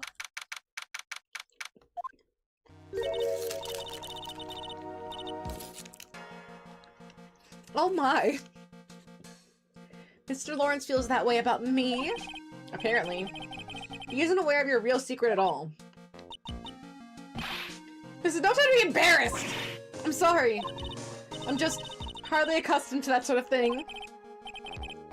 Worry not. In any case, whatever it was that he saw on the night of the incident, mark my words, I will drag it out of him. Does that mean Mr. Lawrence is the witness today? No. I believe that none will be the first to take the stand. Sister Bikini, she claims to have seen the very instant in which you carried out the crime. I just want to ask you one last time. It really wasn't you who killed Elise Dahlman, correct? That is correct. It wasn't me. Very well then. Mr. Edgeworth? Yes? You are a prosecutor, aren't you? Are you sure about this? If your true identity is revealed? Don't worry, I've made the necessary arrangements. I see, Iris. It's a prosecutor's job to doubt people. But right now, I'm a defense attorney. A defense attorney's job is to believe in people, and to believe in until the bitter end.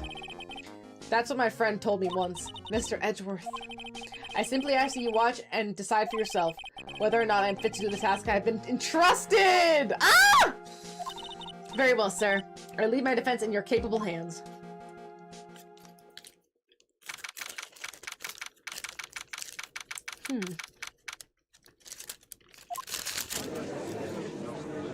It's empty still! There you go. Need a little bit. Court is now in and the Canadian judge! Court is now in session for the trial of Sister Iris of Hazuka Temple. The defense is ready, Your Honor!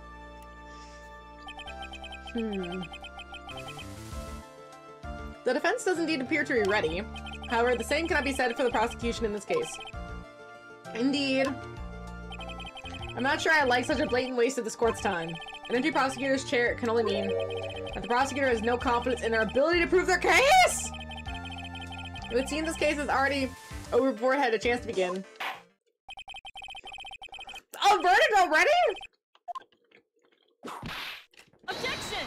Yeah!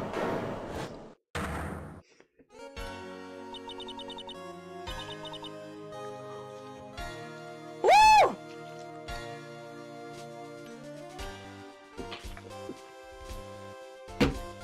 Oh yeah! The prosecution stands ready! And you are Francisca Von Karma, prosecuting prodigy! Hey! Von Karma, you say? Perchance, you wouldn't be of any relation to legendary prosecutor Manfred Von Karma. Legends are a thing of the past. I am a Von Karma. That is all! Upon a special request, I flew in today for the purpose of prosecuting this case. You did? Then you must be quite a big shot, eh? By the way, Mr. Edgeworth. Yes, Your Honor. I'm almost certain that I've seen you somewhere before. Or am I just imagining things? Oh, I'm gone. I'm gone! You're very much like a prosecutor I once met. I believe you're- Look at it! He's got the little badge on! He's got the defense attorney badge on! Oh my gosh! It's so cute! I believe you're imagining things, Your Honor. Miss Von Karma, do you have anything to say? There is no such weakling as a man among those of the prosecutor's office! Oh, what a roast! There isn't! Ah! I told you there's no such weakling! Of course it's Von Karma! What is that, a whip? I'm not sure I care for such a thing in my courtroom. Bailiff, move that whip it! Hold it! I have no objections to the whip! Oh, I'm sorry. Edgeworth's really telling on himself right here. He is telling on himself. You don't? The prosecution wield a whip or drink 17 cups of coffee. But there is still only one truth. That is what I stand to prove today. This promises to be interesting, Miles Edgeworth, who I have never faced before in my life. I had expected to face Felix right here today. But looking at you now, maybe this is what I have been waiting for all this time! Oh, let's go. Let's go. Miles Edgeworth, I will not allow this chance to slip- chance to crush you to slip through my fingers. Amazing. Oh man, look at him! Eh!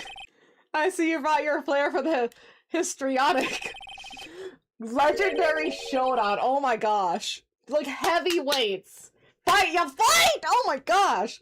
Allow me to add the things I'm not sure about. People acting bizarrely in my court.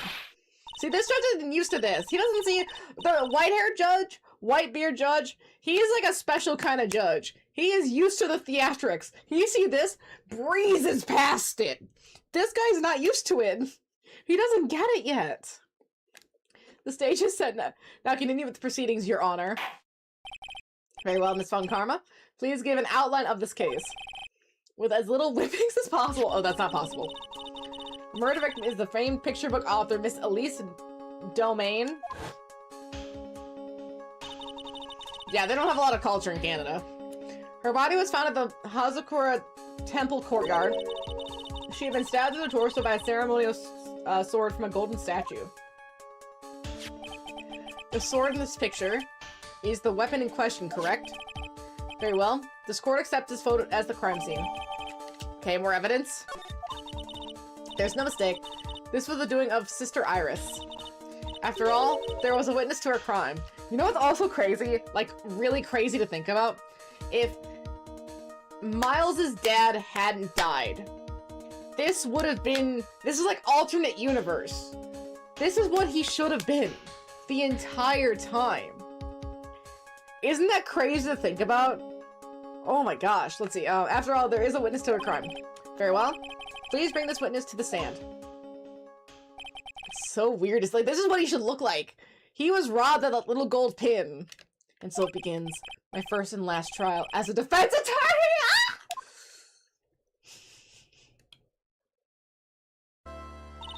Witness, state your name and occupation, please. Hold on there. Not sure about being, not sure if I care. I'm not sure about being not sure if I care about this at all. Witness, please stand up nice and straight. If I recall correctly, there are a few milk crates in the defendant's lobby for our back pain plagued witness. Bailiff, fetch a crate for this poor lady, please. Once again, your name and occupation, please. Little old me? Well, I'm the head of Hazakor Temple on Eagle Mountain. My name is Bikini. You got it? Bikini. Nice to meet everyone. But you don't appear to be wearing a bikini right now. Ah! The courtroom is a garden of holy judgment. Those with lechery in their hearts should leave the sanctuary at once. You want me to leave? No need to get your bikinis in a twist. Let me tell you, I'm a sight to behold in summer. Oh gosh, that's a jiggle. That reminds me of the chef from the other case. In any case, witness, I hear that you saw the crime take place on the night in question. That's right. I can still hardly believe it myself, to be honest. There's no way a dear little Iris could do something like that. What is here we have to say, then? First, tell us about your movements that night.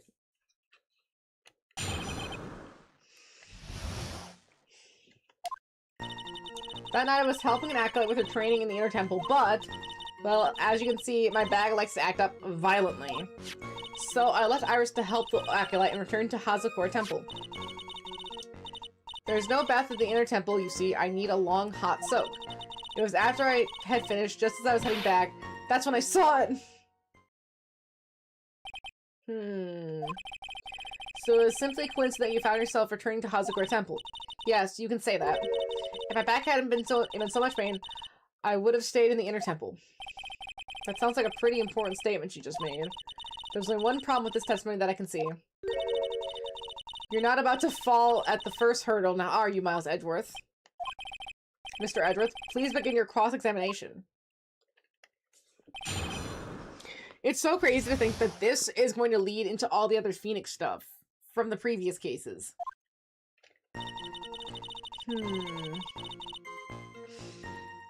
Oh my gosh, it's our first press as Miles. Ah! What is the inner temple? Well, see, conversing with the spirits is what we train people to do, right? You'll be the ones asking any questions, madam.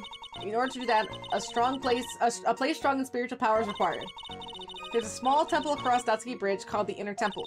Acolytes must spend an entire night there to undergo intense training.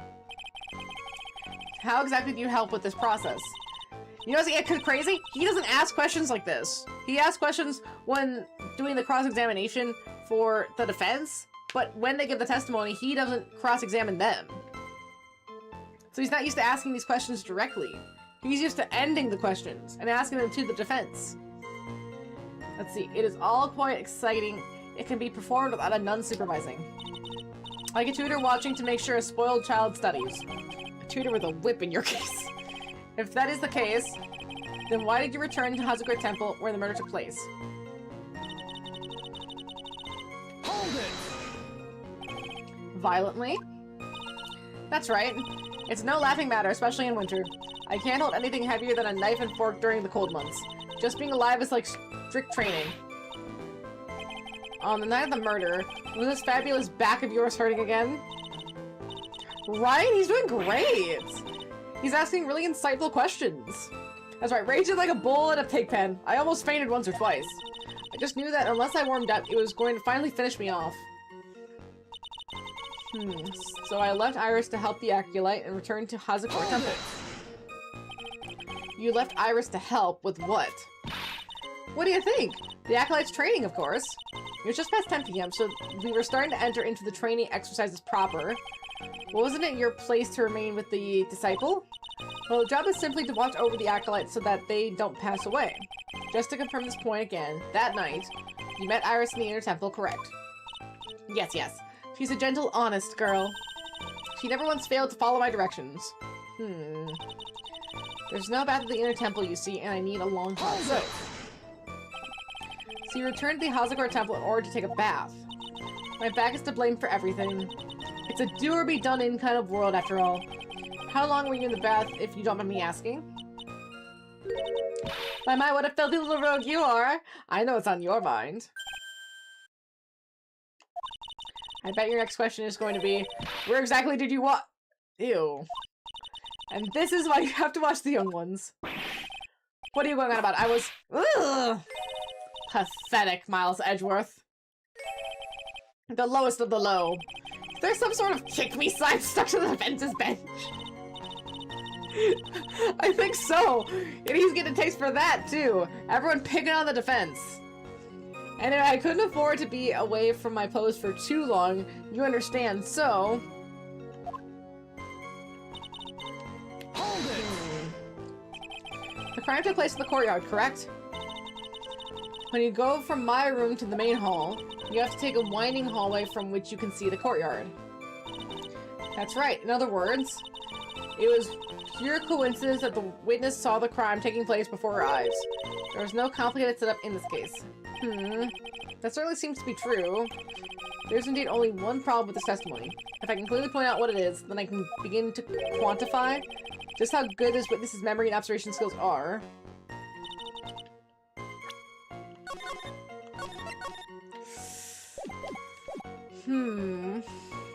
I was helping an acolyte with her training in the inner temple, but as you can see, my back likes to act up violently. So I left Iris to the acolyte and returned to Hazakura Temple.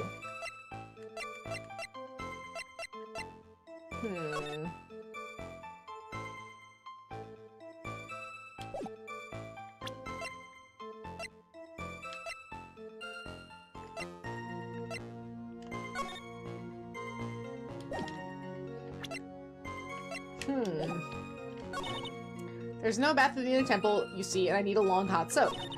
So it's gotta be either on... So I left Iris to help the acolyte return to the Hazakura Temple. It's either on that, or it was after I had finished...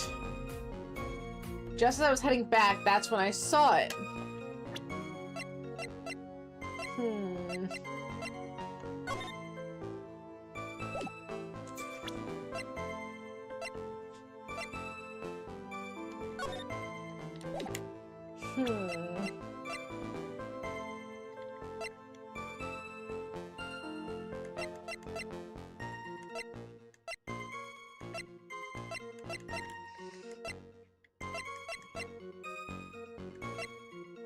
That's when I saw it.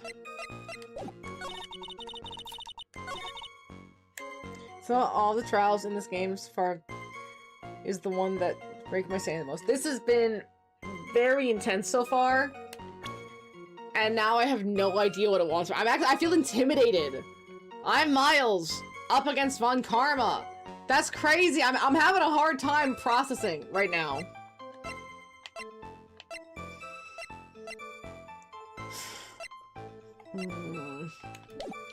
So I left Iris to help the acolyte and returned to Hazakura Temple.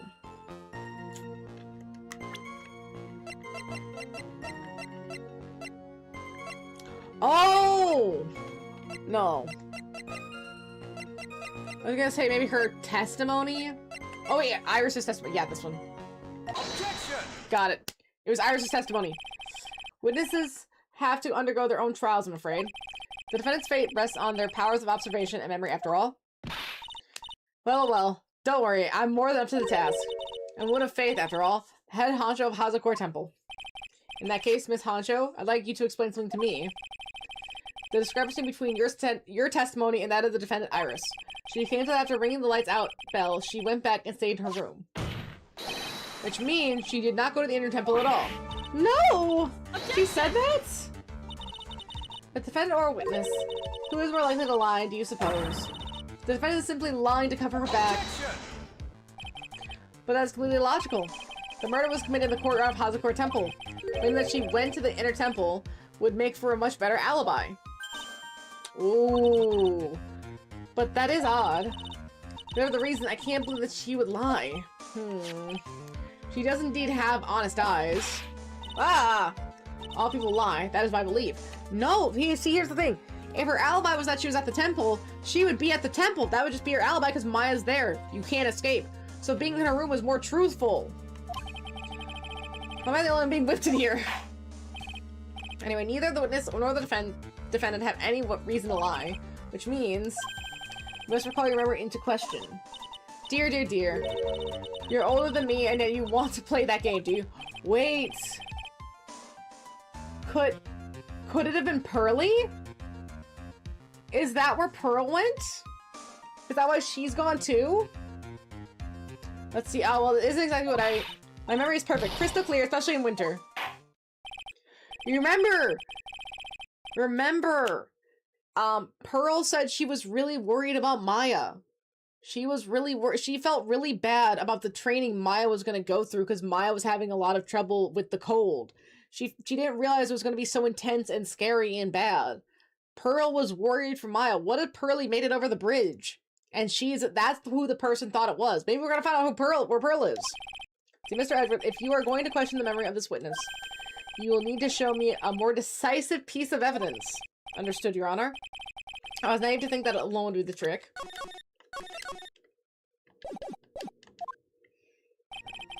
Please add your comments about Iris to the testimony. Let us turn to the cross-examination.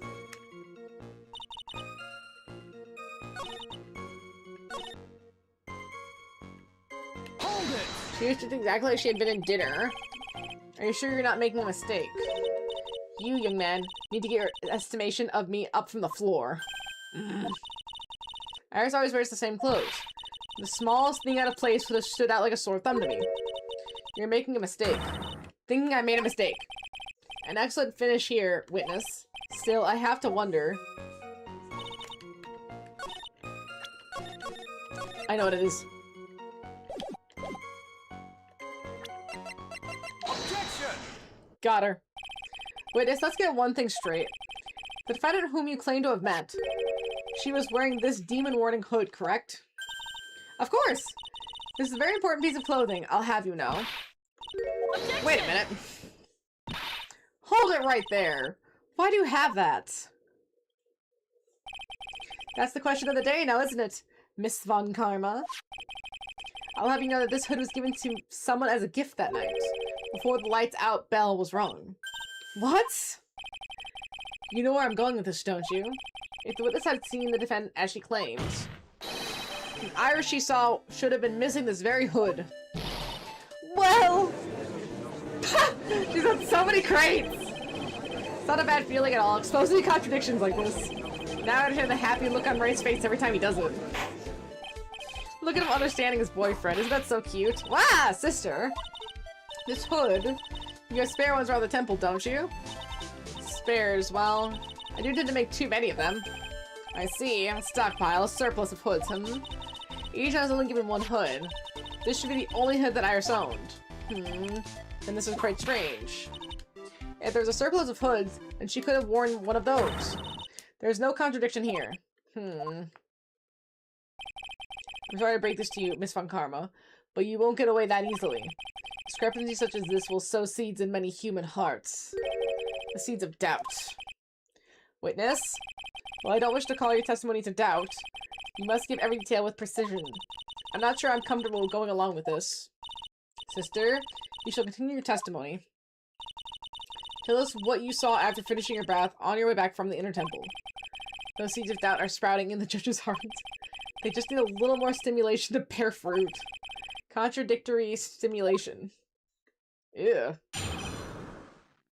I don't like that statement. I finished my bath around 11, and I thought I would return to the inner temple. And as I was walking back, I heard a noise from the courtyard. I took a look, and Iris was, oh, Mystic Elise!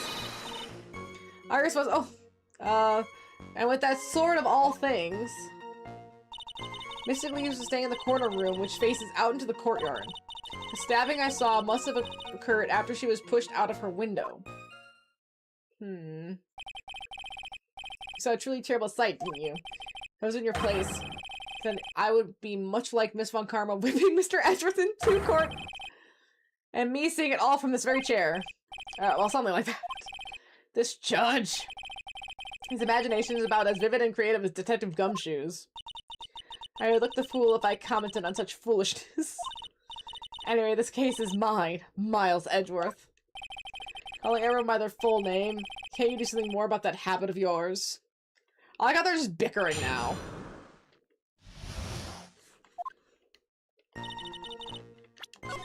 We got save. Hold it! How far is it from your room to the inner temple? Hey people, I really need a new gaming group.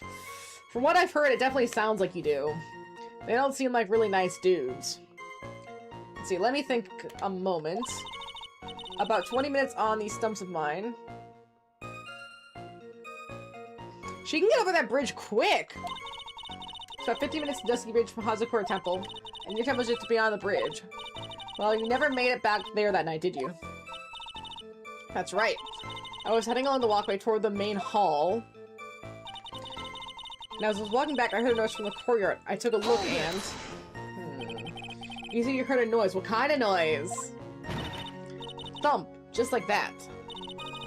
That could only be the sound of the victim falling. It was very quiet in the temple, you know. You can never hear the snow falling from the branches. Thump. Just like that. But then, couldn't this noise you heard have been snow falling to the ground? I never thought of that. Ah! The next one to laugh gets a whipping. Well, whatever the source of the sound, I looked over in the courtyard and... Hard to keep synchronous, especially even trying to get together online for games with siblings. She goes off the rails. See, that's why I play, like, single-player games. Not a problem anymore. Just absolutely not a problem. Playing Apex Legends with people, and they said they should all grab snipers and fight long range. So we did. I'm killing an enemy team with my sniper, and the same dude who told us to use snipers gets pissy that I'm fighting at long range. People have the attention span and memories of goldfish, so it's not surprising. Hold it! Just sad. Let's see, this is the second time that the witness has testified to seeing the defendant, but some doubt remains in these claims. Hey, just what does that mean? Just because you're a good-looking young man doesn't give you the right to... She called him good-looking. The murderer who stabbed the victim with a sword. Sister Bikini, try to recall exactly who it was you saw as clearly as you can. Well, you're a handsome young man, so I'll forgive you. Oh, now that you mention it, there was something awfully strange about her. Something that's been bugging me all this time. Please don't keep us in suspense. Her hood! Her hood? That's right. It's coming back to me. Iris, she wasn't wearing her hood. I thought something was out of place, but it all makes sense now, doesn't it? After all, she'd given that hood away to someone, right? Ugh. You dug your own grave, Miles Edgeworth. Would you say, Mr. Edgeworth, is this testimony important?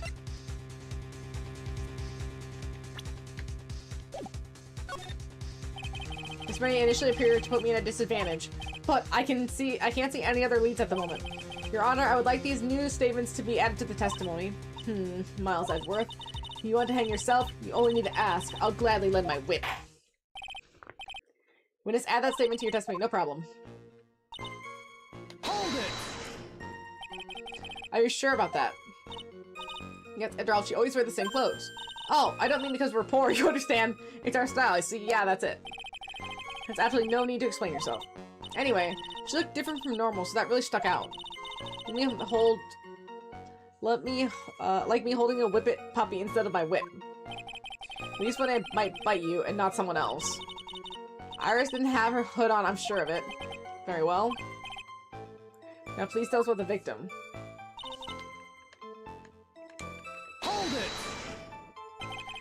The room the victim was staying in overlooked the courtyard yet, correct? Which means the victim's room was on the second floor. No. Hazakura Temple is a single-story building, but the mountainside itself slopes downward, which elevates the main gate side of the temple and the guest rooms in the back to about the height of a two-story building. I see. And the victim was staying in one of these elevated rooms, correct?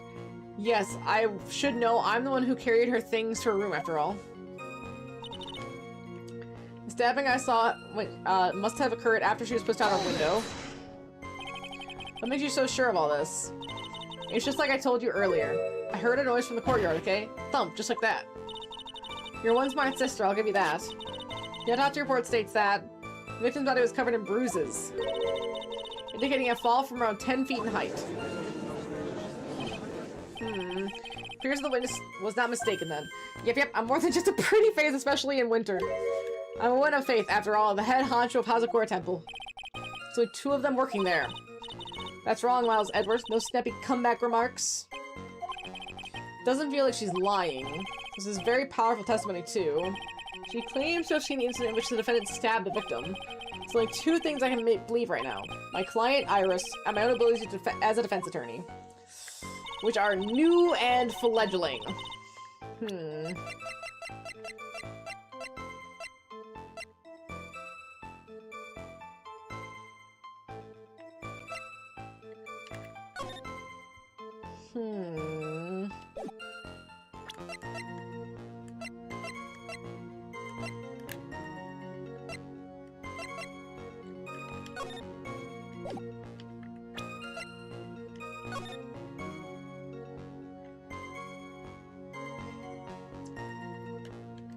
No, I don't think it's that.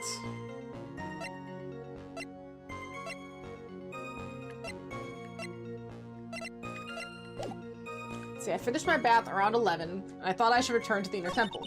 And as I was walking back, I heard a noise from the courtyard, and I took a look, and it was Iris and Mystic Elise, and with that sword of all things. Now that you mention it, Iris didn't have her hood on.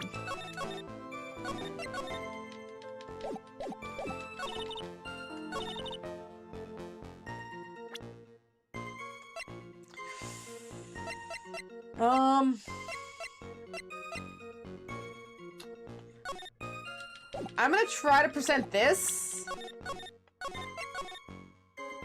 I don't think it's gonna work, but I want to see what happens. Objection! Yeah. That feels correct. Mystic Elise was staying in a corner room which faces into the courtyard. The stabbing I saw must have occurred when she was pushed out of the window.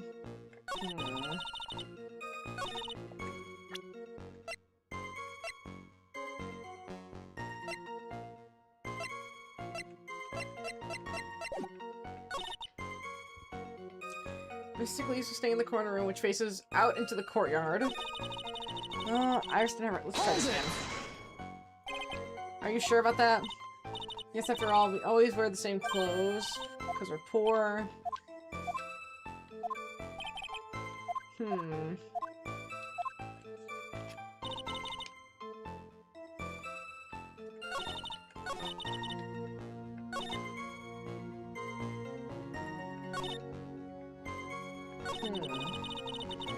See, I was walking back and I heard a noise from the courtyard. I took a look and...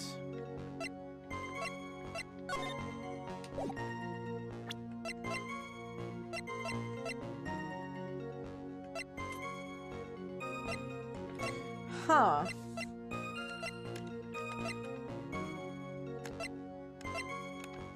I don't think it'd be a profile.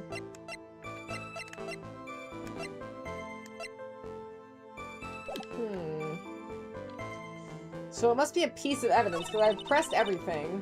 Hold it! Multiple times.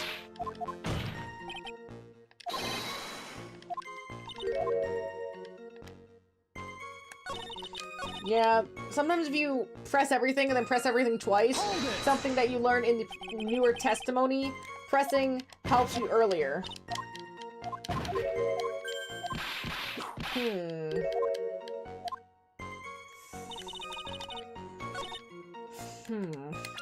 think you mentioned Iris didn't have her hood on.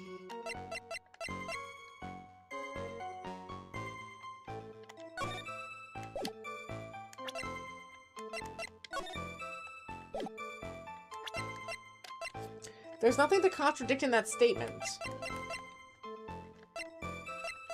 At least not that I see. It wouldn't be the hood.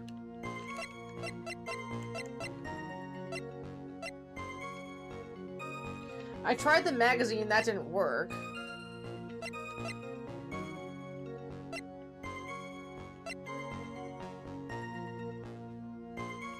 Body fill tint. Wait. Wait!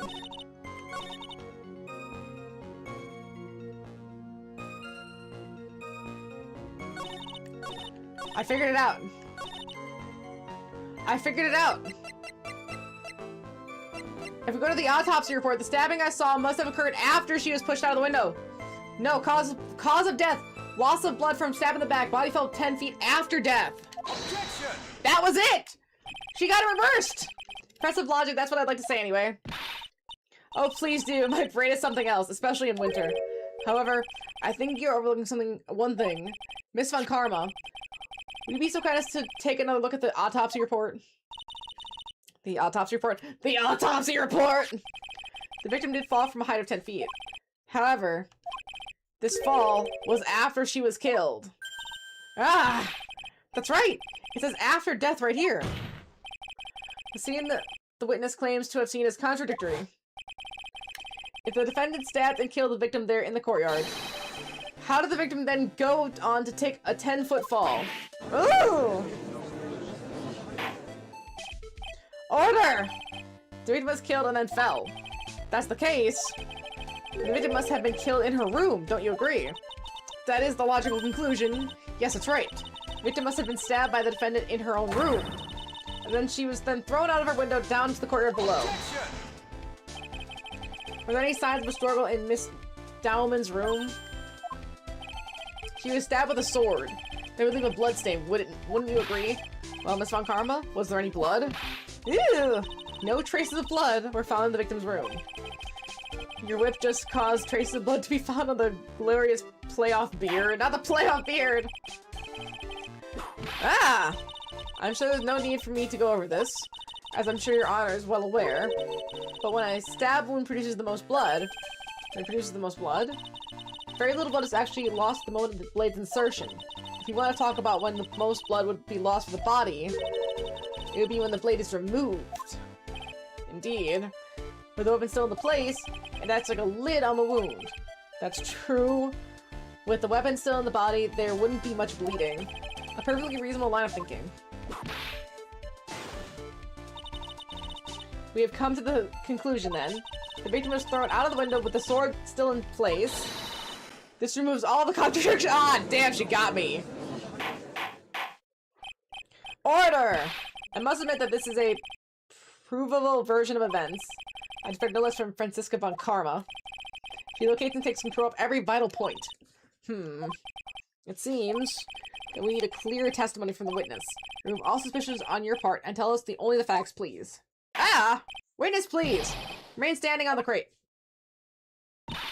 Don't go selling me short now. The weight of my winter snow has bent me out of shape, especially my back and my mood. Sister, please give us your testimony. I will give you a vigorous massage once you finish here. With the whip? Oh boy. Alright, alright. Further details. When I look across the scene, the sword was already in place. Thinking about it now, I don't actually see her stab Mystic Elise. I've never seen so much blood before. That's when I fainted. You can't blame me, can you? When I woke, Mystic Amy was stabbing Mystic Elise through the back. This all confirms Miss Von Karma's theory. Von Karma strive for perfection, but strive for nothing but perfection. My goodness. Putting together such facts, nothing for me. You should know that, Miles Edgeworth. Perfection is an impossibility, Franziska Von Karma, and I'm here to teach you just that.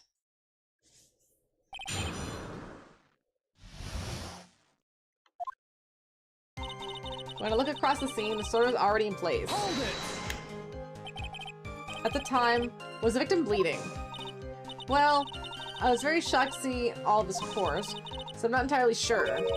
But I don't think I saw any blood, not then. I'm sure you didn't.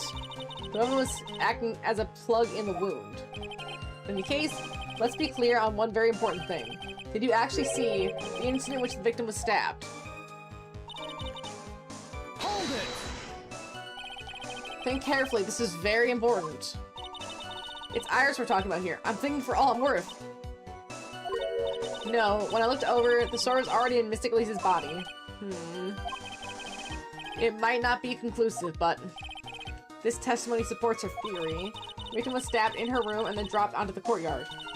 I think this proves it rather well, Miles Edgeworth. Hold it! But wasn't it plugged? They were saying that you saw the victim's blood? That's right! Some of it had splattered onto Iris, too. When the defendant was arrested, she was meditating in her room, and her blood-fleckled clothing was neatly folded in the corner. What?! Her clothes were flecked with blood as well? Seems quite conclusive to me. What should I do? Press the point further? Yeah. So she was pulling it out. Going back over your previous statement, you said that you saw a little bleeding from when the victim was stabbed. But now, you say you saw the victim bleeding! Well, I say that when I saw is what I saw. What did you see? Maybe I didn't see the poor woman getting stabbed, but I saw the girl pull the sword out of her plain as day! Pulling the sword out? Well, it wasn't exactly pulling, it was more like came out. Witness, you will add the statement to your testimony. Oh, was that important? More important than you can imagine. Hold it! Smoothly, you say. You're saying you saw the sword smoothly slide out? That's right. The whole thing happened right next to the gold statue of Mystic Amy. Mystic Elise was on the ground and Iris was stooped over her. The sword was buried up in the hilt. When Iris stood up, the sword in her hand just slid out of Mystic Elise's body. It slid out from the gaping wound. It does go without saying that if the sword was removed, there would be bleeding. Nothing out of place here. Is this really the case? I can't help but feel that something about this testimony is out of place. And something which couldn't possibly have happened appears to have happened.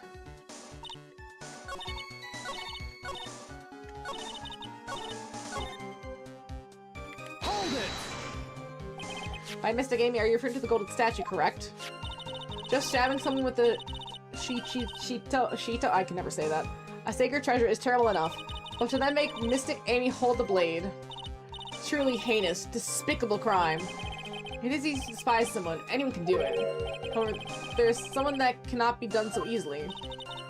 But I'm sure it's doubly hard for you. Anyway, what is the problem?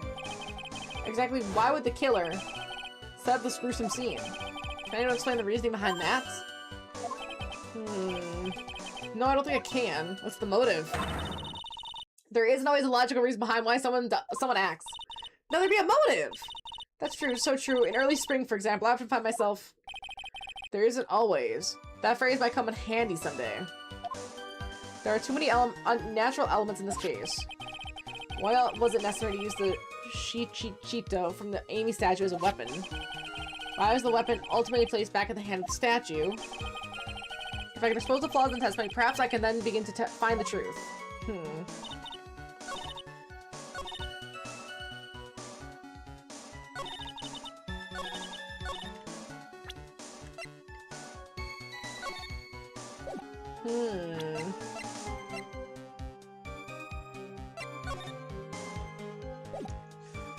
The stab is still in the back. We should save. I saw the instant in which the blade plunged into the hilt was smoothly drawn out.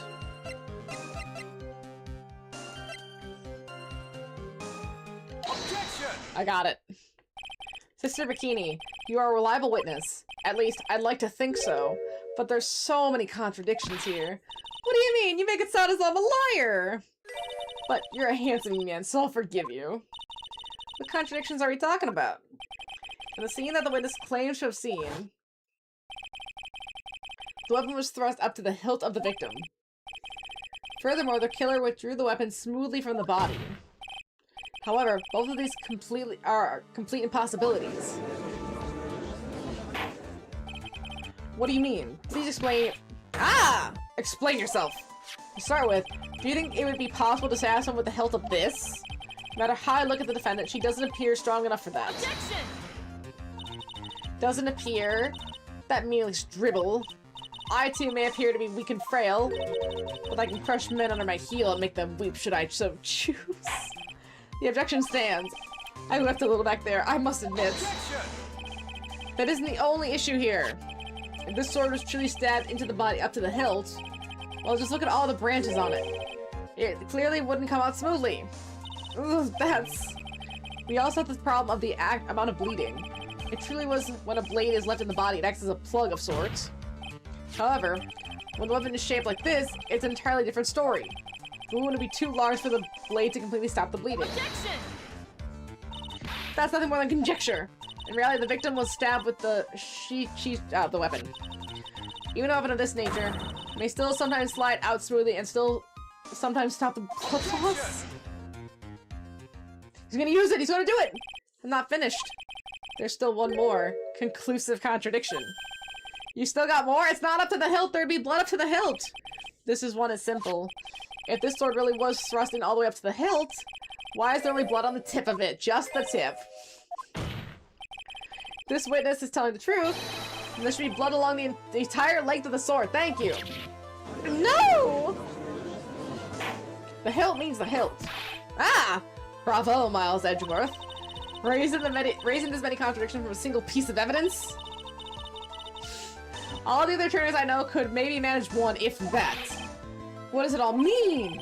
You have proven contradictions regarding their weapon, murder weapon, but having come this far, there can only be one answer. What's this? The weapon used to kill the victim was not the branch sword. What? A foolish idea born from the foolish mind of a foolhardy foolish fool. Let's examine this again. What was it that made us think this sword was the murder weapon? Well, it's because Mystic Amy was holding it. Exactly. However, if you reflect on this, that is the only basis we have to assume such a thing. The impression left by the scene was just too strong. That is what influenced us. It's a red herring! It influenced us to believe that the 7-branch sword was the murder weapon. Order! Ah! So maybe the 7-branch sword was not the murder weapon. Even if that was the case, it changes nothing, Miles Edgeworth. The sister here saw everything, except the defendant stabbed the victim with a sword-like object. That's true. Your response, Miles Edgeworth? If that is so, I would like the prosecution to answer the obvious question it raises. The obvious question? Yes, namely, where did the real murder weapon disappear to? Ooh. It goes without saying that the police searched the main hall and the surrounding area. Perhaps the prosecution can enlighten us as to if a sword-like object was found. That's... Answer the question, Miss Von Karma. No evidence of the kind was found. Another mystery to throw onto the pile. A trial without a murder weapon is a tricky beast. Excuse me? Could I say something? I just remembered something, actually. Really? What is it, sister? I was just thinking, it's possible that just maybe what actually happened was, it was just over there. What exactly are you talking about here? Murder weapon, I mean, maybe. I think I might know where the sword was disposed of. You what? Well then, I think we need to hear testimony from you one more time, sister. Impossible! What else? What else could this old one have seen? Is she gonna say Eagle Lake? I saw the murder weapon around 11 p.m. After asking that it be reported, I went up to the main gate. And there, I saw tracks. Tracks that indicate the snowmobile had been used. It takes 50 minutes to walk to Dusky Bridge, but less than 5 using one of those. Maybe they threw the weapon into Eagle River and came back while I was knocked out. Iris could have done that. She can drive a snowmobile after all. Witness, please tell us everything you know right away next time. Well, I'm not the best of shape. What do you think my back and at my age, you know? Quite. There are indeed snowmobile tracks in front of the main gate.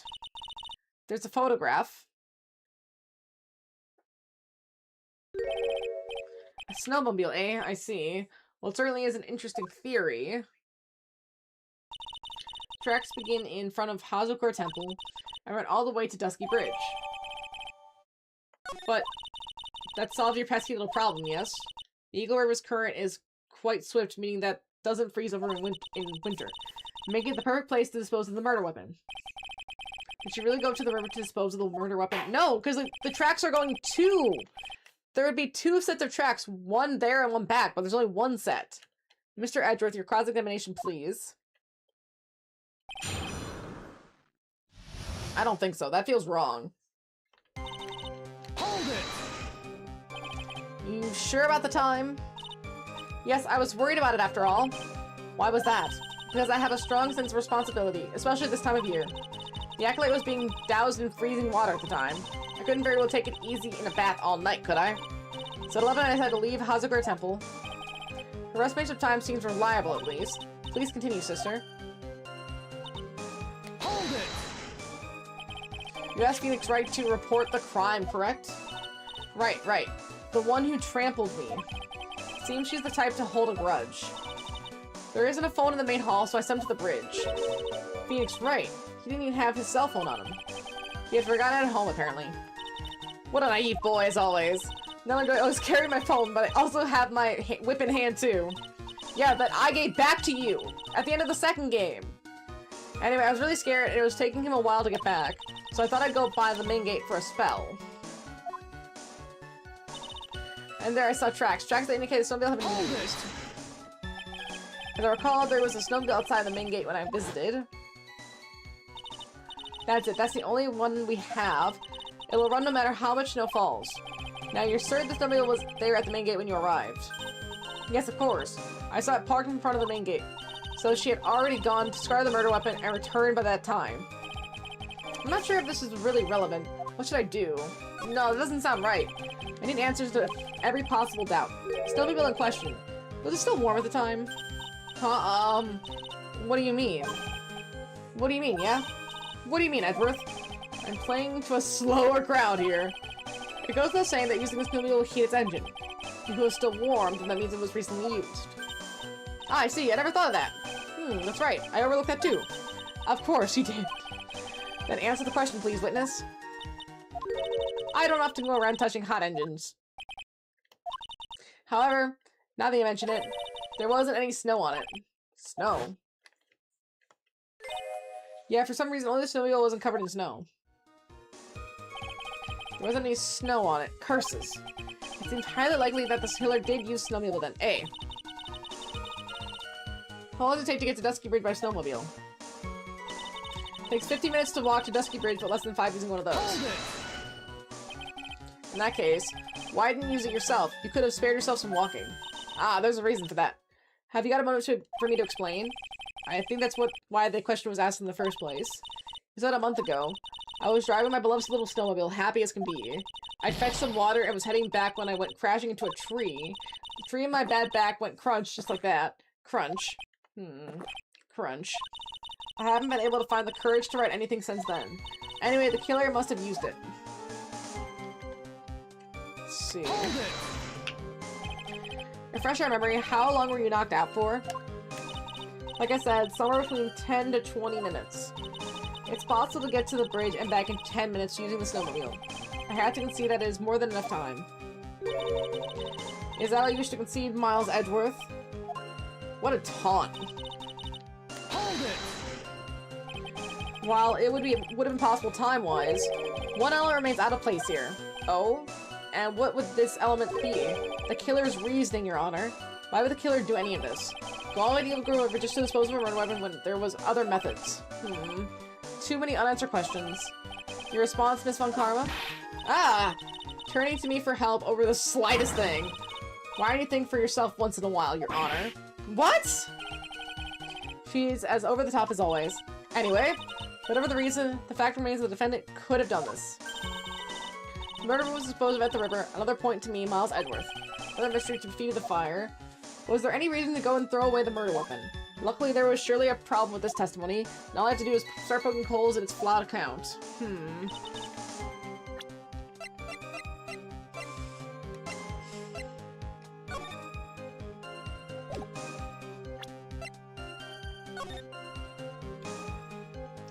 Let's see.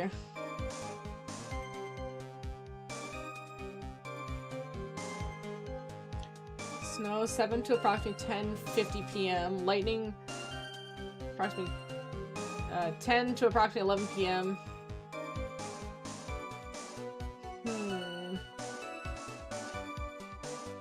The lightning struck Dusky Bridge at 10:45, around 30 minutes passed between the fire starting and going out. Well, are they saying that she couldn't have disposed of it at the river because the bridge was out?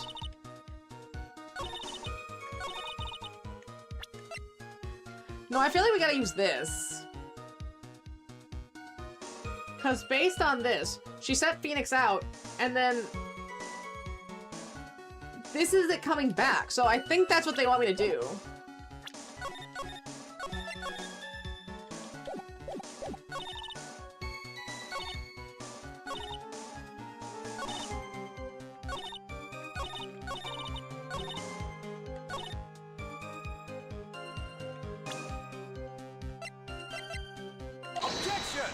Yeah, no, that's just wrong. It snowed too, so it'd be fresh.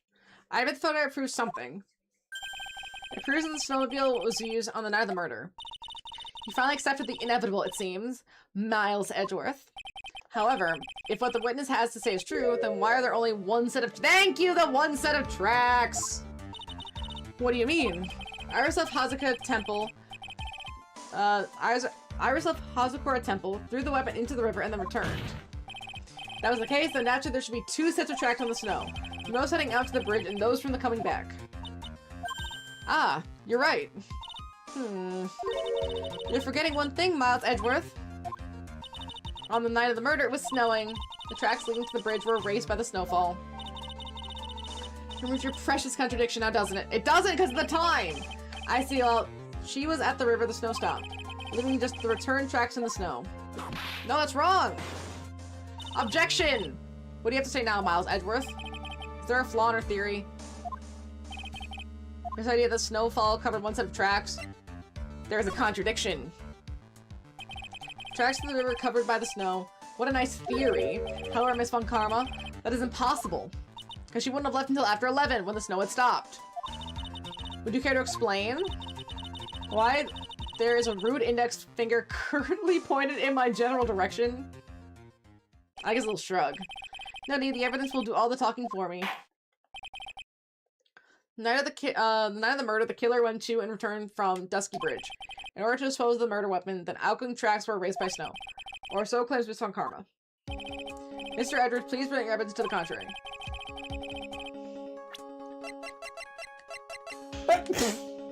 Take that!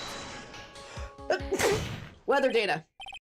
Wait, please tell us again the time it was when you witnessed the crime. Like I said, it was around 11. Oh, I'm so jealous! I want RE9 so badly. So badly. But I can be patient. I just have to be so patient. It's a cruel world we live in. Of course, this means that the weapon was thrown away after that time, correct? On that note, please take a look at this data. It is the weather report for Eagle Mountain on the night of the murder. Then, the weather report? Snow started to fall at 7, but it stopped at around 10:50. Therefore, when the sister witnessed the crime at 11 p.m., the snow had already stopped falling. It was impossible for any tracks made after that time to have been covered up. Oh! It feels very bad, man. It hurts my soul. Let's see, order. Very well then. It looks like Miss Von Karma's claim has been snowed in. Ah! It's too short to be closing this trial due to snow. Miles Edgeworth, how pathetic you are for relying on the weather of all things. Answer me this then. When was the weather report ever correct? Oh no, you got it all wrong. This isn't a forecast, this is actual data. Ah! Reports, forecast data, all weather reports have some inaccuracies. It may have still been snowing in the vicinity well past 11 p.m. It's true, we can't be totally sure, eh? What? How did she pull that off? It stopped snowing at Hazakura Temple when the murder took place. You need to prove conclusive evidence of this. I've come this far, there's no turning back now. Very well. I too cannot allow any doubt to remain concerning this testimony we're gonna save. It's as if it had been snowing, it would have piled up on the car. You can't back down, can you? Such a perfectionist, Miles Edgeworth. Very well, that Mr. Edgeworth. Take that!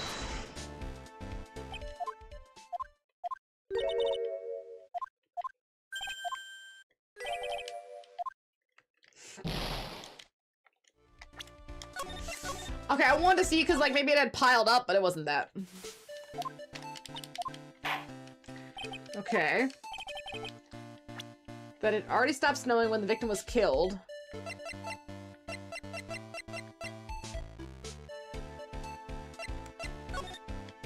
Is it a picture of the body? Because there would be snow on the body too? Take that! Yeah, it is. Ultimately, it all comes down to one point. That being whether or not it was snowing in the courtyard when the victim was stabbed. That's right, but proving that is incredibly easy. If you want to know whether it was snowing or not, this photo will tell you everything. Of course, I am referring to the photo of the crime scene. As you can see, everything is covered with snow, with just one exception, and that is the body! The victim herself, Miss Elise Doman. Why is there no snow on top of her? The answer is simple. It had stopped snowing when she was killed, that's why. Got him. In other words, if the killer already really did go to the Eagle River to dispose of the murder weapon, then in this photograph, there should be 2 sets of tracks. Oh! Order! Just what are you- Just what are you suggesting, Miles Edgeworth? To be honest, I'm not entirely sure myself, but this is simply what all the facts point to. That night, someone used a snowmobile to leave Hazakura Temple. From the tracks left, it can be understood that they were heading for Dusky Bridge. At the time, it was still snowing. Of course it was, because those tracks were erased by the snow. Then when this person returned to Hazakura Temple, snow had stopped. Thus the return tracks remained. Can I say something? This all sounds a bit fishy to me. What does, sister? There is only one key for the snowmobile. Furthermore, on the night in question, we know that the defendant had it. The key was found in her room after the murder. It should only mean that night Iris used the snowmobile to go to the inner temple. But Iris said that she never went there. I should probably press at this point some more when I get the chance. Symbol can't cross the suspension bridge. So she must have left it on the Hazakura side of the bridge and crossed on foot. It sounds right. But what's odd is, when I left Iris and returned to Hazakura Temple,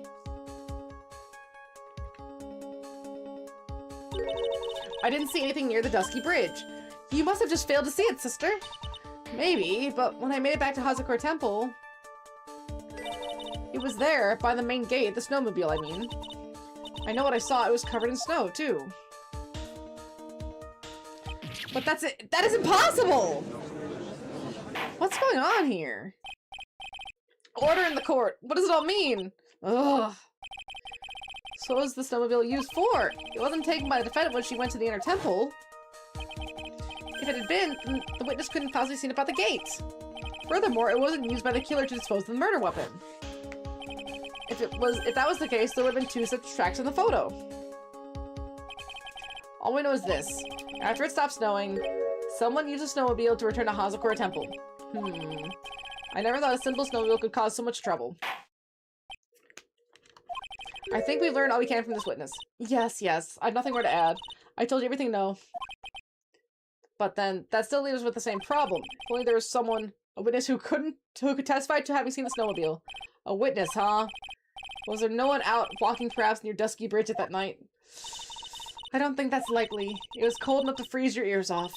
Only an idiot would go out wandering in that, unless they had something really important to do. That's a shame. Hold on. Something is coming to me. An idiot may well have gone wandering out into the subarctic night. Your Honor! Oh, actually, there just might be one individual who may be of help to us. Really?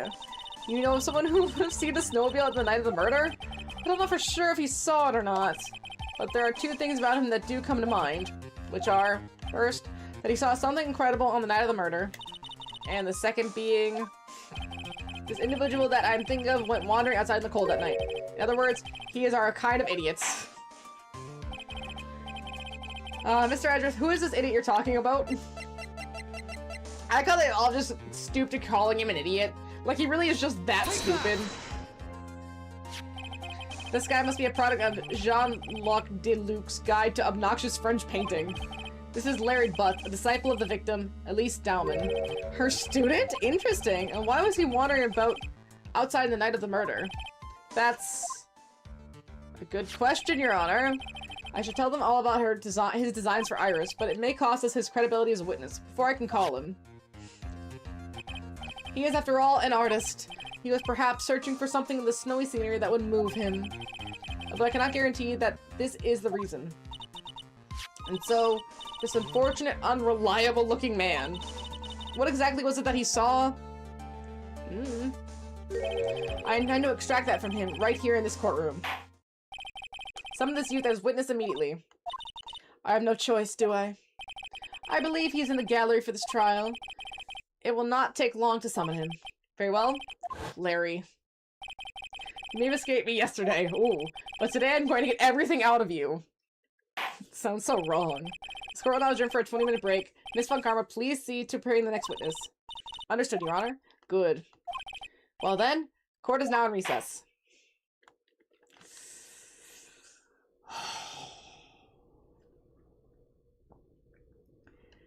That's a lot of case right there.